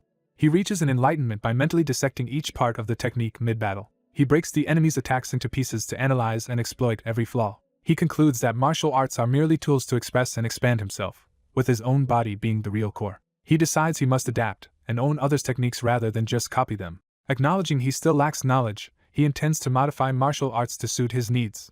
As a live example, he studies Baek-san's Eye Soul Blade technique in detail. He notices Baek-san's execution differs slightly from the textbook form. He likens Baek-san's version to a blizzard of fast, sharp blades that bury those who cannot break through it. He understands that anyone caught would freeze to death within that storm. He deduces that Baek-san's personal sword art is built atop the Eye Soul Blade technique and plans to perfectly mimic its fundamentals. The hooded man then copies Baek-san's blade movements himself. Their identical ice techniques clash, startling Baek-san. Baek-san recognizes his own Eye Soul Blade technique being mirrored after just one viewing and is horrified. The protagonist continues wielding the copied style with ease. He chooses a sword trajectory that best fits his body. Then he overlays the Violent Tiger's 12 beats onto that trajectory. This fusion becomes his new technique, Snow Tiger's 12 Blades, which he unleashes at Baek-san. The combined attack tears Baek-san apart in a spray of blood. Baek-san realizes the protagonist has merged his earlier tiger technique with the Eye Soul Blade and is already customizing it. Terrified, Baek-san screams that his foe is a monster. The protagonist casually wonders why everyone calls him such names as he prepares another strike. He brutally batters Baek-san again, joking that they should call him a prodigy instead. A final blow tears through Baek-san, sending blood and weapon flying. Collapsing, Baek-san laments that dying like this would shame him before his young master. Drawing on that shame, he forces himself up for one last move. He charges with a suicidal technique called Eye Soul Divine Palm aimed at the protagonist's chest. Their clash erupts in a massive icy explosion. The protagonist suddenly feels something strange at his heart where Baek-san struck. The force knocks him backward and sends him skidding away. Baek-san laughs that the protagonist has lowered his guard. Revealing his trump card, Baek-san asks how the sex ice poison tastes. The protagonist stands, hand over a glowing frozen patch on his chest. His ghost allies warn that the tenacious enemy and the cold toxin may freeze all his vessels. The protagonist notes this poison feels different from the old ice poison he knows. Baek-san gleefully explains it is a new heart-corroding ice poison that eats away the heart until the victim dies. He boasts there is no antidote because it was made to be incurable. The protagonist realizes this poison is the reason the society targeted the Tang clan and asks if this was gifted by them. Baek-san is startled that he knows about the society. He admits the connection and says eliminating the protagonist now is fortunate, while the hooded man denies that he is the one being eliminated. The protagonist reveals he already killed 5 of Black Bone's dead swordsmen earlier and holds their wraith spheres. His ghost allies panic as he prepares to consume all those spheres at once. He focuses intensely, eyes blazing purple. He unleashes a surge of purple energy, screaming through the strain. Baek-san mocks his struggle, reminding him the poison has no antidote. The protagonist agrees it cannot be detoxified in a normal way.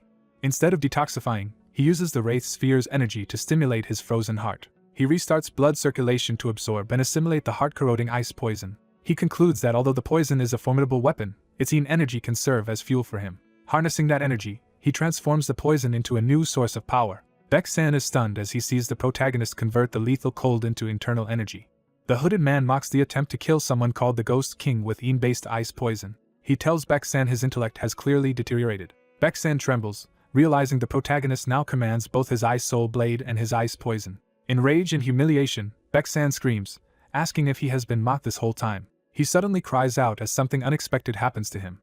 We see Baek-san's body frozen and shattered on the ground while the protagonist stands over him, victorious. The protagonist comments that Baek-san's end is a meaningless death for someone of his status. Having claimed trophies from the corpse, he prepares to leave. He burns the bodies with true fire technique to erase evidence and avoid being tracked. A small white-haired boy peeks out, excited he saw the whole battle with his own eyes. He starts to express what an honor it is, then senses something odd. The boy feels a new ominous energy approaching from the sky. He warns the young leader that Black Bone Ghost Valley's energy signals another enemy, but the protagonist calmly says not to worry. A giant bird-like beast lands, and the protagonist identifies it as an ally. The creature reports to the young leader that it has returned after completing his orders. The spirits greet the bird, impressed by how strong and well-fed it looks after devouring aberrations. The protagonist hushes the chatter and confirms with the bird that all the enemy farms were destroyed, which it proudly affirms. The bird then says there is an additional matter it must report. It produces a mysterious red gem it found while wrecking the farms. The protagonist examines the gem, surprised by what it is.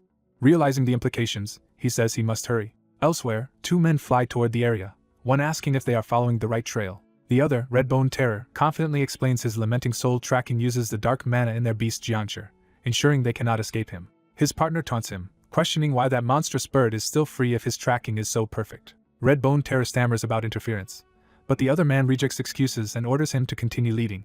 Redbone Terror bitterly thinks the arrogant man is the one with an inferiority complex but still points the way. As they near the courtyard, he notes his technique says the bird never left this place, then senses something amiss. Seeing the frozen battlefield, the leader demands to know what happened. He recognizes the lingering cold as that of Blade Demon North Sea mythos and recalls sending Baek-san to hunt that very foe. Redbone Terror observes that whoever fought here was highly skilled to cause such devastation. North Sea mythos realizes from the residue that the heart-corroding ice poison was used. He reflects that the poison drains enormous internal energy and even shortens the user's lifespan, meaning Baek-san must have sacrificed himself. Remembering Baek-san, he grimly contemplates the cost of using that poison. Redbone Terror says something feels off because his lamenting soul tracking still gives strange readings. Just as he begins to say the monstrous bird should be here, he is suddenly struck in the neck by an unseen attack. Wenhui violently corners a man who, terrified, demands to know why this is happening. Wenhui explains he came under Mythos orders to kill a farm-destroying bird but instead found a battle site. He says the target was tracked here yet no one seems to have left despite the use of heart-corroding ice poison. Wenhui suspects a link between the bird's owner and surviving demon god Mythos members and demands information at sword point. Threatening to use his life-stealing sword, he presses the captive to talk. The panicked man reveals the monstrous bird was created by the Nine Dragons Division to assassinate its leader's son. Wenhui thinks about the Nine Dragons Division plot center and orders the man to elaborate. The captive recounts how they courted the Tang branch's matron, who instead asked them to kill her second son. He says the undead swordsmen sent on that mission vanished while the Gu Diao mutated and began attacking their farms. Wenhui calls them incompetent for not knowing why the bird changed. The man insists White Bone Instructor is still investigating and that infiltrating the secretive Tang clan has been slow. He adds that because they do not know what force supports the second son, progress is delayed. In flashback he recalls that only months ago that despised second son was still being neglected at home. Then that son abruptly changed and started foiling their schemes. Finding this suspicious, Wenhui asks the Tang son's name. The man stammers that the son is Tang Wenhui. Wenhui realizes this Tang youth is backed by a mythos sorcerer who killed Baek-san. He concludes a powerful sorcerer capable of taking and evolving the Black Bone Valley Gu Diao is assisting Wenhui. Elsewhere 3 Kunlun, 3 birds, appear and announce themselves. They kneel before a purple-robed figure proclaimed as the cult heir. The cult heir thanks them for surviving this long. He asks about the cult leader's condition, wondering if his master is safe. The 3 react fearfully, implying something is wrong. He anxiously asks if something has happened to his master. The birds explain they believed if the heir were alive he would be with the cult leader. Shocked that his master is absent, the heir orders them to explain what happened. They narrate that after the bloodbath in the heir's chambers, their master and his guards vanished before the Rebel 5 Mythos arrived. Without both leaders, the revered demon god Mythos were expelled from Tianshan and scattered. Members then dispersed across the continent seeking the missing master while avoiding the martial society. 6 years later they finally discovered the secret mark the heir had left at an inn.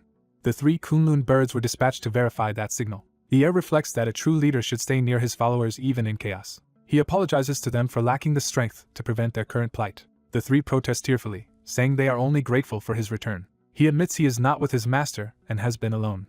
The 3 silently cry, moved and saddened by his words. Walking away, the heir says he is still weaker than he was 6 years ago. He reasons that if his master were fine, he would not have abandoned his followers, so the worst must be assumed. He looks to the sky, thinking of his missing master. He wonders what his master would want him to do from now on.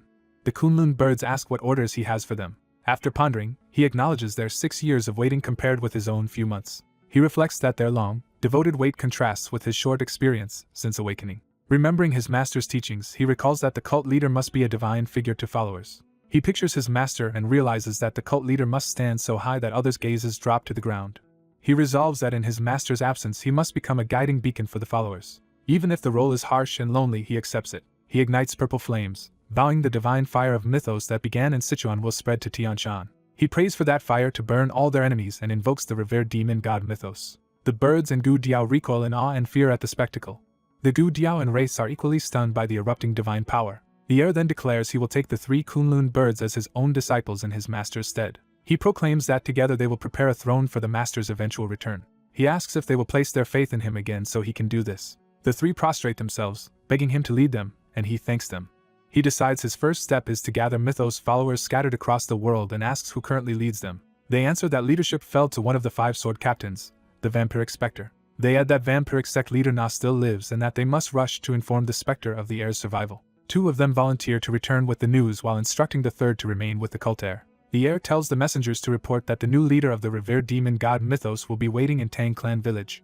A carriage travels through the night forest carrying Wenhui and his companions. Inside, an exhausted Wenhui asks if his condition is really that bad. His spirit allies say his internal injuries are severe, his energy unstable, and he risks chi deviation. They explain his body-soul bond is shaky after overexerting himself to absorb poison, and wonder how he is even conscious. Wenhui muses that to his followers the Mythos leader must be like a true god, not just a ruler.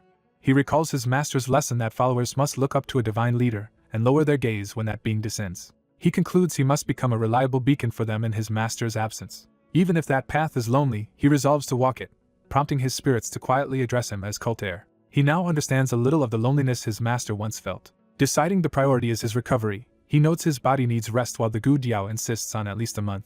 Wenhui protests that he has only a few days until the Dark Supreme arrives. The Gu Diao advises him to refine his yin energy and merge his new insights into his body quickly. Wenhui accepts this risky plan, intending to circulate qi even inside the shaking carriage, shocking his spirits. He insists he must stabilize the yin power before it causes worse damage. He analyzes that his injury came from forcing new understanding into an unstable core, making energies not instead of balance. He plans to dismantle those tangled forces, discard excess energy, and refine the rest. He visualizes splitting and reforging his energies into a proper refined state. The goal is to create a new, purified yin essence to settle calmly in his central core. He enters deep meditation as his energies swirl wildly around him. His companions marvel that he is actually disassembling and refining his energies one by one through sheer concentration. They sense the yin energy stabilizing and believe he has completed the process. Wenhui opens his eyes, registering the successful stabilization. The spirits excitedly praise him for inventing a new cultivation method using the central core. Confused, Wenhui asks what they mean by new method of central core cultivation. The Gu Diao clarifies that he just manipulated his core's qi entirely by will, an advanced central core technique, which he confirms. The Gu Diao admits that level of control is usually the end goal of central core cultivation, surprising Wenhui. He is told that all his different qi sources and poison energy moved under his command, forming a technique unique to him. Realizing he unconsciously let yin essence flow to rebuild what he dismantled, he asks if that is truly his own method. He reflects that his upper core holds his previous life's Phantom King arts, while his lower core will hold Heavenly Demon Warding Heart arts. Yet he notes those alone are insufficient because his true enemies are astral heaven realm divergents from beyond these lands. He admits that mastering those 2 systems separately still would not let him surpass such foes. He thinks that if the central core method can fuse his mystic and martial arts, he may stand a chance. The spirits warn it will be a hard road but insist his current feats prove it is possible. Wenhui states he has chosen his path forward. He examines a bead of Black Dragon Water True Energy. Noting its pure, water-like nature, he decides to base his central core cultivation on this energy, creating the Black Dragon Chi arts. Meanwhile at the 9 Dragons Division, disciples prepare to depart with the Righteous Wind squad leader. The division head thanks that squad leader for personally coming to assist. The squad leader says it is simply their duty, complaining that Tang Gan's poor report made things harder. As they leave, he is surprised to see a carriage approaching early in the day. A gate guard stops the carriage and asks the driver, one Kunlun bird, why they have come to the Tang branch. Wenhui steps down, about to answer the question. He calmly replies he is returning from a mission, shocking the guard who recognizes him. His sister sees him and freezes in surprise. She rushes to hug Wenhui, and he greets her, saying he did not expect her to be waiting outside. She anxiously checks if he is hurt, and he reassures her he is fine. Internally she assumes his mission must have failed since he returned so soon, though she is relieved he is safe, and she tells him he worked hard. Wenhui grins and declares he actually killed a member of the North Sea Mythos. In chibi form, he smugly presents the sack containing his captive while his sister stares blankly. Off-screen, someone exclaims in shock that he already finished the job and come back. A violent sound effect cuts to the Tang compound as the scene shifts. In an earlier scene, Wenhui finally releases the tortured soul of a North Sea Mythos member, ending his suffering. He tells the Wraith to be grateful its torment ends here as he disperses it. His spirits comment that Wenhui had repeatedly torn and reformed that soul, making undeath a mercy. Back in the present, he notes they now have ample information on North Sea Mythos and that it is around midday. Just then Tang Hosen appears, calling Wenhui, and Wenhui thinks the timing is perfect. Hosen says he heard Wenhui caused a huge commotion. Wenhui retorts that he simply killed a demon cultist and glorified their name. Hosen clarifies he meant Wenhui's beating of the Lion Sect members, which Wenhui had almost forgotten. Wenhui dismisses it as harmless banter and asks if the Lion Blade King himself is really coming to scold him, which Hosen confirms. Hosen states that very Lion Blade King, a regional supreme, is coming specifically to hold Wenhui accountable. Wenhui is incredulous that such a figure would visit over youthful squabbles, but Hosen affirms it. Wenhui sighs that he expected praise yet will also be reprimanded and urges Hosen to take him to the meeting. He then formally reports to the Tang clan leader that he has returned after completing his mission. The clan leader scrutinizes him silently. He remarks that in addition to the white bone head Wenhui promised, there was another trophy. He notes that Wenhui also delivered the head of the North Sea Mythos Blade Demon. Furthermore, Wenhui angered the Lion Sect enough to lure the Lion Blade King himself to their territory. Wenhui defends that conflict with the Lion Sect was unavoidable during the mission and says he has yet another detail to add. The clan leader asks what else Wenhui has to tell him. Wenhui produces a written report from his robes.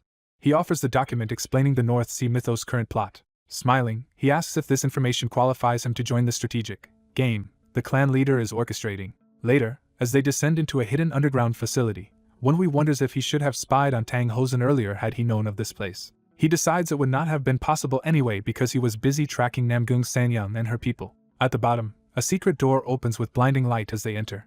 Seeing the vast chamber within, Wenhui thinks the scale far exceeds his expectations. He is stunned that such a huge space exists underground. His spirits excitedly call him over to examine a massive, incredibly detailed world map on the wall. They point out it includes Sichuan at the center and regions stretching from Haidong to Xinjiang, India, and Europe. They observe that the map lists countless sects and organizations with notes on their strength and diplomatic ties to the Tang clan. Wenhui reads that it also marks the Tianshan range where the heavenly demon divine cult resides and the towers of the half-transcended. He realizes this map reveals the Tang clan's grand global ambitions. A masked strategist, Tang Gun, appears and remarks how quickly Hosen brought Wenhui here, while Wenhui recognizes where Tang Gun has been hiding. Tang Gun asks how it feels to see the secret Wind Evolution Center. Wenhui repeats the name, understanding that they intend to send their influence, the Wind, across the world. He deduces their goal from the global map, concluding they plan to build a worldwide network beyond China.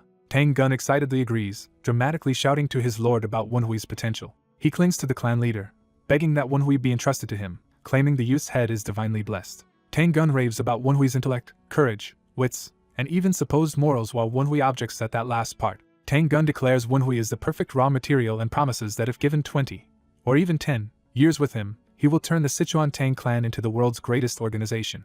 Gon reacts in shock, demanding clarification about what is being proposed. Gon passionately argues that the young master has proven himself a warrior who belongs on the battlefield, not stuck doing clerical work. The masked strategist explains that for the Tang clan, ruthless resolve to achieve goals matters more than combat itself, and martial arts and tactics are only tools toward that end. Gon furiously accuses the strategist of wanting to trap the talented young man indoors like himself despite his martial gifts. The strategist counters that nurturing rulership in a room is how kings are made, since martial training can be done anytime, and that a king's talent grows only by overseeing others, leaving Gon stunned. Their superior curtly orders them to stop arguing. The superior declares that the path Wai chooses will be his own, telling them to postpone their struggle over him. The superior praises Wai's perceptiveness and begins explaining that this underground place was built by the Tang clan to link together the entire world. He says that in the Jianghu, the Sichuan Tang clan is regarded as a barrier that blocks outside forces. A dark dragon-like image illustrates how the clan prevents external threats from entering the Jianghu. The superior adds that neither he nor the clan head intends for the Tang clan to remain merely a static defensive wall. He reveals the Tang clan's ambition to become a mighty castle. He elaborates that they seek a towering fortress that overlooks the world so completely that no one dares stand above it. However, he says that before such a castle can exist, they must first become an impregnable fortress that even the demon cult's fanatics cannot breach. He recounts that 6 months ago they learned the demon cult zealots, at the Namgung clan's instigation, were plotting to assassinate the Tang clan head. At first they tried to block the plot directly, he says, but the clan head had another idea. In flashback, the clan head argues that merely preventing the attempt would only catch the tail, and that they should instead aim for the body. The clan head volunteers to act as bait in order to lure out the demon cult. Thus they designed a grand demon cult annihilation operation built around the so-called Dark Supreme Assassination Plan. Y summarizes that the assassination will serve as justification to attack the demon cult, letting the Tang clan rally the forces of the Jeonghu against it, while privately judging the plan's author Tang Munhyuk reckless for staking his life on it.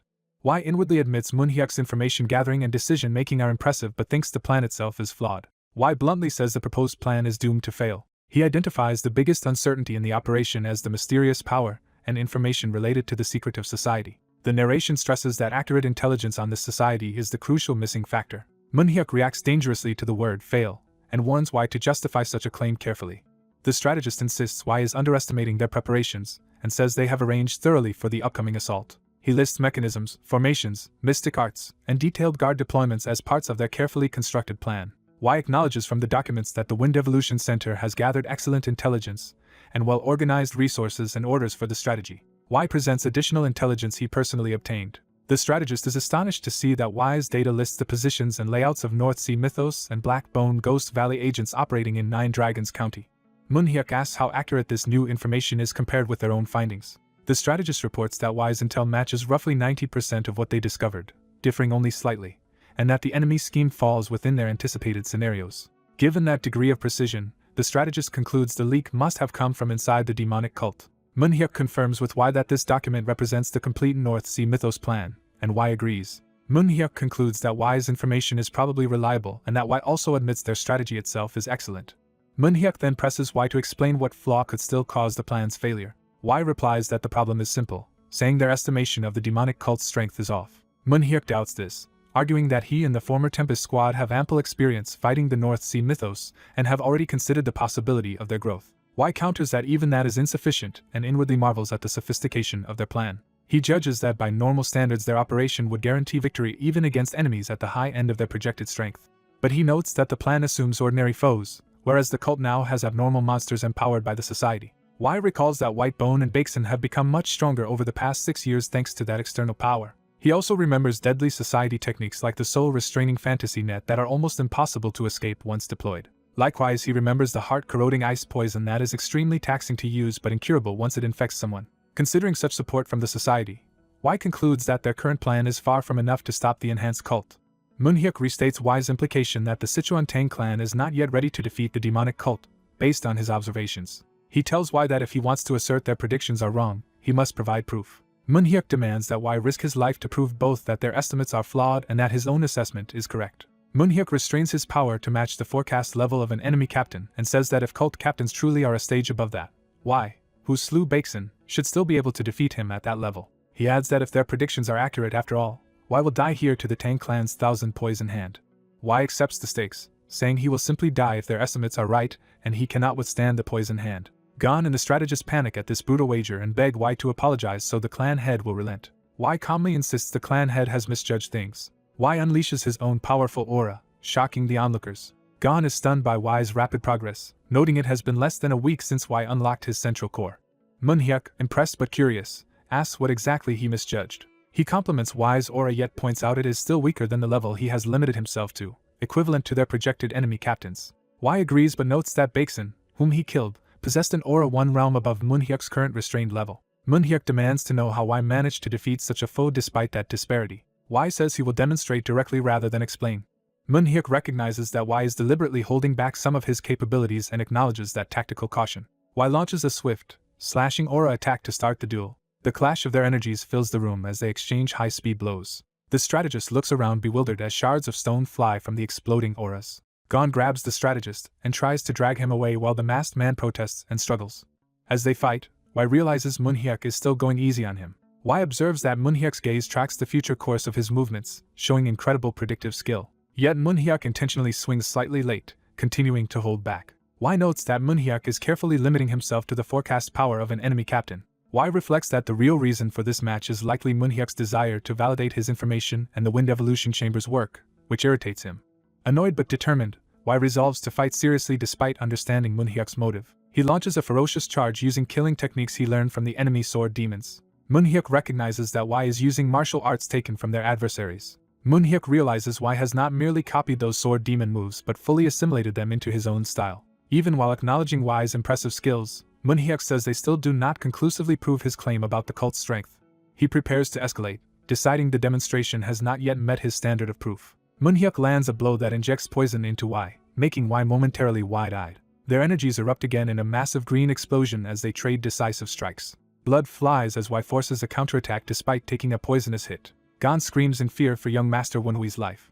Moonhyuk admits he does not like what he has had to do in this test. He notes that when the poison reached Y immediately sealed off part of his circulation and expelled tainted blood before it could intoxicate him. Moonhyuk further observes that Y willingly accepted a glancing 1,000 poison hand strike in order to land his own attack, which would have killed a North Sea Sword demon. Y replies that he could take such a risk precisely because he could tell Moonhyuk was holding himself to the reduced enemy captain level, and that is what he dislikes. The strategist, terrified, asks if their duel is finally over and declares they should kill him before wrecking the Wind Evolution Chamber more.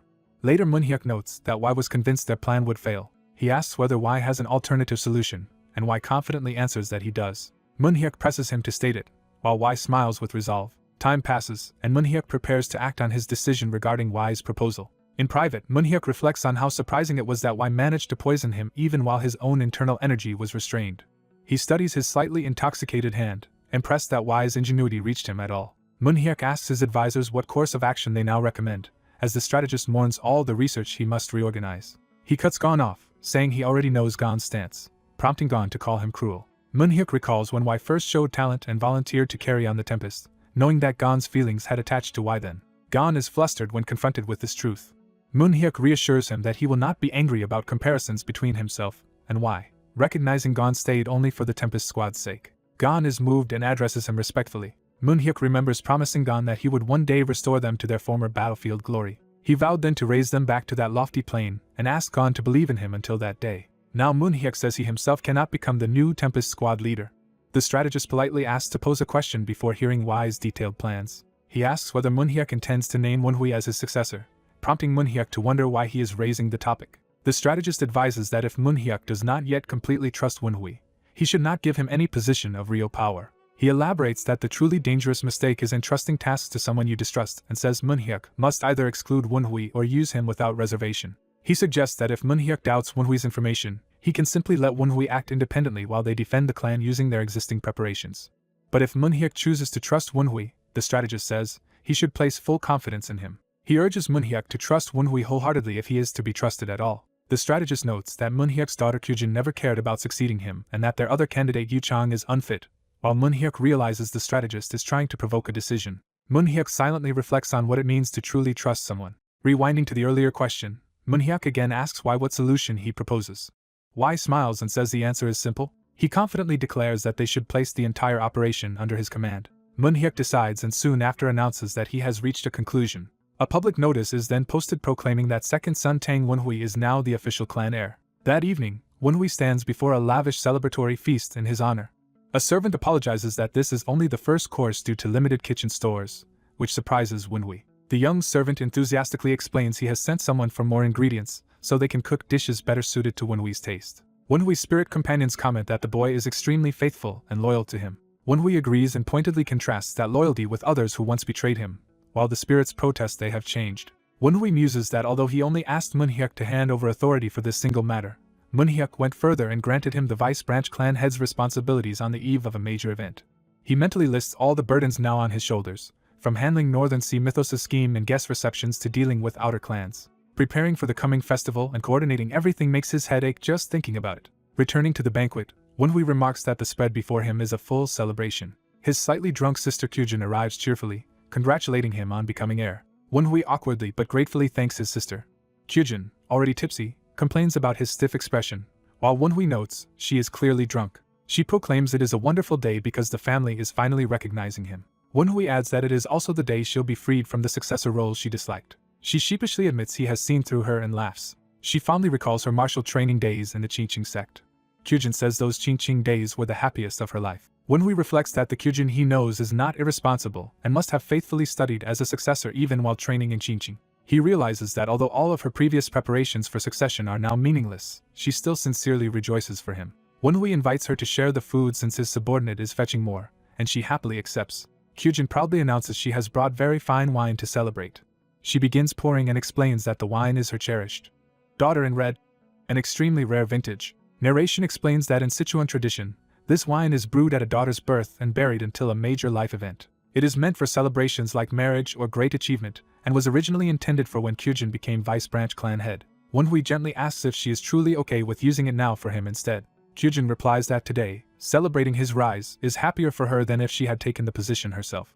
As Wonhui begins to respond, Gon suddenly bursts in noisily with more alcohol, congratulating him. Wonhui dryly points Gon toward the door, but Gon brushes it off, eager to join the festivities. Kyujin greets Uncle Gon politely while he barges in with bottles. An awkward silence hangs as they stare at the intruding Gon. Wonhui attempts to shoo Gon away, but Gon insists he is busy and tries to slip out, claiming he only came to deliver drink. Moments later he relaxes, relieved when told he did not interrupt anything important. He notices the open daughter in red and remarks in surprise that they have already started drinking. Wonhui reveals that the rare wine actually belongs to Kyujin, startling Gon. Kyujin assures Gon she is pleased to relinquish her successor role and toasting Wonhui makes her happy. As the rosy wine is poured into cups, the family laughs together, and the celebration for the new clan heir begins in earnest. Wonhui cheerfully pours a pink drink for the girl, telling her it is her turn. As the fragrant drink fills her cup, she comments on how nice it smells. Raising her cup high, Kyujin proposes a toast for Wonhui's future and that of the branch clan. The three of them clink cups together in a celebratory toast. They start eating the lavish meal laid out on the table. While Kyujin eats enthusiastically, she praises how skilled Wonhui's cook is. Remembering something mid-bite, she turns to Wonhui in surprise. She suddenly asks what will happen to his relationship with Qingqing's senior disciple if he opens the gift now, making him spit his drink. Flustered, she angrily questions why they are bringing up Qingqing's senior disciple Li Qiusan. Embarrassed, she insists the others are misunderstanding the situation. Her uncle immediately jumps to talk of matchmaking and seeking the branch clan head, while she yells that they have it wrong. Kyujin states calmly that she never intends to marry. She then adds that she plans to leave the Tang clan for good once the festival ends, shocking the others. Her uncle, stunned, asks if this decision is because of what happened with the first madam. Kyujin replies that while that incident is part of it, the choice is something she has contemplated for years. She explains that in Qingqing she advanced in 1 month in sword training what would have taken a year in the Tang clan. Admitting she has always been better with the sword, she bows her head as the two men fall silent. Her uncle confesses he cannot fully understand since he is Tang to the bone, having spent his entire life in the clan. Still, he recognizes how deeply she has thought it through. Wonhui apologetically says he has something serious to discuss even though they are celebrating. He reminds her that he must draw his sword when the Dark Supreme visits for the festival and asks if she will serve as his sword. Kyujin answers that if his goal is to eradicate the demonic cult, she will help. Before she can finish, Wonhui reaches out sharply to stop her. He warns that the sword will not only be required to slay the demonic cult, startling her. Wonhui says that if his sword lacks the resolve to kill a certain opponent, it will not be suitable. Kyujin replies that in that case he must find another sword, and Wonhui offers to help her leave the clan before the festival if she cannot. Hurt, she says he is cruel, remarking that she has always sided with him even when it caused conflict with her mother. Wonhui explains he spoke so bluntly because his position in the clan is changing. Kyujin answers resolutely that she made up her mind about this long ago, then begins to share what she learned from both Qingqing and the Tang clan. She declares that the single guiding principle she gained from those experiences is righteousness. She takes a firm step forward as if acting on that conviction. Kyujin states that all her decisions are based on whether something is righteous and promises to follow Wonhui if he pursues justice. Wonhui realizes from her words that she will not agree to everything he asks. She explains she opposed her own mother because she judged her schemes to be unjust. Kyujin adds that if Wonhui doubts her sense of justice, they must part ways now. Wonhui reflects internally that he has never seriously considered righteousness, viewing most claims of it in Zhongyuan as selfish excuses. He notes, however, that Tang Kyujin seems different from such hypocrites. He recognizes genuine sincerity in her voice when she spoke of righteousness. Moved, he places a hand on his chest, acknowledging her words. Wonhui bows and apologizes, admitting he was wrong to question her resolve. He recognizes she would sever even family ties for what is right. Kyujin answers that while such ruthless resolve is difficult, she believes Wonhui can manage it as Vice Branch Clan head, so she agrees to become his sword. Raising her cup again, she vows to live and die as Wonhui's sword until everything is over. Wonhui toasts back, promising to use that sword only for just and clean purposes. Their uncle jokingly complains that they forgot about him in their solemn pact. All three share another drink together, strengthening their alliance. Time passes, and the scene shifts to the Tang clan's grand pavilions under daylight. Elsewhere at night, the narrative moves to the walled city's Gold Sword sect. There, Namgung Sanyong rages at the news that the loser, Tang Wonhui, has become the Tang clan's Vice Branch Clan head. He recalls being humiliated by Wonhui in front of Sumin and Suini and seethes with resentment. He complains that he must now prepare a gift and apology for Wonhui during the Dark Supreme's festival, even though he feels Wonhui was in the wrong. Alone and shaking in his room, he bitterly wishes he had been born into a renowned household like Wonhui. Gripping a stone, He convinces himself he would have been much stronger than Wenhui if given the same background. A shadowy figure appears, remarking on his talk of offering a present to Tang Wenhui and hinting he has come to the right place. When Sanyang demands his identity, the intruder says it is unnecessary to know and displays ominous energy. The stranger unleashes a powerful icy attack that sends Sanyang flying. Freezing him in place, the intruder says he wants to meet Tang Wenhui and will be using Sanyang as a tool. The masked man, revealed in close-up, asks smugly if Sanyang minds being used. Back at Qingqing, Kyujin and Wenhui later share drinks on a rooftop under the moon, and Wenhui teases her about whether a virtuous Qingqing Taoist should be drinking so much. Irritated and tipsy, she retorts that it is called being a Taoist, and he jokingly repeats the label of Qingqing's goody two-shoes Taoist. Growing thoughtful, Wenhui admits there is something he has always wondered. He asks why she was always so kind to him, prompting her to look surprised. She says she had always planned to tell him but decides to explain now, starting with the reason. Kyujin reveals she is keeping a promise she once made. She clarifies that the promise was to his mother. Remembering the past, she describes Wenhui's mother as a very warm-hearted woman and recalls running happily to meet her as a child. The memory shows his mother greeting young Kyujin with a gentle smile. Kyujin narrates how Wenhui's mother comforted her during exhausting clan training and spoke of the wider world in Jianghu. She also taught Kyujin about beautiful mountains like Qingqing and Amei and shared the simple joy of sweet candied fruits. Their bond is shown through scenes of the woman affectionately patting Kyujin's head as the girl eats snacks. One rainy night, Kyujin discovers mysterious medicine being given to Wenhui's mother and wonders what it is. She realizes in horror that her own mother has been mixing poison into the woman's medicine. When she confronts his mother, the woman merely hushes her. Kyujin protests that the woman is still taking the medicine despite knowing it is poison, but the First Lady says the drug does not affect her. She explains she has an incurable illness. The revelation shocks young Kyujin. Wenhui's mother says she had kept the illness at bay with the branch clan head's help but worsened after Wenhui's birth, and now the medicine only hastens her end. Kyujin begs her to stop taking it and try to live longer, but the woman refuses, not wanting to cause additional trouble. Overwhelmed, Kyujin can only choke out a pained sound. The dying woman takes the girl's trembling hands. She then asks Kyujin for one last favor, to promise she will remain good friends with Wenhui even after she is gone.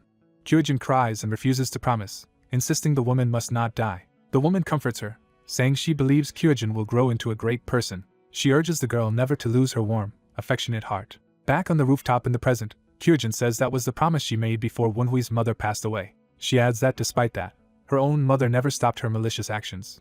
Kyujin recalls how Namgung Sanyang spread slanderous rumors about Wenhui and his mother, which the Nine Dragons division accepted. Wenhui reflects that those rumors were absurd, especially considering his powerful father could easily resist drunkenness. He notes that even though the rumor insulted Tang Hozan, Namgung used it to disgrace Wenhui and his mother even further. Kyujin apologizes to Wenhui, worrying that it must hurt to learn she was kind to him because of that promise. Wenhui tells her she is mistaken. He points out that she treated him kindly even before his mother asked her and before she knew of her own mother's crimes, saying that is simply who she is. His words make Kyujin smile through tears and she thanks him. Wenhui privately marvels at how Kyujin grew so kind despite having such parents, then thanks her aloud. Suddenly sensing something, he turns serious. He thinks about the emotions Tang Wenhui once held that he, as young Wenhui in this body, never fully understood. He now recognizes the chasm between Tang Wenhui's original body and his own soul, tied to grief he never experienced as a former orphan. He acknowledges the depth of Tang Wenhui's resentment and despair. A brief image shows the original Wenhui alone in desolation, emphasizing that suffering.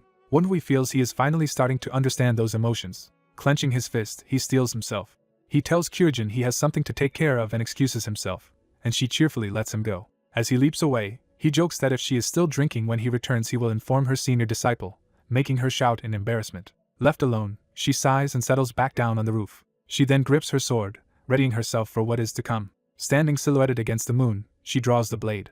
The next day at the First Lady's pavilion, a scream echoes through the compound. The First Lady rants that Wenhui has been acknowledged as a succession candidate and named vice branch clan head, concluding that she and her children have been cast aside. In panic she tells herself she must do something about this. As she rushes, she curses the Righteous Wind Squad for pestering her, and insists she has nothing more to say. Her son Yuchang appears unexpectedly inside her chambers, alarming her.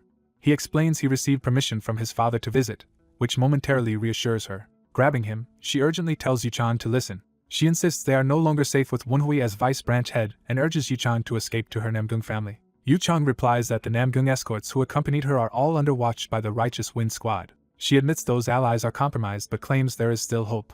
She instructs Yuchang to leave a secret mark and message in the Righteous Wind Pavilion's back garden to summon a hidden Namgung contact to the Crimson Pavilion at night. Wenhui, having intercepted the message, crushes the secret token while realizing there is still a Namgung spy she was hiding. Facing his mother, Yuchang calls her name and confesses that he thought at least she trusted him even if she distrusted his aunt. When she tries to shift the topic to urgency, he surges with emotion and slams his hand down, shouting why she involved the demonic cult. Tearfully, he demands to know why she allied with their enemies. She stammers in shock at how he learned this, while Yuchang explains he had wanted to handle both martial arts and clan politics on his own. He yells that accepting Namgung help was just another way to prove himself, and that he wanted to show his worth independently. Yuchang cries that he wanted to win as a Tang rather than by relying on her family. Suddenly, an outside voice declares the conversation finished, interrupting the moment. Wenhui, Kyujin, and the masked overseer enter, Wenhui noting there were still Namgung's spies in the Righteous Wind Pavilion and sarcastically saying he is embarrassed he missed them. The First Lady realizes in horror that the overseer and Kyujin are with Wenhui and begins to guess what that means. Yuchang stands silently at Wenhui's side, confirming her fears. She screams that Wenhui forced Yuchang to betray her. Wenhui reminds her of their past conversation, when she promised she would step back and abandon her children's succession rights if he wished. She frantically tells Yuchang not to be fooled.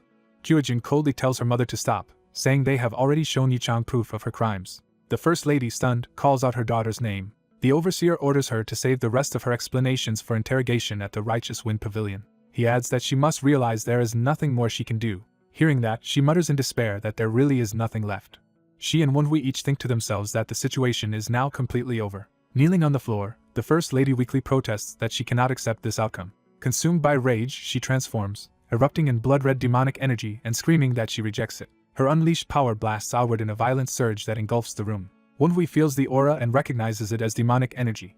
Yuchang stares in horror at his mother's transformed state, while Kyujin watches tensely. The spirit companion explains that she is using explosive reverse blood flow demonic arts, a forbidden technique even in the demonic cult. Wenhui recalls that this art multiplies internal energy for a short time. He also knows it makes the user lose sanity, turning everyone nearby into enemies and ultimately killing the practitioner. The narration emphasizes that this is a suicidal last resort technique. Enraged, the First Lady blames Tang Wenhui for all her misfortune. Wenhui counters that the Namgung clan brought the White Bone instructor and their schemes into the Tang clan, so her anger is misplaced. She screams for him to shut up and attacks in a frenzy. With a roar, she hurls a massive wave of demonic energy across the room at him. Wenhui darts past the assault with sword drawn, preparing to end the confrontation. The enraged woman smashes through furniture with a shockwave, sending the man flying back. The man, sweating, realizes the woman has resorted to demonic techniques. Tang Kyujin orders Yuchang to retreat farther while she advances toward her mother. Kyujin pleads with her mother not to deepen her sins as crimson demonic flames swirl around the older woman. Tang Wenhui observes that convincing the mother is now impossible.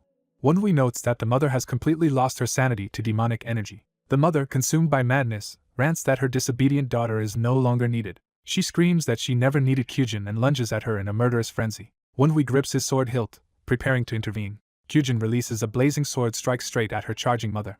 The mother is blasted back by Kyujin's anti-demonic sword energy, howling in pain. Wenhui's spirits marvel that Kyujin can disperse demonic energy like a true Taoist of Qingqing, and say she is still wasting her efforts. Wenhui reasons that Kyujin must know the explosive reverse blood flow technique harms its user, even if she did not realize it was demonic. He wonders if the mother used such a self-destructive art solely to defeat him. Kyujin rejects that idea internally, denying that her mother's motive was that simple. The mother erupts with another gigantic demonic outburst, screaming as power explodes around her. The red energy whirls violently while Kyujin and others brace themselves against the onslaught. Kyujin, already wounded, bitterly thinks that her mother remained selfish to the very end. She recalls that her mother knew exactly what decision Kyujin would make in this situation. Resolving herself, Kyujin vows to stay true to her own path. A flashback shows a former Taoist of Qingqing focusing her glowing sword, invoking sect techniques. The narration lists renowned masters and leaders who once favored Tang Kyujin during her sword training. In that memory, Kyujin begins a ritual dedicated to eradicating demonic forces. Back in the present, the demonic mother chants about killing while Kyujin stands ready with her sword of light. The mother shrieks to kill and fully gives herself over to murderous frenzy. She dives at Kyujin with monstrous speed, eyes bleeding demonic light. Kyujin plants her foot, ready to receive the attack. She performs a decisive, blinding sword slash as their clash reaches its peak. Kyujin's expression hardens as debris falls in the wake of her attack. She closes her eyes, accepting the grim outcome. Rain pours over the Tang residence, marking the somber aftermath. One of Wenhui's spirits asks if he noticed the look on the mother's face just before she died.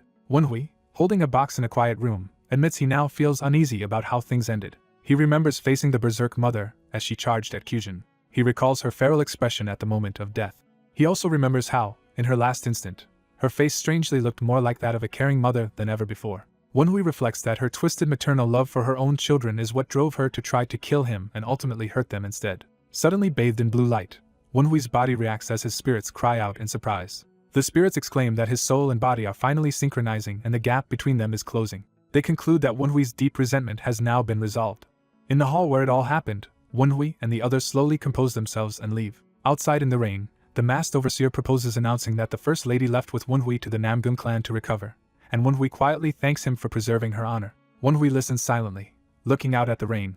Kyujin stands alone inside, swords at her side, staring at the blood-stained floor where her mother died. She turns to the window, lost in thought as rain beats down outside. Narration explains that time passes quickly afterward and that, following Namgung Sanyung's death, all remaining Namgung spies are captured. Kyujin comes to terms with her emotions over her mother's death and begins helping Wenhui with the heavy paperwork of being Vice Branch clan head. As they prepare to receive visitors, narration notes that the Dark Supreme's visit draws near and various allied sects arrive by carriage. Wenhui pulls Kyujin aside, saying there is something important he needs to discuss with her. He awkwardly claims he is too immature for his current position and suggests Kyujin, being more reliable and popular, would be better suited, but she immediately dismisses that as nonsense. Wenhui's spirits secretly watch, delighted by this rare display of vulnerability, and hope to keep observing the pair's growing chemistry. Wenhui, eyes glowing ominously, tells the spirits it is time to recharge the Ray sphere, scaring them into apologizing.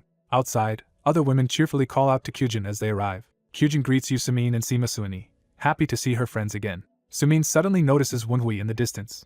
Wenhui, startled, recognizes the new arrivals while holding one of his spirits in hand. Kyujin is surprised that her friends know Wenhui and asks about it. Wenhui awkwardly remembers their chaotic first meeting at a tea house and apologizes for how he appeared then. Kyujin beams and offers to formally introduce everyone. She introduces Yusumin as the Clear Moon Lady of Ame, whom she befriended at a Mount Shu gathering. She then introduces Sima Suini, known as White Sword Milan of Azure Flower Mountain Manor. Kyujin proudly introduces Wenhui as her younger brother and current Vice Branch clan head of the Nine Dragons division, prompting surprise that she herself is not holding that role. Kyujin confirms that Wenhui took the position, and Sumin jokes that Kyujin always said she did not want the job, so she finally got her wish. The women laugh together while Wenhui and Suini watch from behind. Suini nervously denies anything is wrong when Wenhui asks, slightly flustered by his presence. Sumin playfully teases Suini as a sly little cat, implying she has an interest in Wenhui. Sumin hauls Suini away so Kyujin and Wenhui can continue their duties, saying they will catch up later. Exhausted, Wenhui slumps down, complaining of fatigue, while Kyujin reminds him they still have more paperwork. Kyujin suddenly hears something approaching and looks up in surprise. She spots several unfamiliar carriages rolling down the forest road and wonders who they belong to. As they near, she recognizes them as coming from the Gold Sword sect. A plump man introduces himself as Najin Bey, overseer of the Gold Sword sect, offering greetings on behalf of his leaders. Wenhui politely introduces himself as Vice Branch clan head Tang Wenhui and welcomes them, hinting that he is puzzled by the amount of cargo they brought. Ji Bei explains that because Wenhui had refused any gifts during his last visit, their sect leader insisted on sending reparations this time. He reveals a chest overflowing with gold, saying it is both an apology and aid for Wenhui's branch. Jinbei begins to say there is more, glancing meaningfully at someone behind him. A terrified young man drops to his knees before Wenhui, loudly apologizing for his past rudeness and begging forgiveness, which reminds Wenhui he is from the Gold Sword sect. Wenhui decides to play along and accept the apology and gift, reassuring the man that he is forgiven. As he does so, Wenhui suddenly senses a strange energy and stiffens. He orders the guests to be led to the pavilion to rest, masking his reaction while an attendant agrees. Internally, Wenhui notes that, for an instant, he detected traces of demonic energy among the newcomers. He realizes that energy belongs to one particular man among them. Wenhui locks eyes with a rugged, bandaged man carrying luggage, recognizing him as the source. In his mind, Wenhui identifies the man as Gu Minchai. Elsewhere, Sumin mentions she saw Suini intently staring at Wenhui as the guests entered. Sumin teases that Suini was obviously staring at Wenhui, while Suini flusteredly denies it. Sumin keeps pressing, asking why Suini insists it is not what she thinks. Embarrassed, Suini admits the reason she stared is that Wenhui carried a distinct sword aura. Sumin is surprised to hear this, since he did not have such an aura previously. Suini explains that his sword presence now feels like that of someone who has trained for many years. Thinking further, Suini senses that his sword aura feels like that of someone who has practiced for a decade or more. She suddenly catches a familiar sword scent on the wind and is startled. Realizing it is the same sword scent she remembers, she dashes off to warn Kyujin and Wenhui. Sumin is dragged along, confused as Suini races toward the others. Suini decides they must reach Kyujin and Wenhui immediately, recognizing the scent as belonging to the swordsman who once fought her father. At the gate, Wenhui quietly confirms to himself that the mysterious carrier really is Gu Minchai. He notes that Minchai is trying to hide his demonic energy, but such concealment cannot deceive him. When his spirits ask who he is watching, Wenhui tells them the man is Gu Minchai. The spirits are shocked, recognizing Minchai as the infamous 7 Seconds killer, second child of the Northern Sea Mythos leader. Wenhui realizes the Northern Sea Mythos has already sent an assassin sooner than expected and considers what to do. Though eager to tear Minchai apart for his crimes, Wenhui reasons that killing him now would only cause the Northern Sea Mythos to abandon their assassination attempt, reducing the benefit to Wenhui. He therefore decides to let Gu Minchai live a bit longer for strategic reasons. Later, Kyujin confirms that the Gold Sword sect was the last group to arrive, and Wenhui notes that anyone else will not come until morning. Suddenly a powerful force sweeps past them, making Wenhui and Kyujin turn in alarm. Wenhui senses a familiar overwhelming presence and tenses up. The Lion Blade King, Weiji Humyang, appears and begins unleashing an immense attack filled with sword energy. Wenhui reacts instantly, using a spear to block the incoming slash and shield Kyujin. As weapons scatter, he commands his spirits to bring him a spear, which they obey. The spirits streak through the air toward the source of the golden sword energy. A long spear whirls through the sky toward Wenhui. He catches the spear and stands protectively before Kyujin, ready to face the attacker. Kyujin asks nervously if enemies have appeared as Wenhui's dark aura erupts. She then notices something on the ground and is shocked. Looking down at the cracked earth, Kyujin recognizes the power erupting nearby. Above them, the Lion Blade King laughs wildly as he sends a colossal sword slash crashing down, forcing everyone on the ground to cower. Watching from below, Gold Sword sect members panic that the intimidating blast was only a test, not a serious attack. The Lion Blade King roars that he likes Wenhui boldly stepping into his attack. He seizes his golden blade, preparing another show of force. A titanic golden sword arc cleaves through the sky toward Wenhui. Wenhui charges forward, determined to meet it head-on. Dark blue energy coils around his spear as he prepares a counter. He unleashes a powerful spear technique that collides with the descending golden sword energy. The clash explodes, sending black and golden power waves everywhere. Those on the ground shield themselves from the shockwave as dust and wind roar past. Observers struggle to withstand the aftermath, amazed by how much force is generated from a midair duel. Gold Sword sect members cower, fearing they are under demonic cult attack. Amid the chaos, Gu Minchai moves with the others, his face unreadable. He silently gauges the situation, eyes narrowed. From the Lion Blade King's perspective, he laughs that his light test strike was deflected more easily than expected. Wenhui lands, panting, still holding the spear amidst the swirling dust.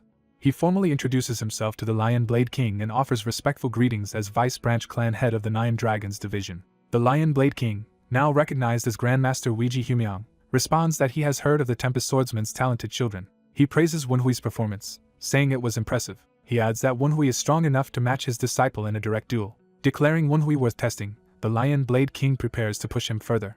Wenhui, feeling his internal injuries worsening from deflecting that single blow, realizes firsthand how terrifying Supreme Peak level masters are. He then senses another powerful aura, the presence of his own father, approaching. Wenhui thinks the Lion Blade King will not back down easily, but expects that he will not have to deal with him personally. Tang Zhan, Wenhui's father and the Tempest Swordsman, appears on the rooftop with elites, saying he would have greeted the visitor himself had he known he would arrive like this. Tang Zhan pointedly asks why the Lion Blade King came without prior notice. Wenhui's spirits exclaim that Tang Zhan's aura is not inferior to the Lion Blade King's and that he has hidden his true strength far more than they imagined. The Lion Blade King remarks that he has heard people call Wenhui the Nine Dragons idiot. He shouts toward Tang Zhan that, despite hiding himself, the Tempest Swordsman's force has only grown stronger. Overhearing, Wenhui thinks he does not care what people call him. Tang Zhan instead focuses on being glad to see the Lion Blade King healthy and suggests they talk inside if the old master's business involves his son. The Lion Blade King laughs and asks if Tang Zhan fears he will harm Wenhui. Tang Zhan explains he merely wants to be discreet, given how many eyes are watching the confrontation. The Lion Blade King relents somewhat, though still bristling with fighting spirit. He grins and declares that he personally is fine with continuing the exchange. Tang Zhan raises his hand, signaling his men to ready their weapons, promising to respond in kind if necessary. The green-eyed man says making Wenhui take the blame for the capital incident would be childish, and warns they would have to kill him first. The bearded elder snaps back that righteous words will not change his mind. Chibi Wenhui panics internally, trying to stop what is about to happen. The two elders glare and clash with their auras as if about to duel. Amid exploding arrows, Wenhui feels like the two are seconds away from fighting a duel. Someone screams in frustration, calling the elders crazy old geezers. The Tempest squad surrounds the gate, while fiery and green chi fill the area, framing the impending battle. The spirit explains that the Tempest squad is even using scattering slaughter bows, showing they came ready for an all-out fight, which surprises Wenhui. The spirit clarifies that those bows fire explosive arrows once used against the divine cult. We see an arrow whose head is fitted with explosives. Chibi Wenhui curses the Tang clan for such insanity. The Lion Elder accuses the Tempest Swordsman of breaking the treaty by deploying both the Tempest squad and scattering slaughter bows. The Tempest Swordsman coolly replies that the squad belongs to Righteous Wind Pavilion now and claims the bows never left Nine Dragons County, so they do not violate the treaty. The Lion Elder admits the man is slick with words but says it is a shame he will not accept his excuse. Wenhui reasons there must be a treaty tied to the Tempest Squad's dissolution and realizes another group has contracted them. He concludes the real issue is that both sides are manipulating events to justify a battle. The Lion Elder grins, ready to move things toward a fight. He agrees to a confrontation and declares that his true target is the young man who defeated his disciples. He announces he will test whether Wenhui, the Tempest Swordsman's son, is worthy to subjugate the lion. The Tempest Swordsman steps forward, saying the elder must go through him first. The Lion Elder, eyes blazing, accepts the challenge. Their clashing auras erupt skyward, colliding in a massive explosion of chi. Wenhui sighs, deciding he has no choice but to intervene. He bursts into motion, chi swirling around his feet. Wielding his spear, he surges forward and unleashes a powerful spear technique. He thrusts the spear skyward, sending a towering blue column of energy between the elders to cut through their oppressive chi. Onlookers gasp that, even though the elders had not fully fought yet, Wenhui managed to break their tense chi aura. Another observer marvels that Wenhui has grown far stronger since their encounter in Daoqing County. A Tang archer wonders in shock when Wenhui became this powerful. Other clan members stare in stunned silence at his display. One elder senses the chilling chi Wenhui just released. Wenhui reminds his father that Grandmaster Weiji is technically their guest. His father replies that anyone proving themselves an enemy ceases to be a guest. Wenhui points out that Weiji came specifically for him. He adds that, since the elder came for him, he should decide whether to treat Weiji as a guest. The Lion Elder chuckles darkly at this attitude. Then he bursts into loud laughter, saying the Tempest Swordsman has quite the bold son who dares to treat him as a guest. The Tempest Swordsman can only remain silent at his son's boldness. Wenhui and his father land side by side after suppressing their chi. The Tempest Swordsman privately warns his son that the Lion Elder never knows when to stop and asks if he is sure, and Wenhui says he will do his best. After a pause, the father agrees to let him handle it. He then dispels his earlier hostility with a gesture. The Lion Elder asks if treating him as a guest means Wenhui accepts being tested, and Wenhui answers yes. Wenhui explains that due to an internal injury suffered during special training in Daoqing, he is currently not in peak condition for such a test. The Lion Elder inspects him and agrees the injury is quite serious. Enraged, he turns on his own defeated disciples, berating them for losing to someone in this state. He physically scolds them, shouting that they are fools, and they stammer apologies. He realizes Wenhui just wants time to recover and asks how many days he needs. Wenhui admits he does. When Wenhui tries to ask for 10 days, the elder counters that Tang medicinal skill makes 3 enough, and Wenhui haggles for at least 5. The elder compromises at 4 days, and Wenhui agrees to be ready then. Wenhui warns that if the elder causes trouble within those 4 days, something will happen, and the elder casually agrees. Wenhui offers to escort Grandmaster Weiji inside the compound. As they walk, Wenhui quietly asks Master Mu for a favor, despite the late hour. He asks Mu to check when the item he ordered will be completed, and Mu agrees. Wenhui then politely invites Grandmaster Weiji farther inside.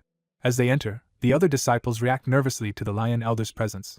2 women bow respectfully as the group passes. Wenhui promises to have food prepared for the elder, who laughs heartily and says this is proper treatment for a guest. Watching them leave, one girl looks puzzled by the sudden camaraderie. Later that night, Kyujin talks with her friends, saying watching the martial masters was a rare opportunity rather than frightening.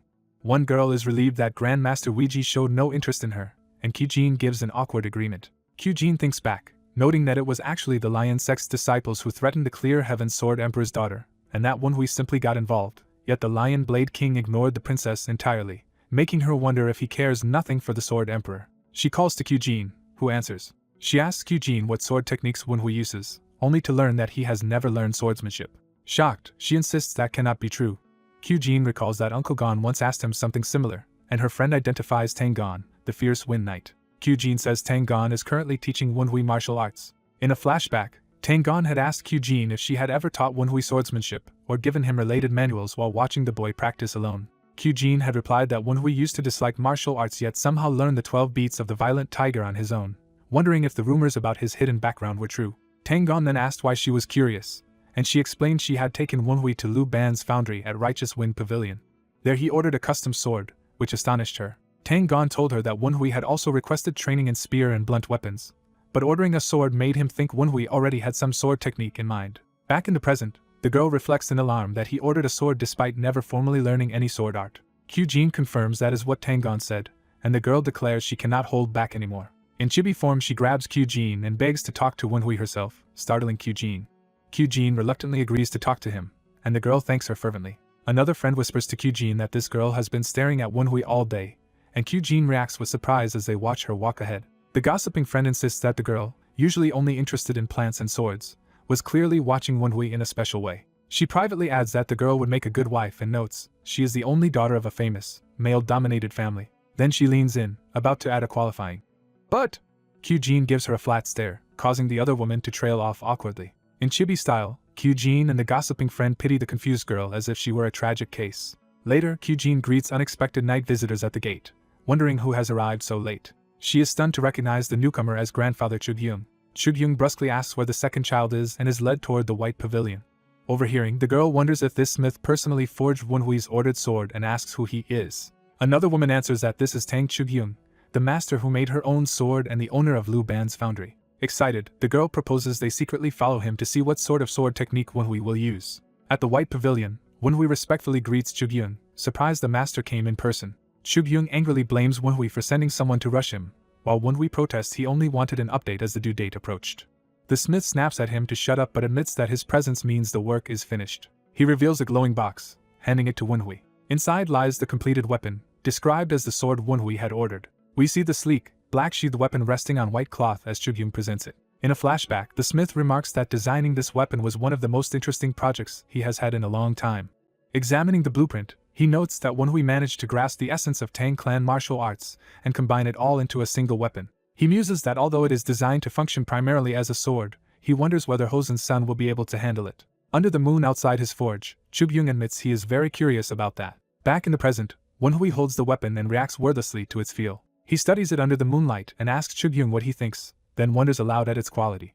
Smiling, he says the finished weapon is even better than he expected. Chughyung proudly agrees, satisfied with his work. Wunhui realizes the weapon resembles a folding fan that functions as both sword and hidden weapon launcher, exactly what he had envisioned. He is most impressed by the weapon's perfect weight balance compared to ordinary metal fans. He recalls that with normal fans weight is all in the handle for speed, while here thrown blades whirl around him as he moves.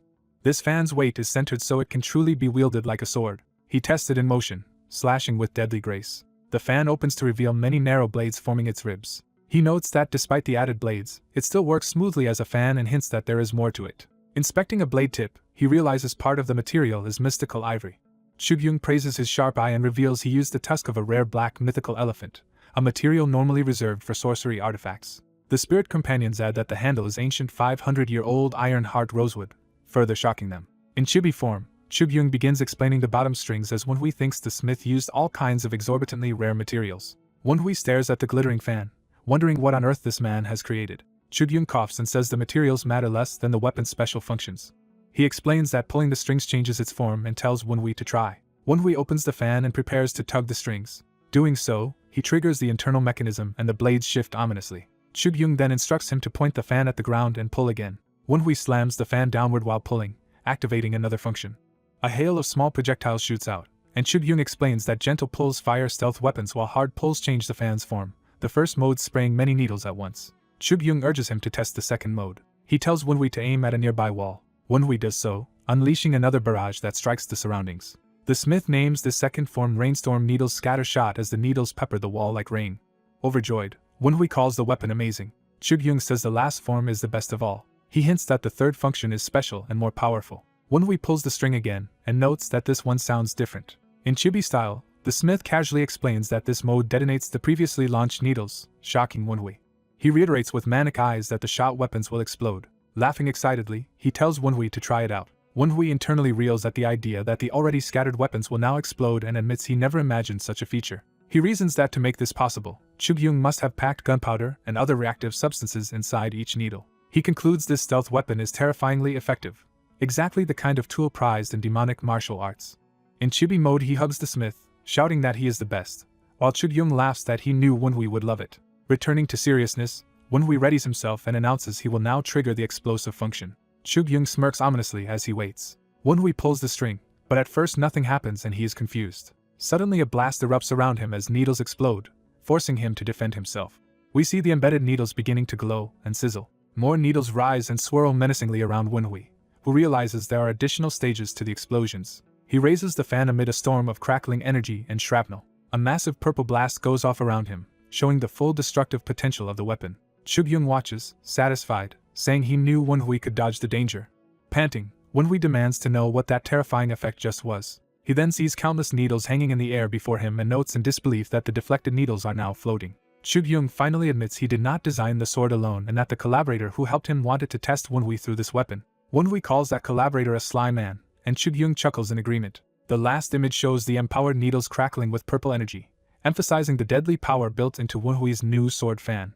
The old man notes that the Dark Supreme would never be satisfied with such a small display of power. The protagonist realizes the purple lightning is the Dark Supreme's dark lightning, and that this means the Dark Supreme helped forge the sword. He understands that the needles above are infused with dark lightning and that this shows the Dark Supreme has reached an advanced realm. The old man warns that another pull of the string will call the needles down on the youth, causing great pain and disabling his martial arts for 10 days. The youth wonders if the needles also contain energy dispersion poison and if that poison, too, came from the Dark Supreme.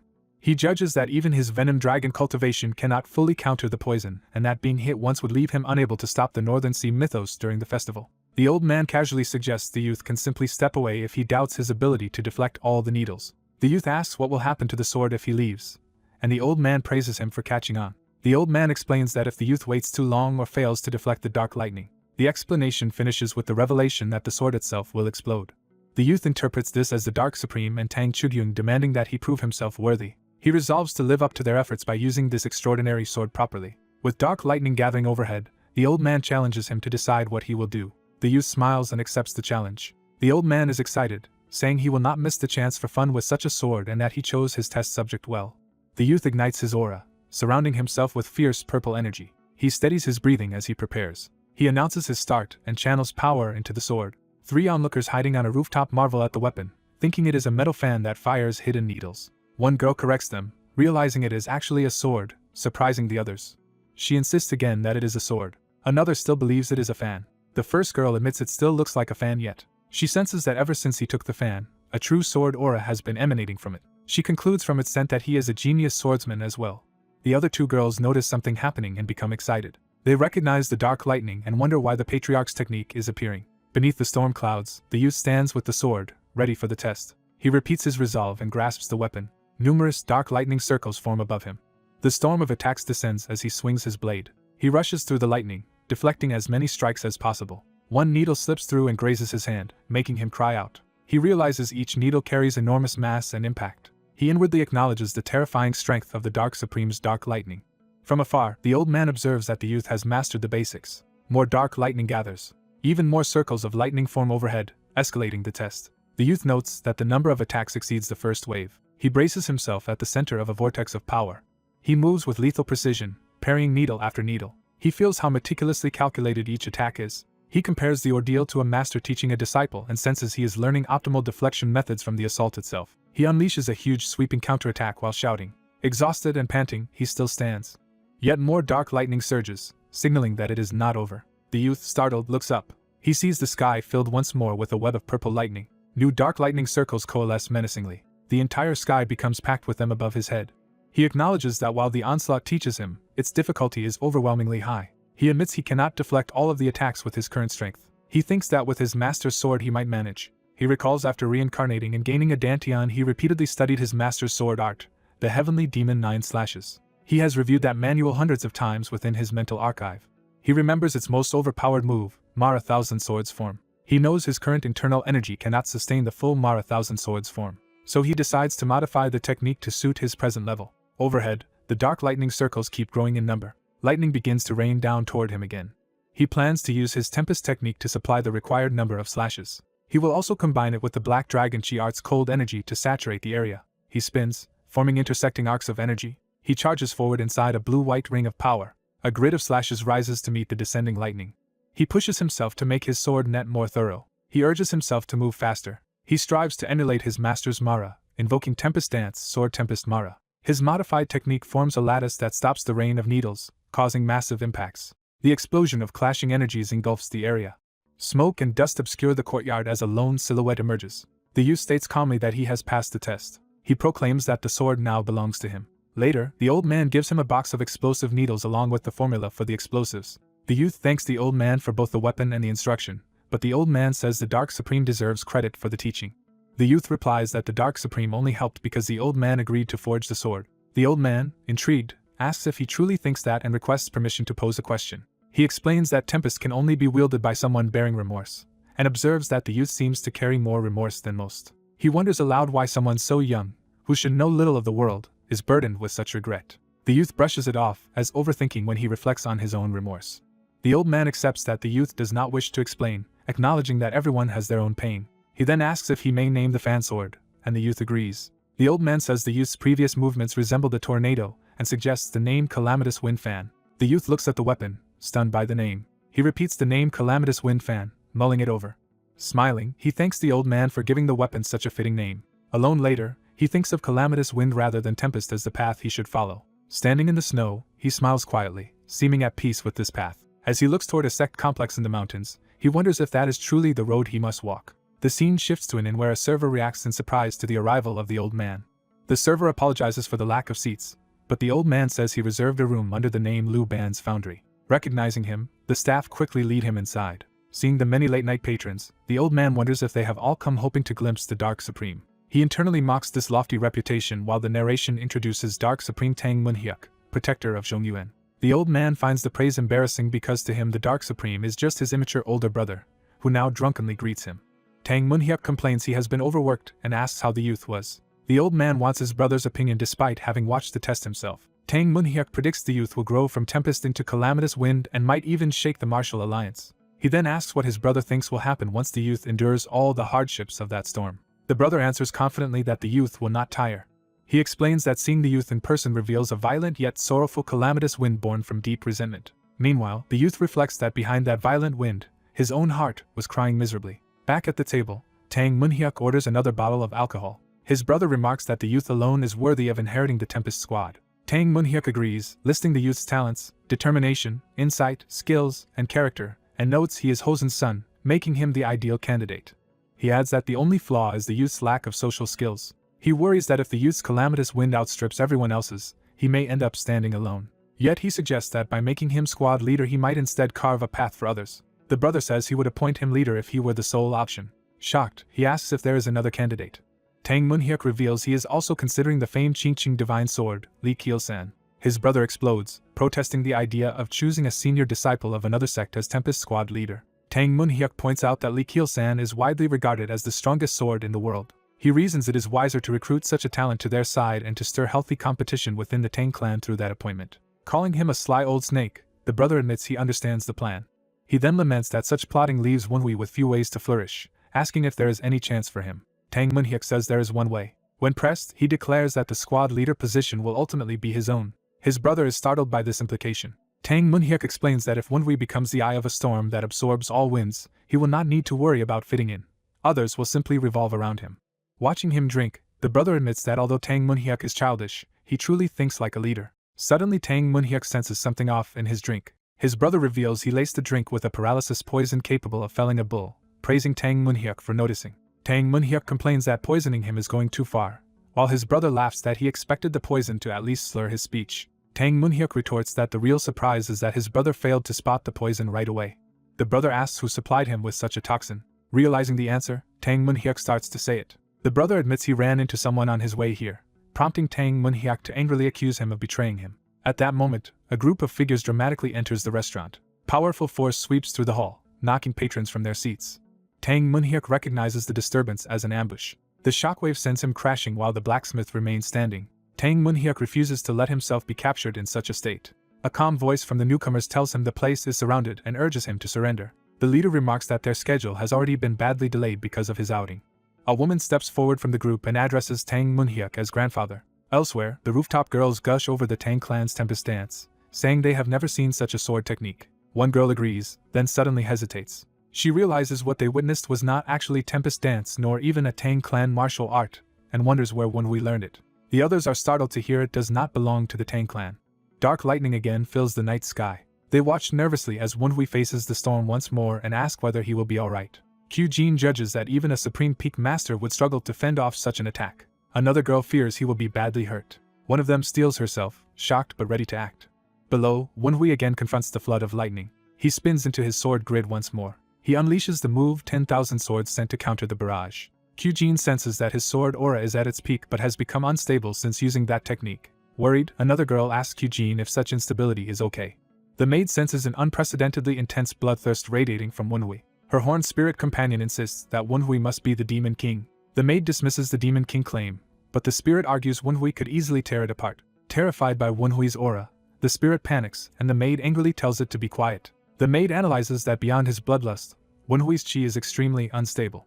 Wenhui's spirits report that the three girls are still spying on him, which he finds troublesome. One spirit remarks the girls forgot they were spying because they were engrossed in his divine cult sword technique. Wenhui reflects that although his move is based on demonic arts, he mixed in Venom Dragon and Tempest Dance so others should not notice. He recognizes the real issue is the backlash from using the Mara power without the heavenly demon cultivation method. He concludes Tempest Dance carried Mara successfully, but his Venom Dragon cultivation cannot bear the Mara's Thousand Swords form.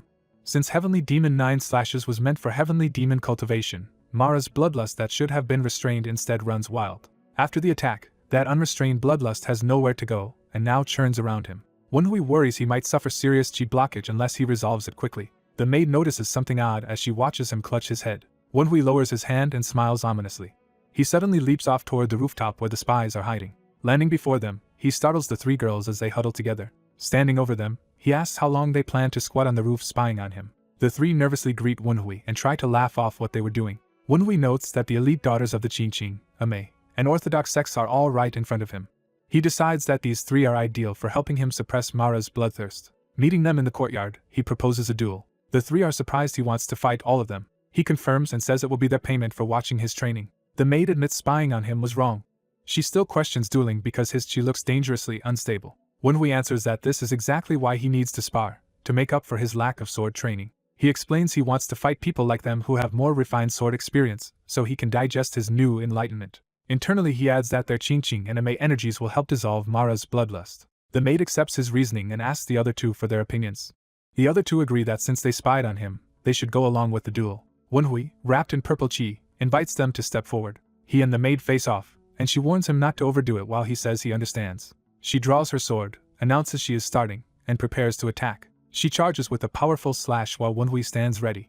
Their first clash is fierce, sparks flying as blades collide. They exchange a flurry of blows, both moving at high speed. Wenhui's coat whips as they continue their intense duel. He presses her hard, forcing her to block a brutal overhead strike. Another girl looks shocked as Wenhui's blade comes close to her.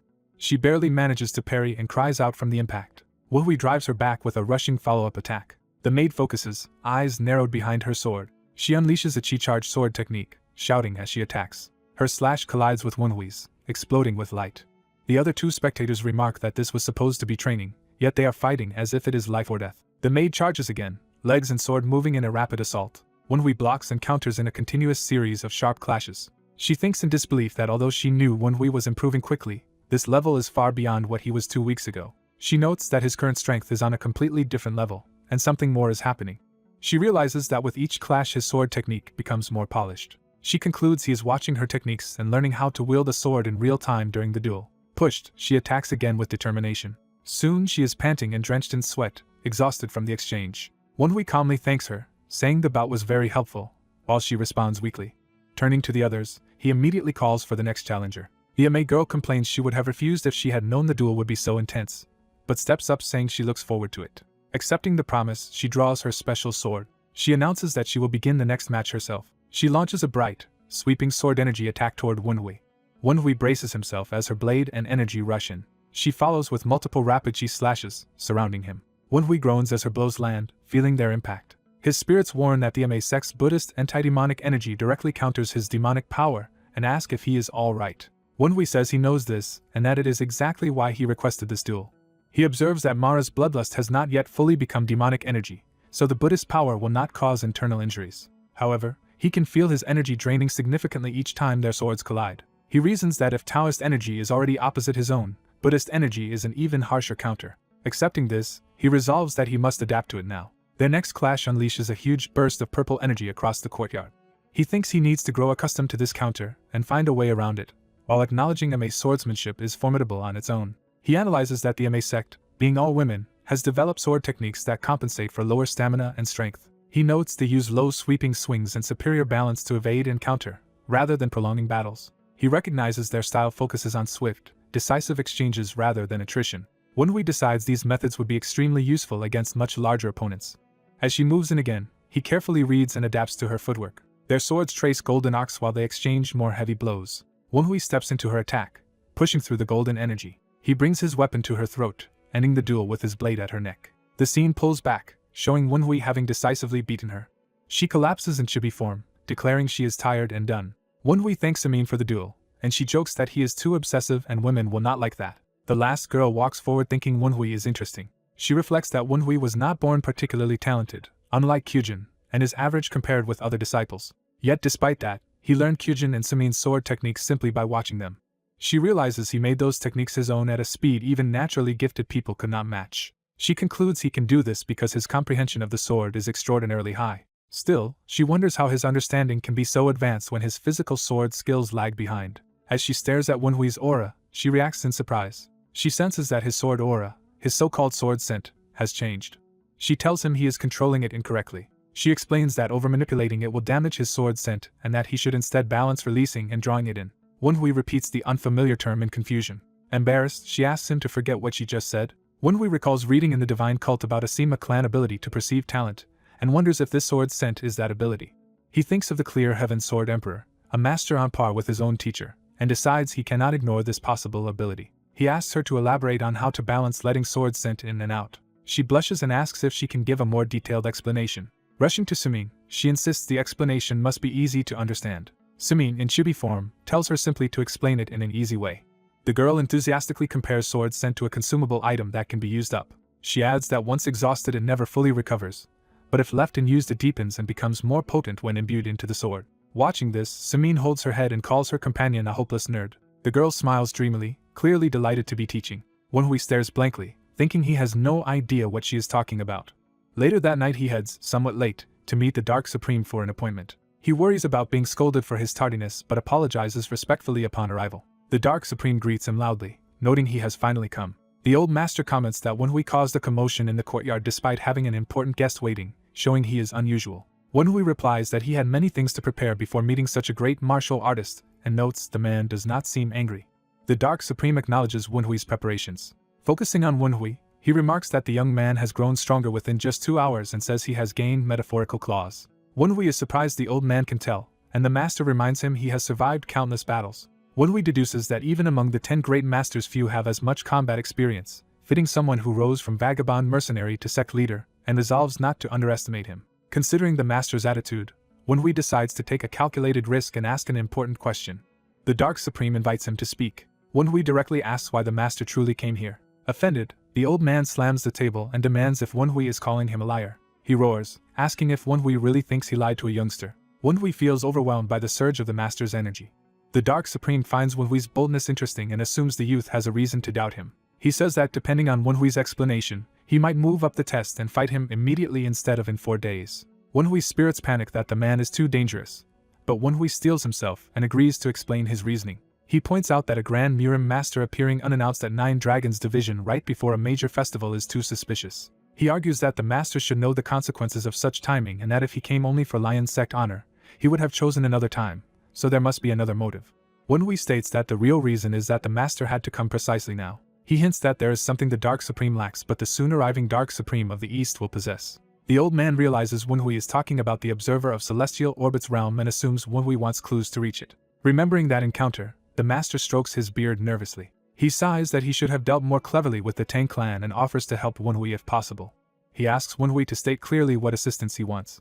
Wenhui's spirits note the master is truly hesitating, understandable for someone of his pride. The master admits that as Wenhui knows, he was once a rootless vagabond. He explains that every day used to be a life-and-death struggle, yet he still founded a sect and rose to his current status. Then he recalls that 1 year ago everything changed. In flashback, he is shown pushed to his knees, overwhelmed in battle. Shocked by the disparity, he wonders how such a massive gap can exist between him and his opponent. He had shouted to the Sword Emperor, demanding to know what separated them. The Sword Emperor answered that his blade had only just reached martial peak and that he lacked the right to seek the Celestial Orbit's realm. The master, stunned, asked if the Celestial Orbit's realm and its observer really existed. The Sword Emperor described pursuing the stars' paths, reading heavenly will, and gathering celestial chi as the essence of that realm. The image shows the Sword Emperor standing above him, radiating supreme power. The Dark Supreme admits that the Observer of Celestial Orbits is a genuine martial realm. He remembers how the Sword Emperor looked at him with true pity. That pity stirred in him a desire for power stronger than humiliation or shame. He then secluded himself for harsh solo training, polishing his golden lion blade technique. During training he realized his self-made style was shallow compared to arts refined over generations. He confesses he felt deep envy toward prestigious clans and sects he had never belonged to. He recalls that was also the time when Wenhui effortlessly defeated his disciples. Hearing that Wenhui had done something similar to the demonic cult, he decided Wenhui might be the key to his own path forward. The narrator recalls that the Tang clan, led by the Dark Supreme, rivals or surpasses the Sword Emperor. He believed the Tang clan possessed the deadly claws he himself lacked, a thought confirmed after witnessing today's martial display. He is now convinced the young man before him truly has those claws. The old master explains that countless martial artists die without ever gaining this elusive quality because most never learn how, himself included. Calling himself one of those fools, he shocks the younger man with his blunt admission. The young man, surprised by such candor, comments that he did not expect the elder to be so honest. The old master reveals that this is why he has come, asking the young man to help him obtain the claws. The young man thinks it remarkable that a supreme master humbly admits his shortcomings to someone far younger and asks for help, showing no concern for pride. The narrator admires the elder's pure, unfiltered desire for strength. Finding such desire rare, the young man agrees to help him in his quest. When the elder eagerly accepts, the young man adds that he will help under one condition. His condition is that the elder lend him his ultimate blade, prompting surprise and confusion. The young man confidently claims that although he does not know when, the Lion Blade King's claws will become immensely valuable, as if the elder has already gained them. With a confident smile, he declares his certainty. He states that he is sure the elder will eventually obtain those claws. The elder bursts into amused laughter, finding it interesting that the young man speaks so assuredly without any proof. He clarifies that the ultimate blade is not something he can simply lend on a whim, as it is not entirely under his control. The narrator reflects that it makes sense. Someone of such renown cannot casually accept favors without considering consequences.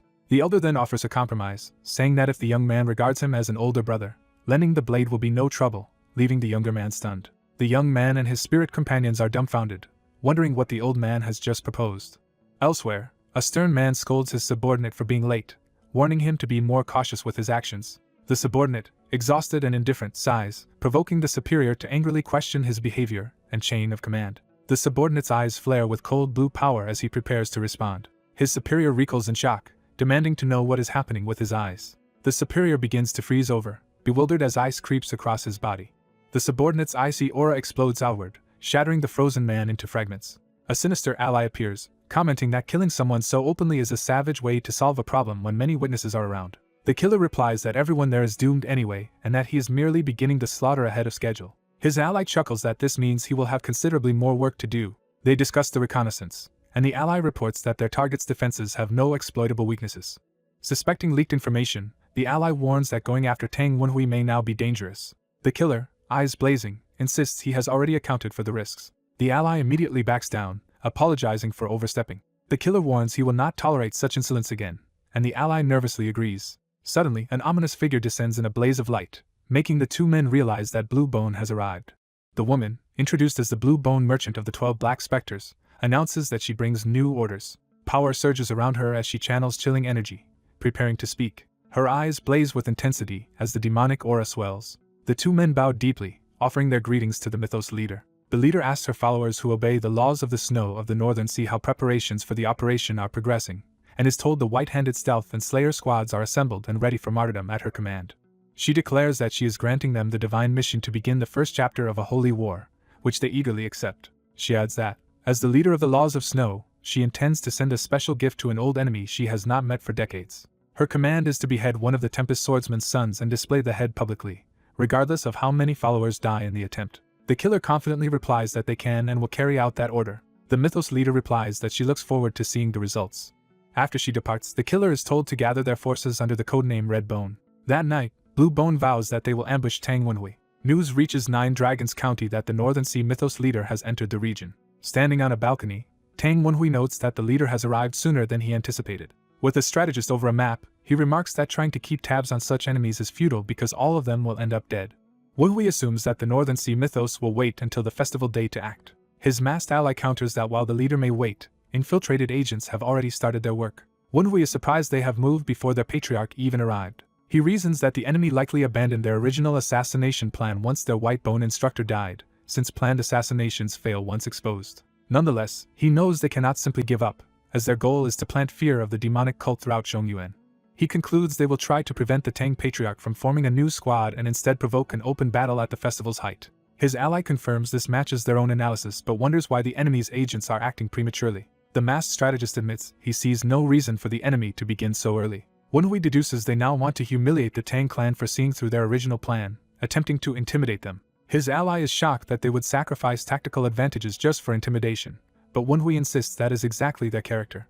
Wenhui notes that the most impactful target would be the branch clan head overseeing the festival. Judging that killing that man would be too difficult, Wenhui reasons that the enemy is instead aiming for him. His ally teasingly asks how it feels to be such a prominent target, and Wenhui brushes it off as unimportant. The ally excitedly praises Wenhui's leadership potential and tries to recruit him to the Wind Evolution Center, but Wenhui declines. Wenhui then brings the discussion back to business and says there is something he needs his ally to do. Smiling darkly, Wenhui decides to use the enemy's focus on him to turn the situation to his own advantage. Meanwhile, at the Tang clan's night market, 3 young women marvel at the size and liveliness of the festivities. One girl gushes that the Tang clan excels at festivals, while another listens more reservedly. Their leader explains she had planned to bring them out the previous night but was delayed by Wenhui's affairs. They recall his earlier duel on the day of their arrival, with one girl calling it impressive and another still flustered by it. The fan of duels enthusiastically praises the fight, but her friend snaps back that it was not enjoyable at all. Their leader calms them down and urges everyone to relax and have fun. The trio happily agrees and heads off together into the festivities. They enjoy skewered sweets, savoring the relaxed atmosphere. At a stall, one girl contemplates buying a comical mask while her friends react in amusement and mild alarm. Watching her companions at ease, the leader quietly wishes that her own siblings could spend carefree time together like this as well. She thinks specifically of her brother Yuchang and wonders how he is doing as he sits elsewhere with a box, looking troubled. Back at the market, one friend urges Kyujin to follow her to another attraction, and Kyujin agrees. Suddenly, sinister dark energy surges into the alley, surrounding the 3 women. The leader senses an ominous energy and tenses in alarm.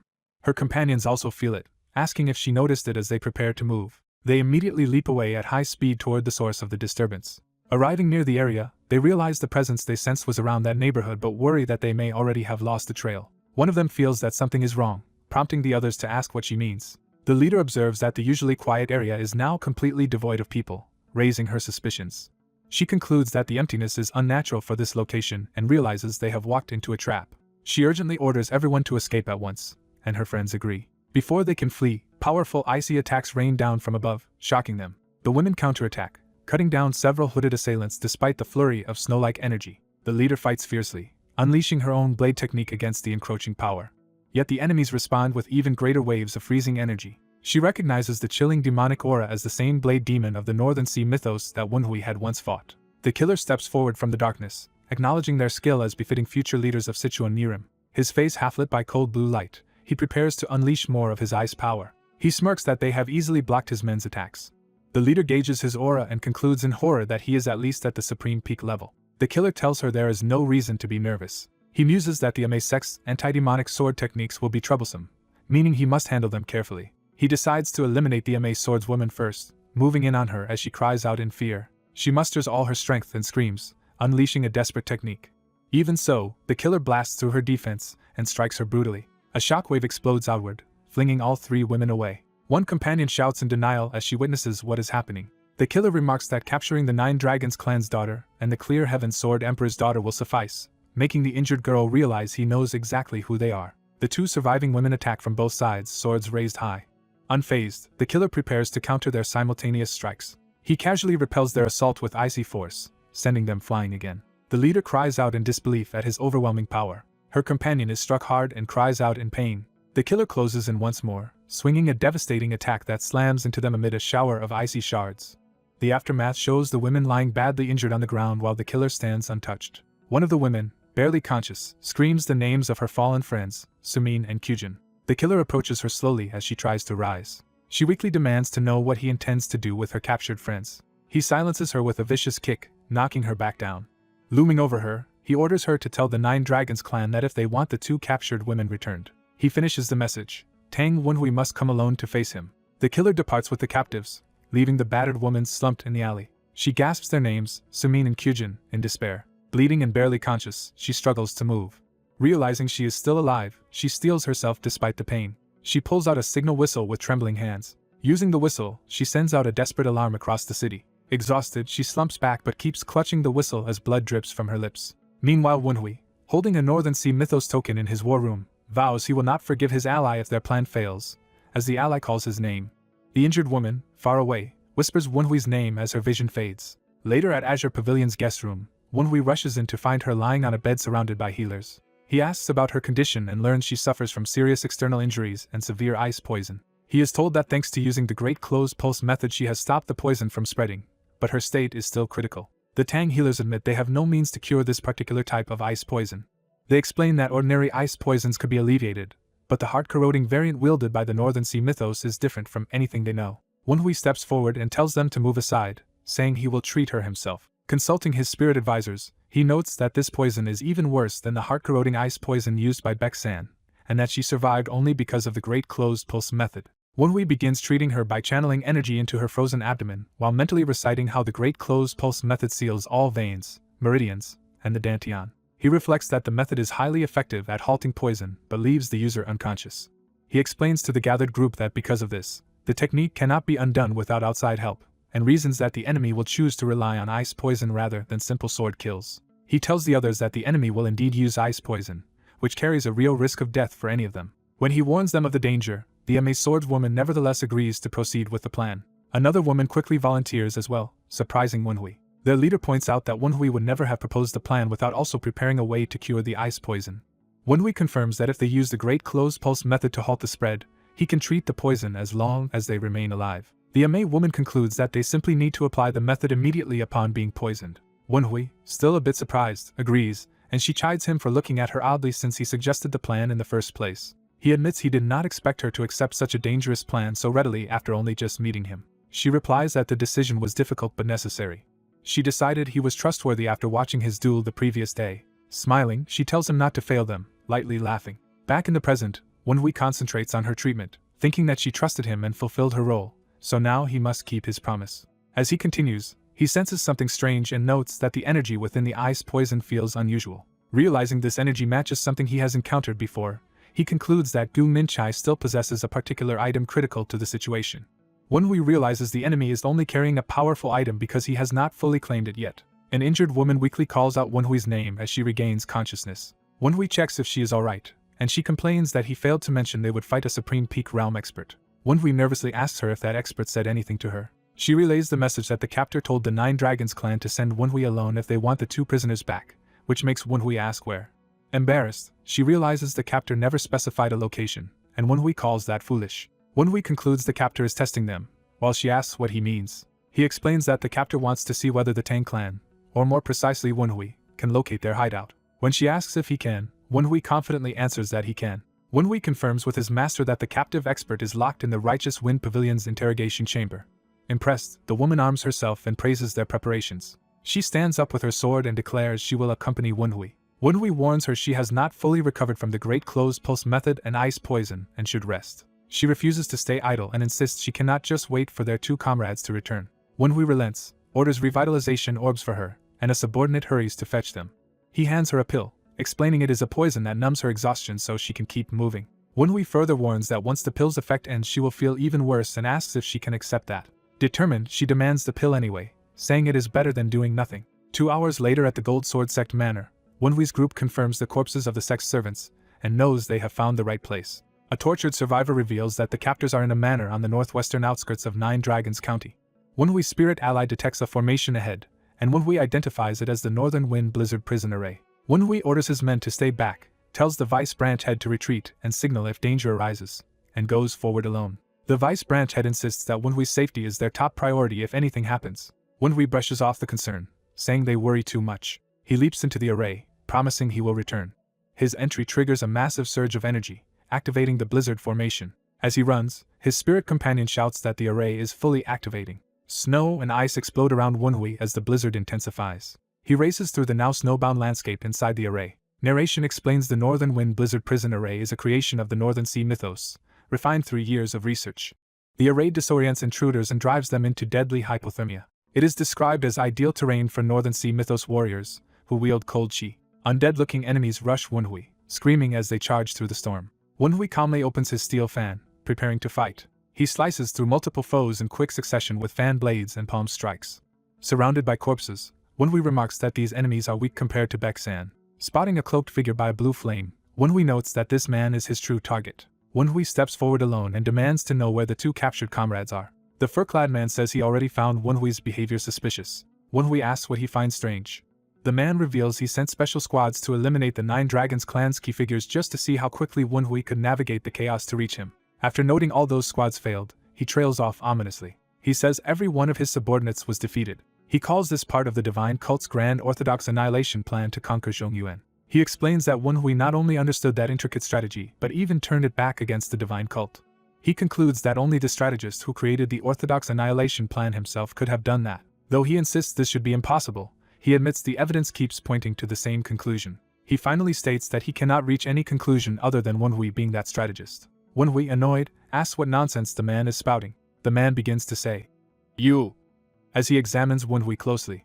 He then violently declares that Wenhui is really Yan Wenhui. Wenhui says nothing, silently reacting. The enemy smirks as if satisfied with his deduction. Wenhui casually admits the guess is correct. Elsewhere, a young woman wakes groggily in a dim storage-like room, realizing where she is.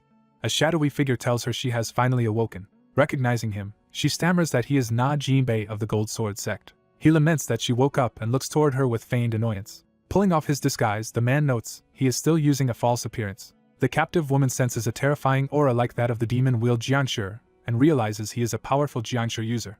He praises her perceptiveness, saying he expected no less from a Qingqing disciple. He introduces himself as the Red Bone Terror and master of the Black Bone Ghost Valley. Paralyzed by his sorcery, she realizes she cannot move her body. The Red Bone Terror confirms that this immobilizing state is his sorcery at work. As he reaches for her, she furiously curses him as a demonic martial artist, while he complains about her loudness.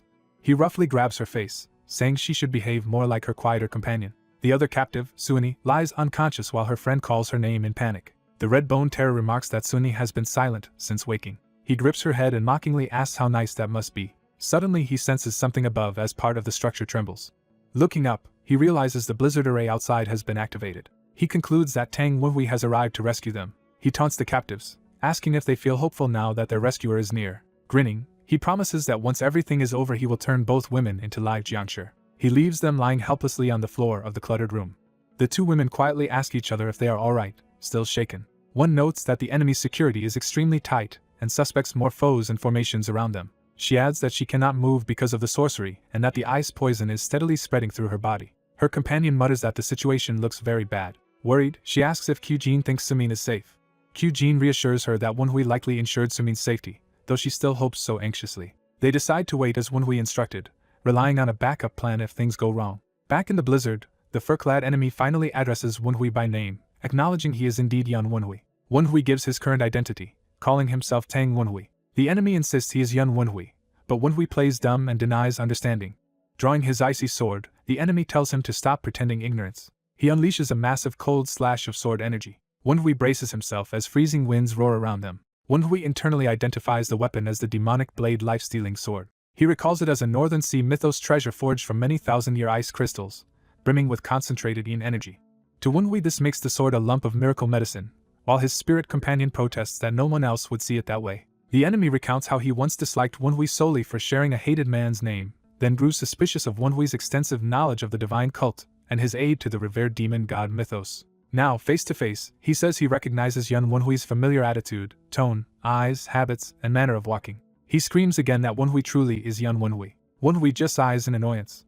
He jokes that he did not realize the man was so obsessed with him. The enemy's thoughts flash back to someone else as his hatred intensifies. Wenhui remarks that he once believed this man wanted him dead because he blocked his path to becoming young leader. He then mocks him by asking if he thinks he can become young leader now, pointing out that he clearly cannot. The remark enrages the man, who curses in frustration. Wenhui says the man has not changed at all. The enemy laughs manically, shouting that such an insult proves Wenhui is indeed Yan Wenhui, and repeatedly screams his name. Wenhui tells him to quit yelling his name because it is creepy. The enemy raises the life-stealing sword skyward, channeling its full power. The undead subordinates react as eldritch energy spreads from their leader's sword. More of the ice warriors materialize or rally under his power. They surge toward Wenhui as the battlefield distorts around them. The enemy boasts that the Northern Sea mythos are unbeatable inside this formation. He vows that Wenhui will die pitifully within the blizzard. Wenhui answers that the one who is truly ignorant here is his opponent. Wenhui points out that if the man could deduce his true identity, he should have chosen a different array. Dark purple energy erupts around Wenhui as he speaks. The ice warriors notice cracks forming in the frozen ground and realize the Northern Wind Blizzard prison array is collapsing. Wenhui stands amid the shattering formation, taunting them for thinking he did not know how to break such a trivial array. He declares he will not let the ice crystals in energy go to waste and begins using the Phantom King Tome. Activating Demonic Eye's purple veil of oblivion, he reshapes the stolen Yin energy for his own technique. He transforms the formation into his own evil demon hell array. The enemy is shocked that Wenhui not only destroyed their array but reconstructed it as his own. Inside the new array, the blizzard becomes poisonous, and the subordinates cough blood as they realize Wenhui has infused the storm with poison. Their furious leader screams Wenhui's name again. Wenhui complains once more about hearing his name and beckons his foe to fight. A subordinate warns that their young master's health will deteriorate under the poisonous storm and orders everyone to attack Wenhui. Wenhui counters with a devastating fan attack that sends enemies flying. He calls them stupid for charging and cuts them down amid their screams. He notes their attacks work well only when vision is obscured by a normal blizzard, implying his array negates that advantage. Now empowered, he says he can see them clearly and prepares a finishing strike. The enemy recognizes the energy as belonging to the divine sword Heavenly Demon. Wenhui unleashes Mara Thousand Swords form, Mara Sword Tempest, summoning a towering storm of blades. The swirling sword tempest descends on the enemies from above. The blades tear through the Northern Sea Mythos warriors, shredding them. Their leader is struck and cries out in agony. His pained expression shows the force of the blow. As the tempest subsides, blood and debris litter the snowy ground while the wounded leader stands alone. Wenhui looms amid blood-slick snow, fan open and eyes glowing ominously. The leader trembles with rage and frustration. He roars and launches another desperate attack at Wenhui. Their weapons clash in a fierce head-on collision. Energy surges between them as the leader again screams Wenhui's name. Struggling against Wenhui's power, he demands to know how Wenhui regained his internal energy. Wenhui answers that, regardless, he is far stronger than his opponent. He drives the man back with overwhelming force. Advancing through the storm, Wenhui sarcastically asks if finally fighting him like this makes the enemy happy. The enraged leader snarls and prepares another charge. He dives toward Wenhui from above for a final clash. Cloaked in blue energy, he swings his sword down. Their blades and powers collide again in a blinding impact. Wenhui counters the attack with cold, focused intensity. The two exchange brutal close-range blows as the fight peaks. Wenhui's eyes narrow, fully engaged in the deadly struggle. He surges forward with another powerful strike, shouting as he presses the attack. The battle resumes with the fur-clad man lunging at his opponent in a blur of motion. He reacts in shock and anger as the clash begins. His enemy, a younger man in blue, twists his body and prepares a powerful strike. The younger man's attack detonates in a burst of energy against the older fighter. He plummets down toward the foe, sword drawn, while the other calmly readies a sheathed weapon. The younger man dives straight at him as the older fighter watches from below. The fur-clad man shouts that he will not allow it, and smashes his opponent to the ground. The younger man is hurled into a massive spike of ice that erupts from the ground. Another combatant uses a fan to vault and spin through the air. He flicks his fan, releasing small hidden weapons. The fur-clad man realizes in alarm that the fan user is raining concealed weapons down on him. He speeds forward, deflecting the incoming projectiles with rapid movements. Several of the needles pierce him, drawing blood across his torso. Wounded but standing, he staggers and growls in pain. He notices the spreading toxins and accuses his enemy of poisoning the weapons. The fan wielder smugly asks how his technique called soul-shattering sand tastes while pressing the attack. A storm of purple energy and projectiles whirls around them as the fan user wonders in frustration why he is not winning. He thinks that his martial arts should be far superior and questions why he still cannot defeat this opponent. The younger man grins confidently inside the vortex of energy, startling his foe. The fan user believes the former young leader is underestimating him and resents being compared to past masters. He assumes his opponent sees him as slow and barely at early supreme peak, which fuels his rage. Enraged, he charges, shouting that the other must not see him as a worthy opponent. The fur-clad man activates an icy sword, its blade sheathed in crystalline frost. He roars and launches himself with the frozen weapon toward the younger man. His face contorts in fury as the frozen power surges, amplifying his strike. Blood sprays as the icy sword tears into the fan user. Shocked, the fan user gasps in disbelief at being struck. The clash explodes into a blinding sphere of light between them. The explosion sends a massive wave of icy power outward. Shards and debris are blasted through the air as the storm rages.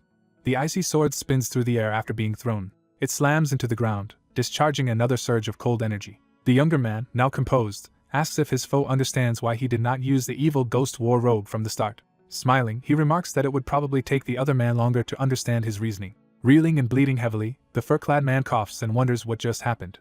He realizes his opponent lured him into unleashing a large attack and questions the purpose behind it. The younger man acknowledges that the fur-clad man at least grasped that part of the plan while dark energy gathers around his weapon. The berserk fur-clad man charges again, ice power raging. The younger man notes that he deceived his enemy into thinking he had already shown his fastest speed. He then cuts the fur-clad man in a brutal pass, leaving him bloodied. The younger man comments that his opponent grew cocky after reaching early supreme peak and even lowered his guard. Cloaked in the evil ghost war robe at last, he says the man should have stayed vigilant once he saw the robe was missing. The wounded fighter recognizes him as the young heavenly demon and trembles. The fur-clad man recalls that outside help let him reach early supreme peak. He thinks that his opponent is weaker than 6 years ago and has a lower realm, so he cannot understand why he is still losing. He wonders, despite all his struggles, why he continues to face defeat. He asks if he can really not avoid defeat as his mind drifts to chained figures. The thought continues, insisting he does not want defeat as the vision cracks apart. He suddenly recognizes the terrifying presence he once feared, thinking of him. The ice poison coursing through him erupts, causing him to scream. Elsewhere, a woman in white senses that the demonic martial artists on guard have begun to move. She hears the anomaly birds cry above a tall pagoda and believes the target must be there. She muses that receiving an anomaly bird as a signal is ironic for someone from a Buddhist sect and prepares herself. Remembering the plan, she recalls that the Righteous Wind Squad will handle most enemies while she deals with the guards, spotting 3 Northern Sea Mythos warriors. The guards notice the anomaly bird and start to raise their guard just as she ambushes them. She strikes the first guard with a sudden palm attack, shocking them. The remaining guards realize they are under ambush and identify the assailant's energy as from the Ame sect. Standing over a fallen foe, she notes she has taken down one. She clashes with another and states that 2 still remain. She overwhelms the next guard in a sword struggle, making him cry out. The last Northern Sea warrior moves to attack from behind. The allied bird swoops past, wounding him and creating an opening. He curses her as an Ame sect woman while she calmly remarks that his speech suits a demonic martial artist. She smashes his blade aside, making him grunt in pain. She senses someone approaching and says she knew this timing would come. She is suddenly wounded, crying out as she is struck. A higher-ranking demonic leader approaches and asks if she came alone. Surrounded by him and more warriors, she is told she has greatly underestimated them. Catching her breath, she realizes the situation is worse than planned. Sword in hand, she steels herself, admitting things are not going as easily as hoped. Facing 3 armed men, she again hears the question about whether she came alone. Their commander raises a bell and repeats that she has greatly underestimated them. He rings the bell and invokes a sorcery as glowing runes spiral around him. She reacts in alarm as the spell's energy engulfs her. She roars and unleashes her own power to resist the bell's magic. The sorcerer clicks his tongue, noting that the bell's spell does not work on an Ame disciple as expected. She continues trading blows with the other warriors, gritting her teeth. Thinking hard, she realizes she cannot defeat them with anti-demonic energy alone and wonders what to do. One opponent compliments her defensive skill even while pressing the attack. She suddenly finds their techniques familiar and questions why. She realizes they are using the same martial arts Mr. Wunhui showed her and suspects he prepared them for this battle. She thinks that the Tang clan's people are indeed wicked, remembering his harsh training. Frustrated, she yells that this is too much while cutting down more foes in a sweeping arc. A surviving demonic warrior curses her as he readies his sword, with the bird circling overhead. The bird dives, crushing him in a vortex of energy. The sorcerer recognizes the creature as the Gudiao he had been seeking. He rings the bell again, strengthening the controlling spell around the Gudiao. The Gudiao shrieks as glowing runes constrict it. The bird is slammed violently into the ground by the spell. She recognizes the fallen Gudiao as belonging to Mr. Wunhui. The sorcerer decides he will deal with her as well and readies another attack. Inside a building, a bound girl senses the vibrations outside and wonders if Wunhui has arrived. She then recognizes the scent of the sword aura as belonging to Sumin instead. Another captive reacts to the news that Sumin is here and asks about Wunhui. While the first explains she smells his sword scent faintly but he is not present. She deduces an aberration and realizes the lingering strange scent must come from the bird that arrived with them. Concentrating, she says she can faintly smell Wunhui and some from the Righteous Wind Squad at a distance, but no other allies nearby. Her companion realizes Sumin is effectively alone with only the bird to help, and the first girl confirms it. They stand, worrying that Sumin has not fully recovered her strength yet. Sumin invokes Spectral Streak, calling upon a terrifying spirit. A huge ghostly entity answers her call and looms over her. Sumin calmly offers her body to the specter and asks if it can control her if she does so. The spirit laughs at her recklessness and demands an answer, asking if she is insane. It agrees, saying it can easily ignore sorceries and ice poison though her body will be ruined afterward. Sumin states that as long as she can save Sumin and Suni, the consequences to her body do not matter. The spirit is surprised by her resolve. Delighted by the chance to fight, the specter agrees and merges fully with her. Possessed, Sumin's eyes glow and spectral flames crown her head. Blue spectral energy erupts around her body, startling her observing friend. The spirit, now using her body, stretches and cackles about how good it feels. With horns and blazing eyes, the possessed Sumin grins, saying he can never fully understand this girl. He complains that the Jianshi should have confiscated their weapons, mocking him for leaving them nearby as he grabs a ghostly sword. Hoisting one unconscious girl over his shoulder, he remarks that he has retrieved the promised child. He then asks the girl where the strongest person in the area is. She directs him to a specific direction, which he eagerly accepts. Enveloped in swirling energy, he charges off to attack. The bell-wielding sorcerer senses a massive surge of power and reacts in alarm. Seeing the incoming energy, he wonders in shock what it could be. A devastating slash of blue light carves toward him through the storm. The possessed Sumin crashes down with overwhelming force, laughing maniacally. Outside, Sumin's companion Suni looks up happily and calls out to her. Suni then sees Sumin's body hurled through the air toward her and shouts her name in panic. Suni catches the limp Sumin in her arms as they skid back. She anxiously asks if Sumin is alright and begs her to undo the sorceress bindings around them. Despite the urgency, Suni complains while calmly starting to dispel the sorcery. The possessed Sumin dives at the sorcerer, laughing wildly. The sorcerer blocks, realizing in horror that she is host to a soul streak and that such a being is now their enemy. Sumin tells him to shut up and smashes him with a brutal kick. Another demonic warrior curses at her from afar as the chaotic fight continues. Suni and an ally cross their sword lights and cleave that warrior down together. The three allies converge on the wounded sorcerer from different directions to finish him. He is sliced repeatedly and screams insults as blood erupts. He retaliates with a desperate, bloody counterattack that throws some of them back. As he staggers away, Suni thinks they must keep as many people alive as possible because Gu Minchai has probably already killed the son. The Gudiao slams into him again with a screech, injuring him further. He crashes to the ground and shouts at the bird in fury. Once more, the three warriors close in from all sides for a coordinated assault. Their combined strike tears through him, blood gushing from his mouth. The impact creates a towering pillar of ice and snow that engulfs the battlefield. Back at the earlier fight, the cloaked young leader is blasted by the icy explosion. He sees his berserk foe charging at him through the blizzard. The ice-armored Jiangshi roars, his body wreathed in blue flame. The young leader admits that his own earlier attack has been nullified. The Jiangshi swings his massive icy fist at him with murderous force. The cloaked young leader meets the blow head-on, eyes wide. A column of energy erupts skyward as their powers collide. Ghostly companions ask if the young leader is alright, and he admits he did not anticipate this development. Watching the rampaging Jiangshi, he notes that the man actually fights better after losing his sanity. He activates Shadow Shroud Step, vanishing through the blinding storm. The Jiangshi thinks to himself that it finally makes sense why he could keep up with Gu Minchai. He concludes that his success came from easily reading Gu Minchi's Northern Sea mythos techniques and predicting his moves despite being a lower realm. The narrator notes a caveat as the crazed opponent screams in pain amid the clash. Observing the black-clad fighter's berserk state, the narrator explains his attacks have become erratic and impulsive. The protagonist thinks he spent too much power on Sword Tempest Mara and complains that this battle is harder than expected. Empowered by dark energy, the hooded main character rushes forward with a vicious grin. He dashes across the snowy battlefield toward his distant, roaring enemy. The enemy charges after him, both racing headlong through the storm. An explosive exchange sends the enemy flying and screaming amid fire and debris. The icy life-stealing sword stands embedded in the ground, radiating cold energy. The protagonist seizes the life-stealing sword, readying a stronger attack. He rockets forward in a straight line, propelling himself with tremendous force. Catching his breath, he says he chose to fight cautiously. Surrounded by a vast sorcerous vortex, he begins activating a powerful technique above his foe. Deciding he has no other option, he crushes ice fragments in his hands and unleashes more power. With ice shards swirling around him, he crouches within a spiraling magic circle. He channels frigid energy between his hands, carefully controlling the life-stealing power. His spirit companion anxiously asks if he really intends to use life-stealing as a replacement for miracle medicine, and he replies that he already said he would. Bathed in light, the spirit comments that although it is a shame to expend such a fine weapon in one use, doing so was the right call. The protagonist, still masked and cloaked in purple aura, says the recovered strength is insufficient. His feral enemy, wreathed in blue cold chi, dives at him again. The white-skinned monster howls, body swelling with even greater rage and cold energy.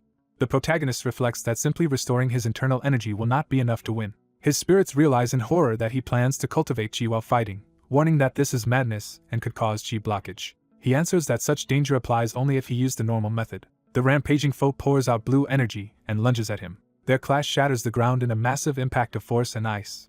Both opponents collide again, blue and purple energies intertwining midair. The spirits watch in shock, recognizing that he is cultivating chi while fighting and suspecting Wudong's dual internal energy art. The crazed monster continues its relentless charge across the battlefield. The protagonist narrowly evades within a lattice of light and shadow as attacks flash past. He raises two glowing fingers, focusing sorceress power at their tips. A glowing purple chain of energy smashes into the monster's face, knocking him back. He binds the foe with the luminous chain, restraining the raging body. The spirits stare at the chains and wonder if he is actually using sorcery. They realize in awe that he is simultaneously employing martial arts, chi cultivation, and sorcery. Narration recalls that in his past life he only practiced sorcery, so he refined a technique to activate sorcery faster for succession struggles. The Wudong dual internal energy art is explained as a method that splits the user's personality to enable two parallel thought processes. The narration adds that while this doubles thinking speed, it heavily strains the upper dantian and can cause severe harm if misused. Because his upper dantian was abnormally large, he considered enduring more than double the load. By repeatedly stacking the dual internal energy art, he theorized he could further divide his mind into many parts. This evolved technique would let him quickly control multiple divisions of thought, granting true parallel cognition. He names this enhanced technique the divided mind art. Using it now, he looms above his enemy amid a storm of purple chains. The spirits marvel at how powerful his upper dantian remains even without fully regaining his past life strength. He judges that victory is only a matter of time and focuses on dodging while maximizing energy absorption and minimizing healing expenditure. Reflecting internally, he notes that the life-stealing blade holds an enormous amount of cold chi that is difficult to digest. He then realizes his foe, fighting in front of him, is an excellent model for how to manage cold chi. He observes that the maddened beast is attacking with raw cold chi and considers this the perfect textbook to study. The monster roars as purple chains and blue energy clash violently against its body. It screams in torment, cold flames erupting more fiercely around it. The protagonist taunts the roaring creature, telling it to display every martial art it knows. He resolves to split his mind further so some parts can analyze the enemy's movements. Using those extra thoughts, he plans to modify the enemy's cold chi techniques to suit himself. The monster lunges again, preparing another devastating attack. A huge impact bursts across the snow as their powers collide once more. The white-skinned foe continues pressing the attack, swinging and kicking with cold chi-infused limbs. He charges forward again, the battlefield shattering under each step. The protagonist plants his hand on the ground, unleashing another wave of power. His palm glows as his dark energy spreads outward. A swirling purple vortex rises, drawing the enemy toward him and eliciting a startled cry. He tightens a luminous chain in his hand, preparing another decisive blow. The chain pierces the enemy again as dark tendrils dance around them. The monster bellows furiously, blood spraying as the sorcery tears into him. The protagonist steps forward decisively as he advances on his wounded foe. He remarks that he is beginning to understand how to handle the cold chi coursing through him. The cold energy condenses into a bright sphere inside his body. The spirits exclaim that he is gathering energy incredibly fast and wonder if he truly succeeded in cultivating chi mid-battle. He concludes that he must adapt Gu Minchi's way of handling cold chi to his own style and absorb the venom dragon cultivation through the black dragon chi arts. Narration states that evolving the black dragon chi arts yields the black dragon cultivation technique. It adds that this evolved central dantian will also strengthen his upper dantian. Dark phantom beasts swirl around him as his power surges to new heights. Purple lightning-like energy erupts upward as he unleashes this overwhelming aura. His eyes glow intensely, signaling the transformation taking hold. His entire appearance shifts to white hair and demonic markings, radiating immense power. The spirits excitedly note that his hair now resembles that of his past life self. They are stunned by the spectral and demonic chi emanating from him. They also sense the crushing aura that now surrounds his transformed body. One spirit identifies him as the incarnation of Mara. The crazed enemy falters and cries out in fear at this new form. The protagonist descends, his demonic aura towering while the enemy stares up in terror. He unfurls his bladed fan, readying another deadly attack. With a sweeping slash of purple light, he cuts through the air toward the foe. The strike hits home, exploding against the monster and drawing a desperate scream. He continues the assault, crossing beams of energy that tear the enemy apart. A follow-up slash carves a massive arc through the battlefield, finishing the attack. The purple lights crisscross repeatedly, forming a lattice that encloses the opponent. Trapped inside a glowing geometric cage, the monster screams in panic. The protagonist tightens his control over the construct, determined to end it. The prison detonates in a violent burst of purple energy. The monster shrieks as its body is overwhelmed and disintegrated by the blast. When the light fades, only a figure remains standing amid a cloud of dissipating energy. The charred, half-destroyed enemy collapses, barely able to groan. Standing over the corpse, the protagonist calmly thanks him for the valuable lesson. He then coldly states that it is time for the enemy to die. A final blow obliterates the monster's head, ending the fight decisively. Blood and fragments rain down as the transformed protagonist looks up through the storm. The spirits praise him for defeating a supreme peak-level foe in such chaos, calling his progress extraordinary. He brushes off the compliment, saying he must re-examine the hastily altered black dragon chi arts. He reflects that although he has not yet reached supreme peak, he has absorbed extreme mean with life-stealing and can now briefly use divided mind art. The spirits remark that the corpse belonged to one of the 10 pillars of the demonic path and call his death pitiful, but the protagonist insists the man brought it on himself. Looking at the dead elder, he muses that the man relied on his organization rather than his own strength, and would not have died like this had he climbed to supreme peak alone. Even so, the protagonist acknowledges that the fallen foe was a formidable opponent. Letting the demonic aura fade, he reminds himself that he must hurry to heal Miss Sama and his sister. His eye glows again as he shifts consciousness back from his past life-empowered state. In an inner realm of purple light, he stands amid swirling demonic shadows and runes. Footsteps echo on stone as that inner scene begins to dissolve.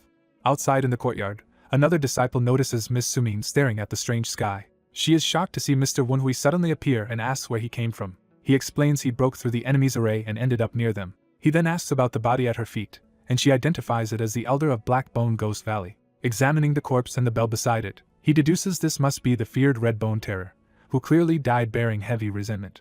Noting the many slashes on the body, He infers that the elder fought against all 3 women and that his Jiangshi defenses backfired on him. Wenhui congratulates the women on their feat, and they modestly reply that they only did their duty though it was difficult. One sister suddenly realizes her sibling is missing and wonders where she went. Wenhui points out the hiding girl peeking from behind a wall. Approaching her, he asks why she is cowering there.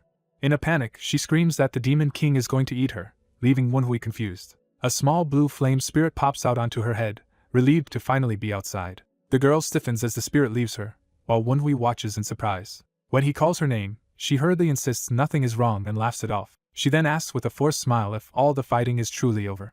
Wenhui replies that he has defeated the enemy leader. However, he points out that the leader's underlings still remain, glancing up at the cloaked figures on the rooftops. The enraged Jiangshi on the eaves demand to know how he dared to kill their elder. One ally laments that there are so many enemies and asks Wenhui what they should do. Wenhui merely smiles and begins to answer.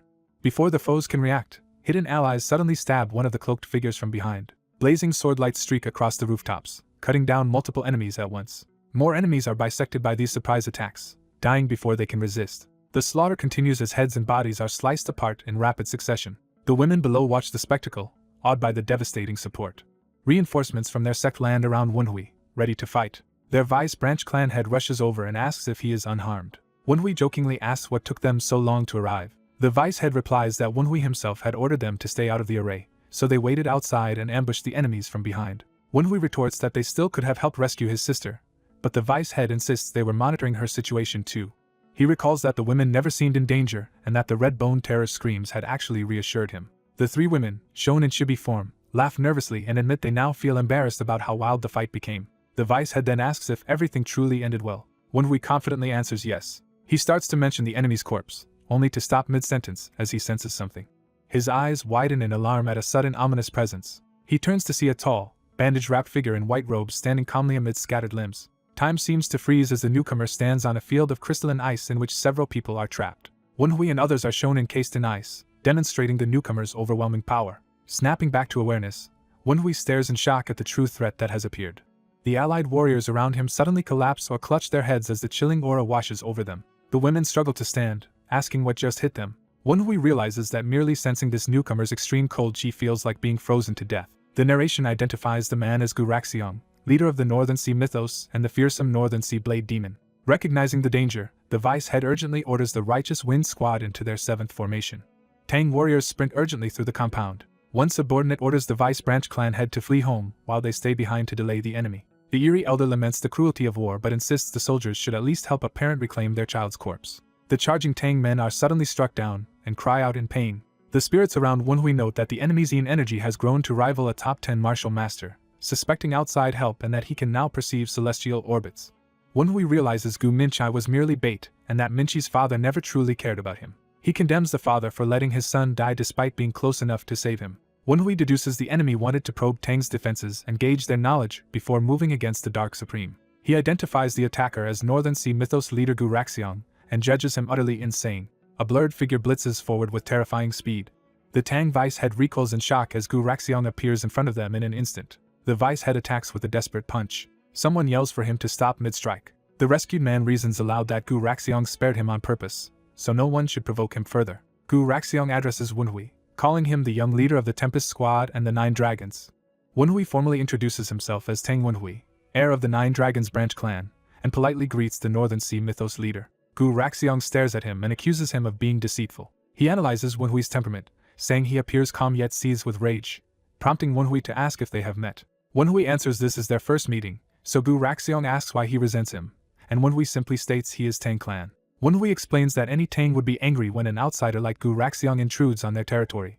Guraxiong dismisses that explanation, claiming Wenhui's emotion is far more savage and raw than simple clan anger. Guraxiong mockingly asks if he perhaps killed Wenhui's family to inspire such hatred. Internally, Wenhui thinks Guraxiong could never understand, as someone who treats his own son like a disposable tool. Remembering his missing master, the betrayal of the divine cult, and the slaughtered followers, Wenhui admits he wants to tear Guraxiong apart. He forces himself to endure that rage for the sake of the followers he still needs to save.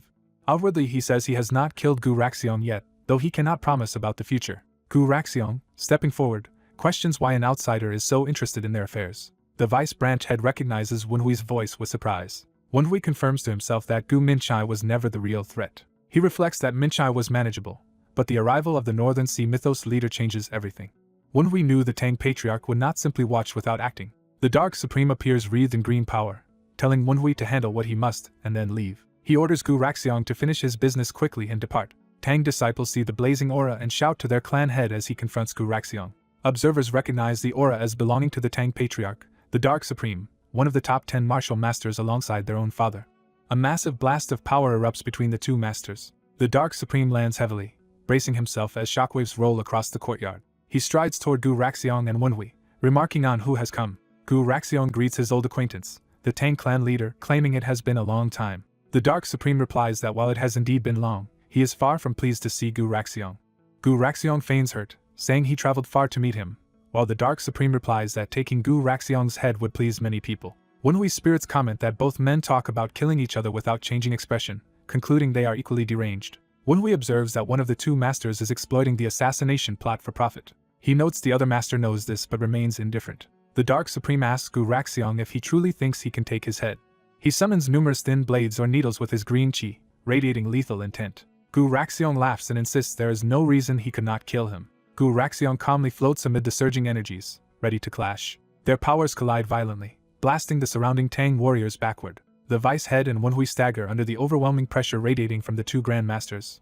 The two stand opposite each other, fully unleashing their respective auras. Gu Raxiong unexpectedly turns his back and starts to leave, prompting the Dark Supreme to ask if he is departing already. Gu Raxiong answers there is no reason to stay since he has already obtained what he wanted. The Dark Supreme reacts in confusion, demanding to know what he means. Gu Raxiong promises to visit again soon and hints he will bring a special gift next time. The Dark Supreme coldly replies that he will be waiting. As Gu Raxiong's presence fades, the Patriarch tells his people to look forward to the enemy's next move. With the crushing aura gone, Tang members collapse or gasp in relief. Wenhui's group bows and thanks the Patriarch, who calls all Tang his children. Wenhui says he only did his duty but starts to mention something else, drawing a questioning look from the clan head. Wenhui suddenly feels something off and his eye widens in alarm. The Dark Supreme stumbles, overcome by a hidden internal injury. Wenhui rushes forward to support him. The Patriarch diagnoses Wenhui instead, saying the young man's internal wound is severe and praising his endurance. Turning back to Gu Raxiong's departure, he notes that the man claimed to have gotten what he wanted. The Dark Supreme decides he must begin preparations for whatever scheme is coming. Meanwhile, night carriages depart the Tang estate, carrying people away. Inside one carriage, a woman looks out the window as they ride through the night. 3 young women sit silently in the carriage, shaken by the recent events. One recalls promising to become Wenhui's sword yet regrets that she was unable to help. The 3 girls look at each other, sharing quiet resolve. One of them begins to speak to Sumin and Suini, hesitating. The girl finally declares that she wants to become stronger. Her companions trade a surprised glance. Then they smile, clearly sharing her determination. The 3 friends bump fists, vowing together to become stronger. Their carriage rolls out of the Tang compound under the night sky. Morning light reveals Wenhui's room, now calm and orderly. Wenhui wakes in bed, looking contemplative after surviving the ordeal. His spirit companions panic around him and ask if he is alright. He rises abruptly from bed, his hair swishing. The spirits explain that the Dark Supreme personally healed his injuries. Wenhui turns and someone asks if he is awake. He sees the Tang Patriarch seated with a black-clad woman behind him, who notes Wenhui's good recovery. Wenhui offers formal greetings and thanks the Patriarch for treating him, admitting he does not know how to repay the favor.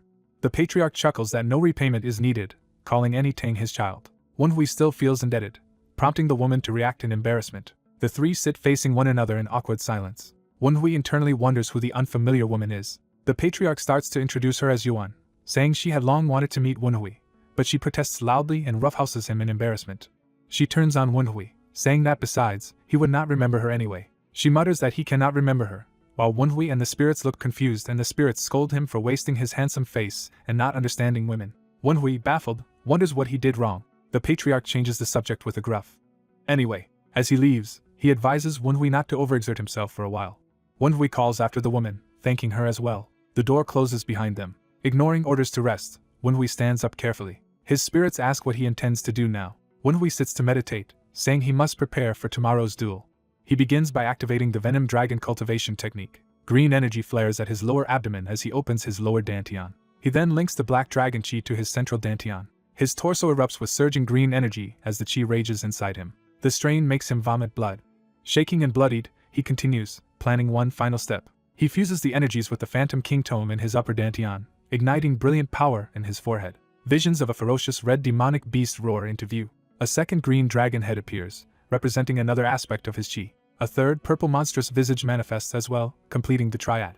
Wenhui endures as 3 distinct true chi forms merge within him. The power explodes outward in a blinding burst from his eye. The resulting shockwave blasts through the building and out into the courtyard. Furniture skids across the floor under the force of his aura. His spirits gasp in awe at what they are witnessing.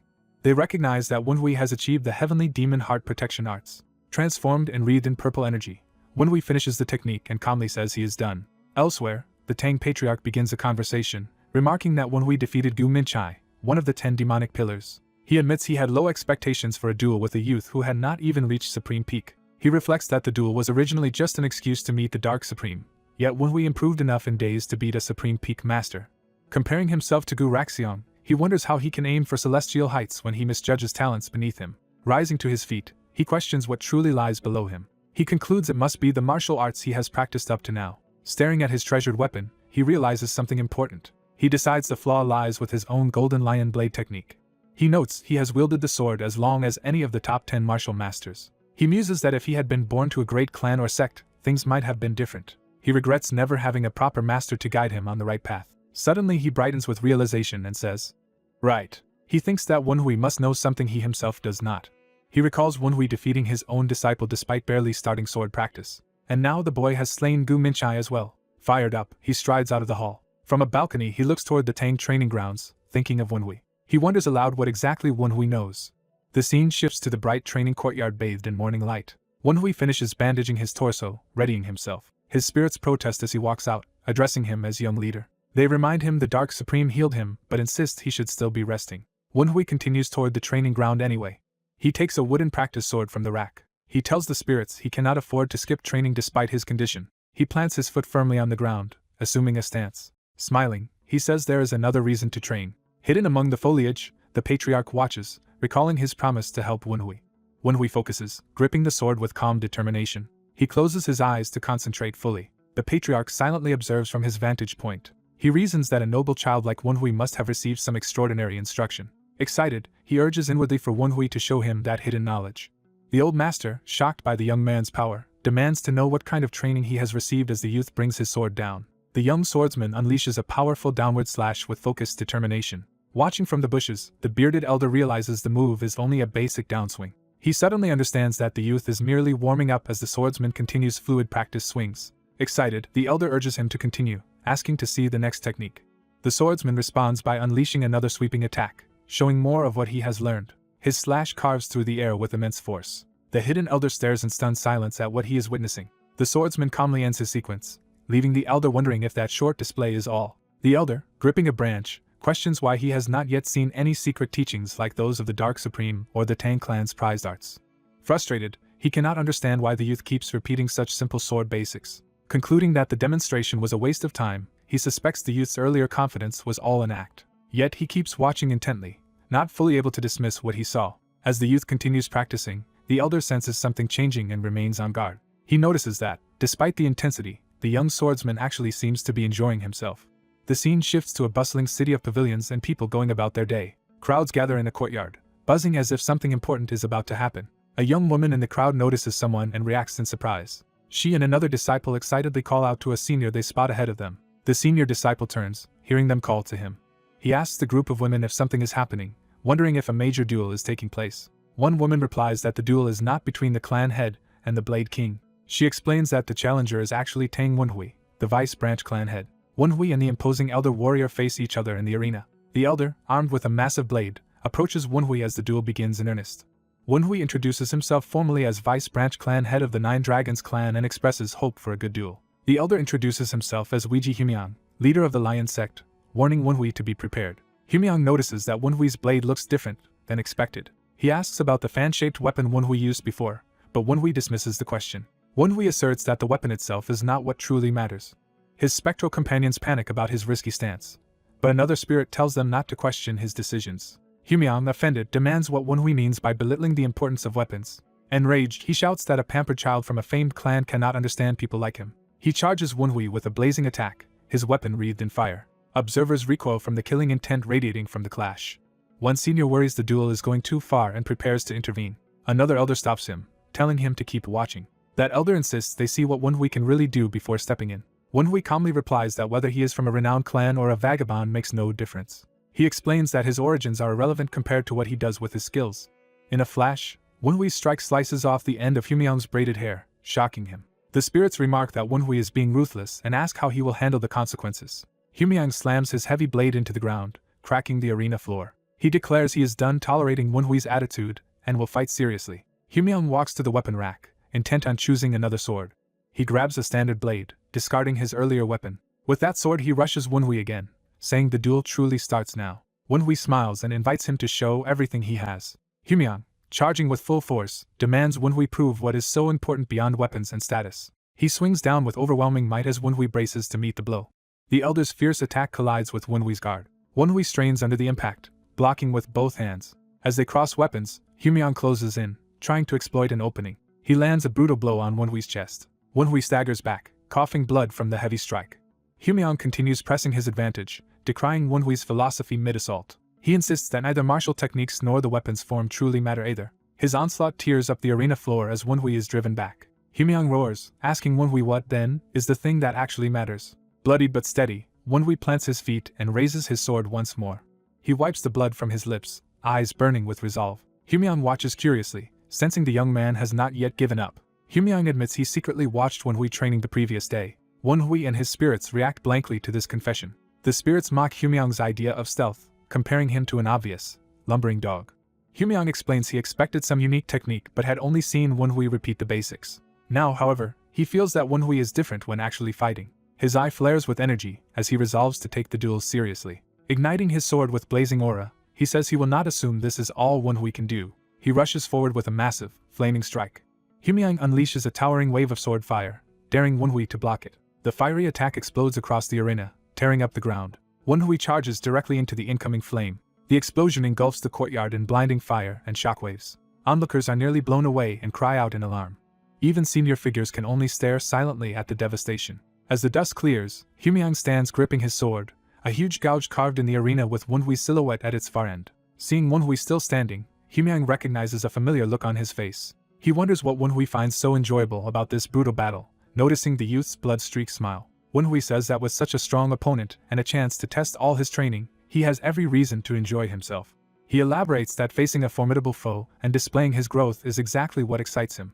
Humyang, baffled that Wenhui can say this despite being hurt, calls him insane. Wenhui answers that this mindset is what defines a martial artist and implies Humyang feels the same. He points at the elder, asserting that Humyang is also enjoying the fight. Humyang grips his sword, repeating Wenhui's words about having fun. Seeing his own reflection in the blade, he questions whether he truly is enjoying himself. Remembering his youth, he wonders when he first began climbing the endless cliff of martial arts. He recalls clawing his way upward, hands bloody from relentless effort. In a flashback, someone once asked the young Blade King why he sought greater strength. Humyang realizes he never had a lofty reason for training so hard. In his memory he smiles as a younger man, admitting he simply liked wielding the sword. He remembers swinging his blade just because it was fun. Over time, that enjoyment carried him to the supreme peak and to leading his own sect. Back in the present, he realizes he has always just wanted to enjoy martial arts. Staring up at the starry sky from the cliff, he accepts that he truly loves martial arts for their own sake. Tears begin to fall from his face as this truth sinks in. His tears splash onto the cracked ground below. Steadying himself, he rises once more, bloodied hands clenched. His eyes focus with renewed clarity and passion. Alone at the cliff's edge under the night sky, he stands in contemplation. He takes a decisive step, signaling a new resolve. That step lands with explosive force, symbolizing his rekindled fighting spirit. Laughing in exhilaration, Humyang roars that this is incredibly fun and revels in the battle. He lifts his glowing sword high as its power surges. The intensity of his aura shakes the surroundings, startling observers. Spectators exclaim in disbelief that such a terrifying clash is supposedly just training. Humyang's aura forms a roaring lion as he begs Wenhui to continue fighting longer. Wenhui's spirits warn him of the danger and urge him to dodge, while he grimly notes the attack will leave him better than afterward. The lion-shaped blast bears down as the spirits scream for him to move, saying even he cannot block it. People flee the area, shouting and panicking as the attack descends. Overhead, a calm inner voice tells Wenhui that his sword must now be directed at the true enemy. The lion blast detonates in a colossal explosion that rocks the entire compound. Onlookers stare in stunned silence at the smoke and fire. The blast leaves a gigantic crater torn into the arena floor. Later, elders escort a weary Humyang away from the crater as he quietly offers congratulations. Wenhui, battered but standing, returns the congratulations with a formal salute. Disciples and elders together offer loud congratulations on Humyang's new achievement. Hyunmyeong faces Wonhui in the aftermath, surrounded by onlookers. He steps closer, acknowledging Wonhui. Hyunmyeong thanks Wonhui for reminding him of something important he had long forgotten. Wonhui, smiling, replies that he is grateful for the lessons he received. Another elder comments that the heartfelt exchange is surprisingly wholesome. Addressing everyone, this elder declares the duel over and hints that there is more to discuss. He announces that he plans to revive a long-disbanded unit called the Tempest Squad. He specifies that this squad, dissolved 24 years earlier, will be brought back. The gathered warriors react with shock at the news. They shout questions, incredulous that the Tempest Squad might return. Senior figures protest that reviving the squad is too dangerous, and remind him he once vowed to disband it. Others agree loudly, arguing there is no point bringing back a unit that suffered such a crushing defeat. One man mutters that the idea is absurd.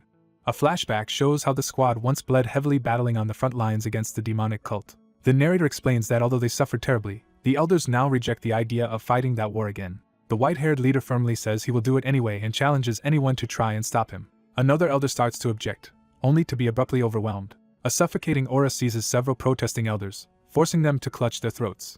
They collapse under the pressure, gasping and unable to speak. Terrifying red eyes materialize in the darkness, representing the crushing intimidation. A looming shadow behind them makes one elder scream in terror. One man sees that monstrous presence reflected in his eye and freezes. The frightened elders immediately apologize and flee, while the leader dismisses their panic as overreacting to a simple scare. Clearing his throat, he turns back to the crowd and resumes speaking. He explains that he wants to revive the Tempest Squad to deter the demonic cult. He adds that they cannot face the cult alone, so he intends to extend an offer to everyone present and to their allies across the martial world. He lays out 3 conditions for joining the Tempest Squad, focusing on teamwork, loyalty, and martial skill, and promises to accept anyone who meets them. Ordinary martial artists realize this means even non-Tang clan members can join. The leader formally opens recruitment to all who wish to enter the Tempest Squad, and the crowd erupts in excitement. Wonhui, exhausted and bloodstained, descends the steps, quietly processing everything. Someone calls out his name, drawing his attention. His companions approach, praising how well he fought and how quickly he is advancing by dueling such a master. Later, Wonhui boasts playfully about how great he is, while his friends sigh and brush off his self-praise. Tang Wonhui turns toward the approaching clean disciple, curious. The man greets him politely, introducing himself as Li Keil-san of the Qingqing sect. Hearing the name Li Keil-san, Wonhui silently notes it. A female disciple looks at Wonhui in confusion as he approaches her. Wonhui stares at her, and she nervously asks why he is looking at her that way. Grinning eerily, Wonhui laughs and insists her assumption is wrong. Wonhui formally introduces himself as Tang Wonhui of the 9 Dragons Division and says he has heard much about Keil-san. Keil-san, surprised, asks if that is true. Wonhui claims the girl often says she has much to learn from Keil-san and calls it an honor to meet him. Keil-san happily praises the girl while she protests in embarrassment. The girl suddenly senses something ominous from Wonhui as green and blue auras flare. Wonhui's spirit companions realize Keil-san bears a soul streak. The spirits are shocked that Qingqing has at least 2 people with soul streaks, and Wonhui muses there could be more. Wonhui narrows his eyes, focusing intently. He observes Keil-san's bright, powerful energy and recalls that this man will be called the best swordsman in the future.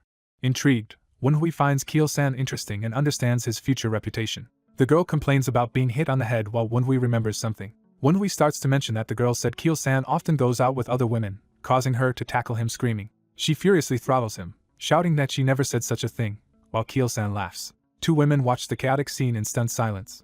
Observing Wonhui and the girl argue, they comment that the pair unexpectedly seem to get along well. As the group laughs together, someone new walks toward them. The newcomer calls out to young Master Wonhui, catching his attention. The man informs Wonhui that the patriarch wishes to see him. The scene shifts to night over the Grand Tang estate. Wonhui meets the white-bearded Tang patriarch in a courtyard. Wonhui says he heard the patriarch wanted to see him, and the old man confirms it. The patriarch suddenly releases a terrifying red aura. Empowered by killing intent, he announces that the questioning begins. He warns Wonhui to answer carefully, while Wonhui wonders if his identity has been exposed. The spirits panic, calling the patriarch a monster and urging Wonhui to run as he recalls this man was not present during the Gu Minchai incident. The patriarch addresses Wonhui by his full Tang title, making him realize he cannot avoid confrontation. Wonhui prepares to draw his sword, thinking he has no choice. Instead of attacking, the patriarch proudly shows a drawing of his granddaughter and asks Wonhui if she is beautiful, leading Wonhui to think he is just a doting grandfather. Wonhui agrees she is beautiful, and the patriarch happily says he knew Wonhui would think so. The patriarch immediately declares he will not give her to Wonhui, while Wonhui protests that he never asked for her, and the old man praises that answer. Wonhui wonders what the patriarch really wants, but the old man postpones the topic for later. The patriarch recalls that when Wonhui first stepped onto the duel stage, he thought Wonhui resembled the demonic martial artists of Heavenly Mountain. He admits Wonhui is clearly talented. However, He stresses that mindset and balanced martial arts are more important than raw power. He explains that without balance, great martial strength only causes chi blockage. Demonstrating with lightning-like energy, he says such imbalance will ultimately obstruct one's chi. He reminisces about a similarly gifted disciple from 17 years ago whom he enjoyed teaching. That disciple was later rumored to suffer from severe chi blockage. Wenhui asks who this person is, and the patriarch says everyone should know him. Wenhui anxiously wonders if it could be someone he knows. The patriarch continues that the demons of Heavenly Mountain called that disciple the Divine Sword Heavenly Demon. Back in his room, Wenhui silently reflects while tying his hair. A flashback shows young Wenhui walking with his white-haired master. The master tells child Wenhui he once visited Qinghai Lake long before meeting him. The master explains he could not enjoy its beauty, prompting Wenhui to ask why. The master says he had been badly injured, both physically and mentally. At that time he was raiding mountain bandits. He draws his swords to face the bandits. He massacres the cruel bandits, describing them as extremely terrible people. But then he was gravely wounded by an unexpected monstrous foe. He barely escaped and collapsed near water, feeling death close by. Someone's footsteps approach his dying body. The master recalls that despite his condition, he met a person there he could never forget. The narrative shifts to a cave where the injured master awakens. A man tells him he is awake, and the master realizes where he is. The man chides him for sleeping outside, revealing himself as the Dark Supreme. The master says this person treated and even taught him. Young Wenhui looks up at the man with admiration. The Dark Supreme smiles kindly at him. Wenhui admits he had not known then that this person was the Dark Supreme. His spirits comment that fate is strange and that nothing is coincidence, noting that without the Dark Supreme's treatment Wenhui's master might never have become his master.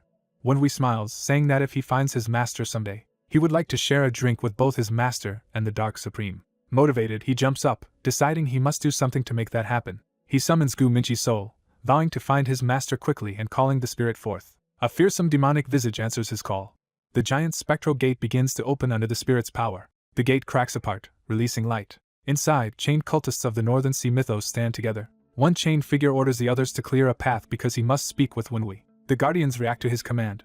Wenhui appears before them, and the chained man approaches arrogantly. Wenhui criticizes Gu Minchai for forgetting his place, but Minchai insists he knows exactly what he is. Minchai confesses that he understands he was only a disposable tool. He continues, building toward a point. He laughs maniacally, declaring that Wenhui was also discarded. He points at Wenhui, saying he was betrayed by those he trusted and died pathetically. Minchai mocks that Wenhui is no different from him, while Wenhui listens silently. The spirits angrily protest Minchi's words, wanting to retaliate. Wenhui calmly tells Minchai to continue. Minchai sneers that Wenhui knows the pain of abandonment better than anyone. Wenhui replies that using the Tang clan to persecute these captives is ridiculous given Minchi's own history. He agrees that he was betrayed. Wenhui admits he once thought of using the Tang clan to search for his master. Minchai laughs that this makes Wenhui even more pathetic. Wenhui answers that following such resentment would make him no different from Minchi's group. He declares that instead he will use all his strength to protect the people he cares for. He repeats his resolve regardless of what others think. His determination visibly shakes Minchai. Minchai recalls how the mythos leader never expected anything from him. He remembers feeling insignificant in his famous brother's shadow. Wanting validation, he trained desperately. Eventually he rose to become one of the 10 pillars of the demonic path. But he feels that Wenhui's master took that status away from him. As an orphan who struggled to learn martial arts, losing it all was deeply upsetting. He believed the recognition and position should have been his. Because of this, he dreamed of overtaking Wenhui's master. Now, after hearing Wenhui, he says he finally understands something. He realizes that he and Wenhui were never meant to be equals because of their different choices and mentors. Minchai quietly accepts this insight. Wenhui tells him to stop rambling and share what he knows. Minchai begins explaining. He recounts that a man claiming to serve the mysterious society once approached the mythos leader and offered a deal. The offer was to kill the Dark Supreme in exchange for becoming cult leader.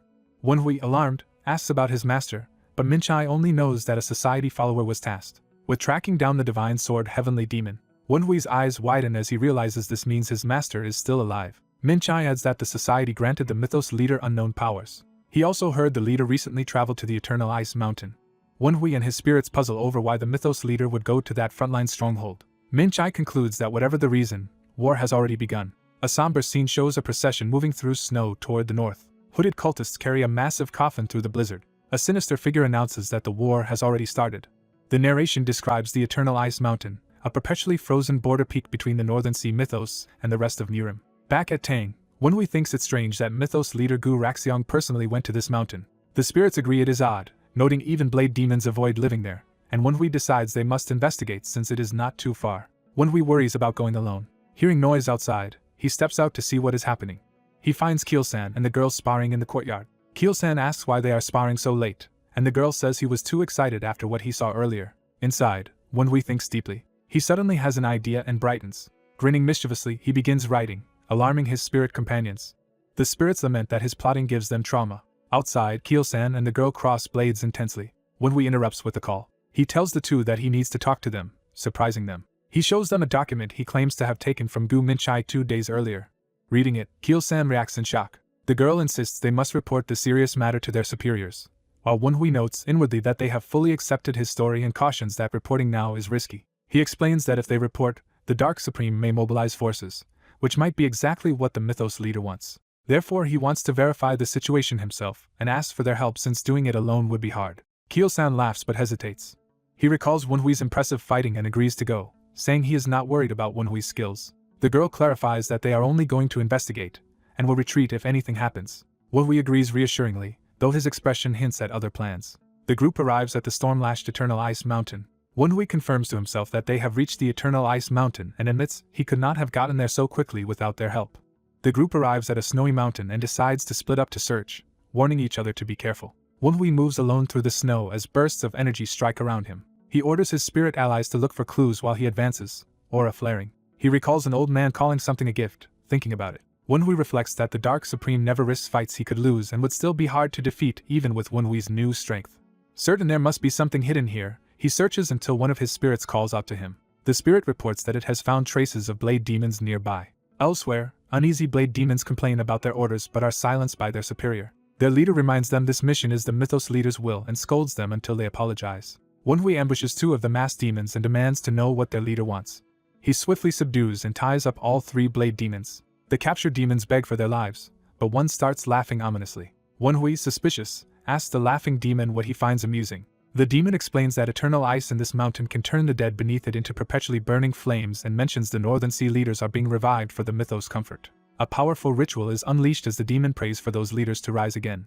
Won-hui's spirits recognize the phenomenon and shout for him to dodge as red light surges, but he calmly endures it. The ritual triggers a massive fiery explosion. Flames engulf the snowy forest, sending plumes of smoke skyward. Amid the burning snow, ominous footsteps approach. A white-haired man wreathed in purple energy floats over the devastation, surrounded by dead demons. Won-hui's comrades rush to him, asking if he is safe after hearing the explosion. Coughing, Won-hui mutters about the eternal ice mountain and eternally burning flames. His allies repeat in shock that the leaders of the Northern Sea are rising again. Won-hui exhales, realizing what the so-called gift really is. He looks up at the blazing peak and laughs briefly. Smiling grimly, he concludes that this terrifying revival must be the gift he was warned about. He orders his team to dash for the mountain's peak immediately. As they run, a fresh explosion erupts ahead of them. One companion blocks another detonation with his weapon. Another slashes apart incoming blasts as they climb higher. He flips forward, determined to press on. While sprinting, his friend demands an explanation, and Won-hui says he has a theory. Won-hui explains that if his guess is right, this mountain is no ordinary place and mentions what a blade demon told him. He recalls the prisoner claiming the former Northern Sea leaders beneath the mountain would rise again as eternal flames. He adds that those revenant leaders are meant to comfort the Mythos, startling his ally. He concludes that this whole place is actually their burial ground. Won-hui states that the Eternal Ice Mountain is the graveyard of past Northern Sea Mythos leaders. The trio rockets upward toward the now shattered peak. They arrive at a bloody, crystal-filled battlefield, and Won-hui's companion calls out to him in horror. Staring upward in shock, Won-hui realizes something massive has opened above them. Examining the huge hole in the ice, they agree something lies below. While one suggests reporting back first, Won-hui jumps straight down into the darkness. One of his comrades laughs and dives after him, saying adventures with Won-hui are always fun, while the other sighs.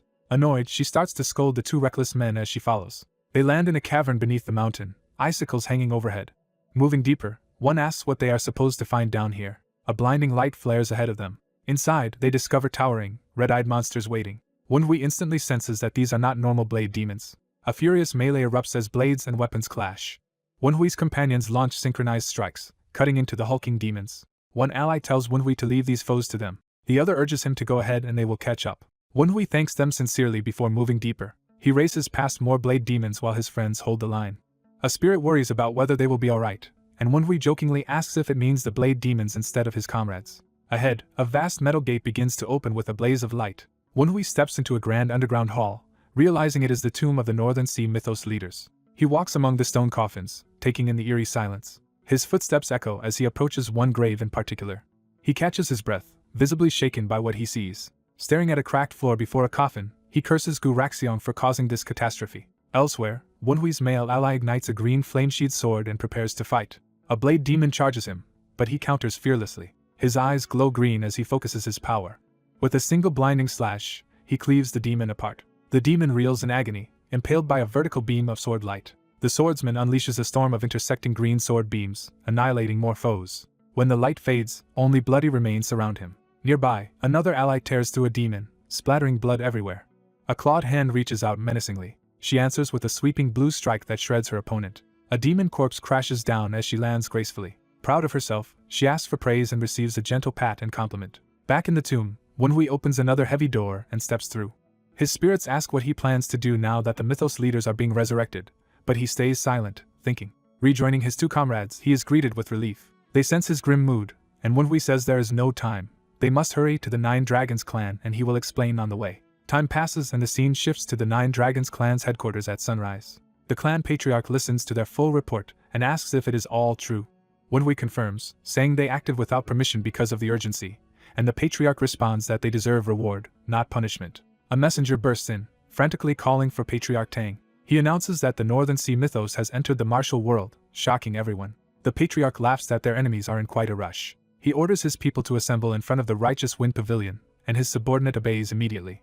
Addressing the gathered clan, he explains that the Northern Sea mythos has arrived with dangerous new weapons. He declares that today they will defeat the invaders and stir up a storm in the martial world. He assigns the Green Honor Squad to protect civilians from the demons. He orders the Tempest Squad to secure the eastern gates and act as the main fighting force. He then asks the famed Blade King if he is eager to move, and the warrior admits he wants to test his skills.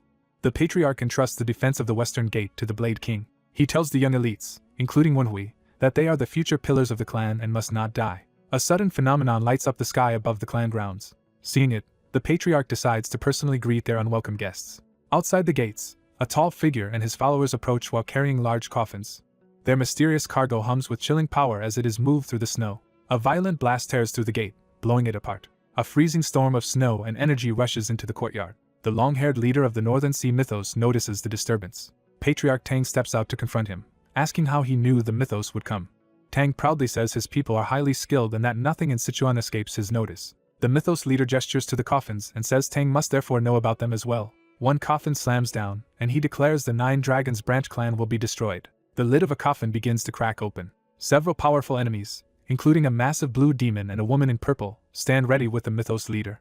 A twisted underling announces that the Nine Dragons branch will be erased from the world today. Explosions erupt across the courtyard as the battle begins. Tang stands calm while the blue demon and the female warrior are flung away by the shockwaves. The mythos leader, eyes glowing, says he originally planned to take only Tang's head. Remembering earlier advice that too many strong people guard Sichuan, he decides everyone must die. He adds that killing them all will finally satisfy him. Tang deduces that this is why the mythos leader resurrected the corpses of his own former leaders. The enemy confirms they are weaker than in life but plenty strong enough for his purposes. He boasts that the revived leaders can easily kill the Tang clan's promising youths as one of the female enemies appears above Wenhui's group. Tang smirks as energy crackles around his mouth. He fully unleashes his monstrous green power, vowing that victory will not come easily for the mythos. The mythos leader responds by summoning colossal blue ice power, insisting that defeating Tang still will not be difficult. Battle rages across the compound as buildings shudder under the clash of forces. The white-haired woman vaults down to attack Wenhui's group. A deadly red slash cuts through the darkness as their attacks collide. She lands, frustrated that her move was blocked. A young woman in white takes a cut to the face but continues fighting. She declares she is not interested in women as she counters the attacker with a furious strike. Another ally urges Wenhui to leave this area to them and help others, and he agrees but warns them not to overdo it. Determined, the female disciple charges forward into the fray. The seductive enemy complains that handsome men cause trouble because they rush into things. Wenhui's comrade, eyes blazing blue, tells her to stop lusting after taken men and to go to hell. A massive explosion rocks the clan grounds once more. The chained blue demon slams his iron balls into the ground, shattering stone. He rises from the crater, chains and burning weights spinning menacingly. Someone comments that it is strange to see him like this again. A man wreathed in green flame greets the blue demon as the pagoda-bearing Demon King after a long time. The Demon King stares back with a grim, unreadable expression. His face twists into a ferocious, bloodthirsty grin as he powers up. Meanwhile, the Blade King strides toward a cloaked mythos warrior waiting in the street. Seeing the distant explosion, the Blade King notes that another fierce fight is happening elsewhere. The cloaked foe says he should focus on his own survival first. Drawing his weapon, the foe asks the Blade King to fight him seriously. He leaps forward, demanding that the Blade King not disappoint him. On another roof, civilians evacuate below while a cloaked Mythos assassin stalks them from above. A cackling demon with a sickle drools over the sight of so many potential victims. His expression suddenly freezes as he senses danger. A blow slashes across him in midair from Wenhui's side. Wenhui and his ally pursue the fleeing demon over the rooftops. They confront the perverted old demon, warning that his giggling is going to get him killed. He sneers back that Wenhui has quite the mouth. At the same time, the main clash between Tang and the Mythos leader escalates, and Tang says the real battle has begun. The Mythos leader charges with an ice-coated blade, mockingly thanking Tang in advance for his head. Tang gathers swirling green power in his hand and tells the enemy he can try. As Tang releases that power, one of his own great warriors leaps into the air, ready to join the titanic duel. A fierce white-haired warrior prepares to launch an attack. His ghastly long-haired opponent reacts in alarm. A determined swordsman rushes in to join the clash. A blue-skinned demon bares its teeth, ready to fight back. The elder warrior swings a massive glowing weapon with killing intent. Another cloaked fighter moves in with cold focus. 3 sword-wielding women, one with demonic horns, coordinate their assault. A confident horned woman in purple dives into the battle. A focused young man with a top-knot charges forward to strike. A twisted assassin brandishes a curved blade with murderous glee. The main hero centers himself, channeling power into his sword technique.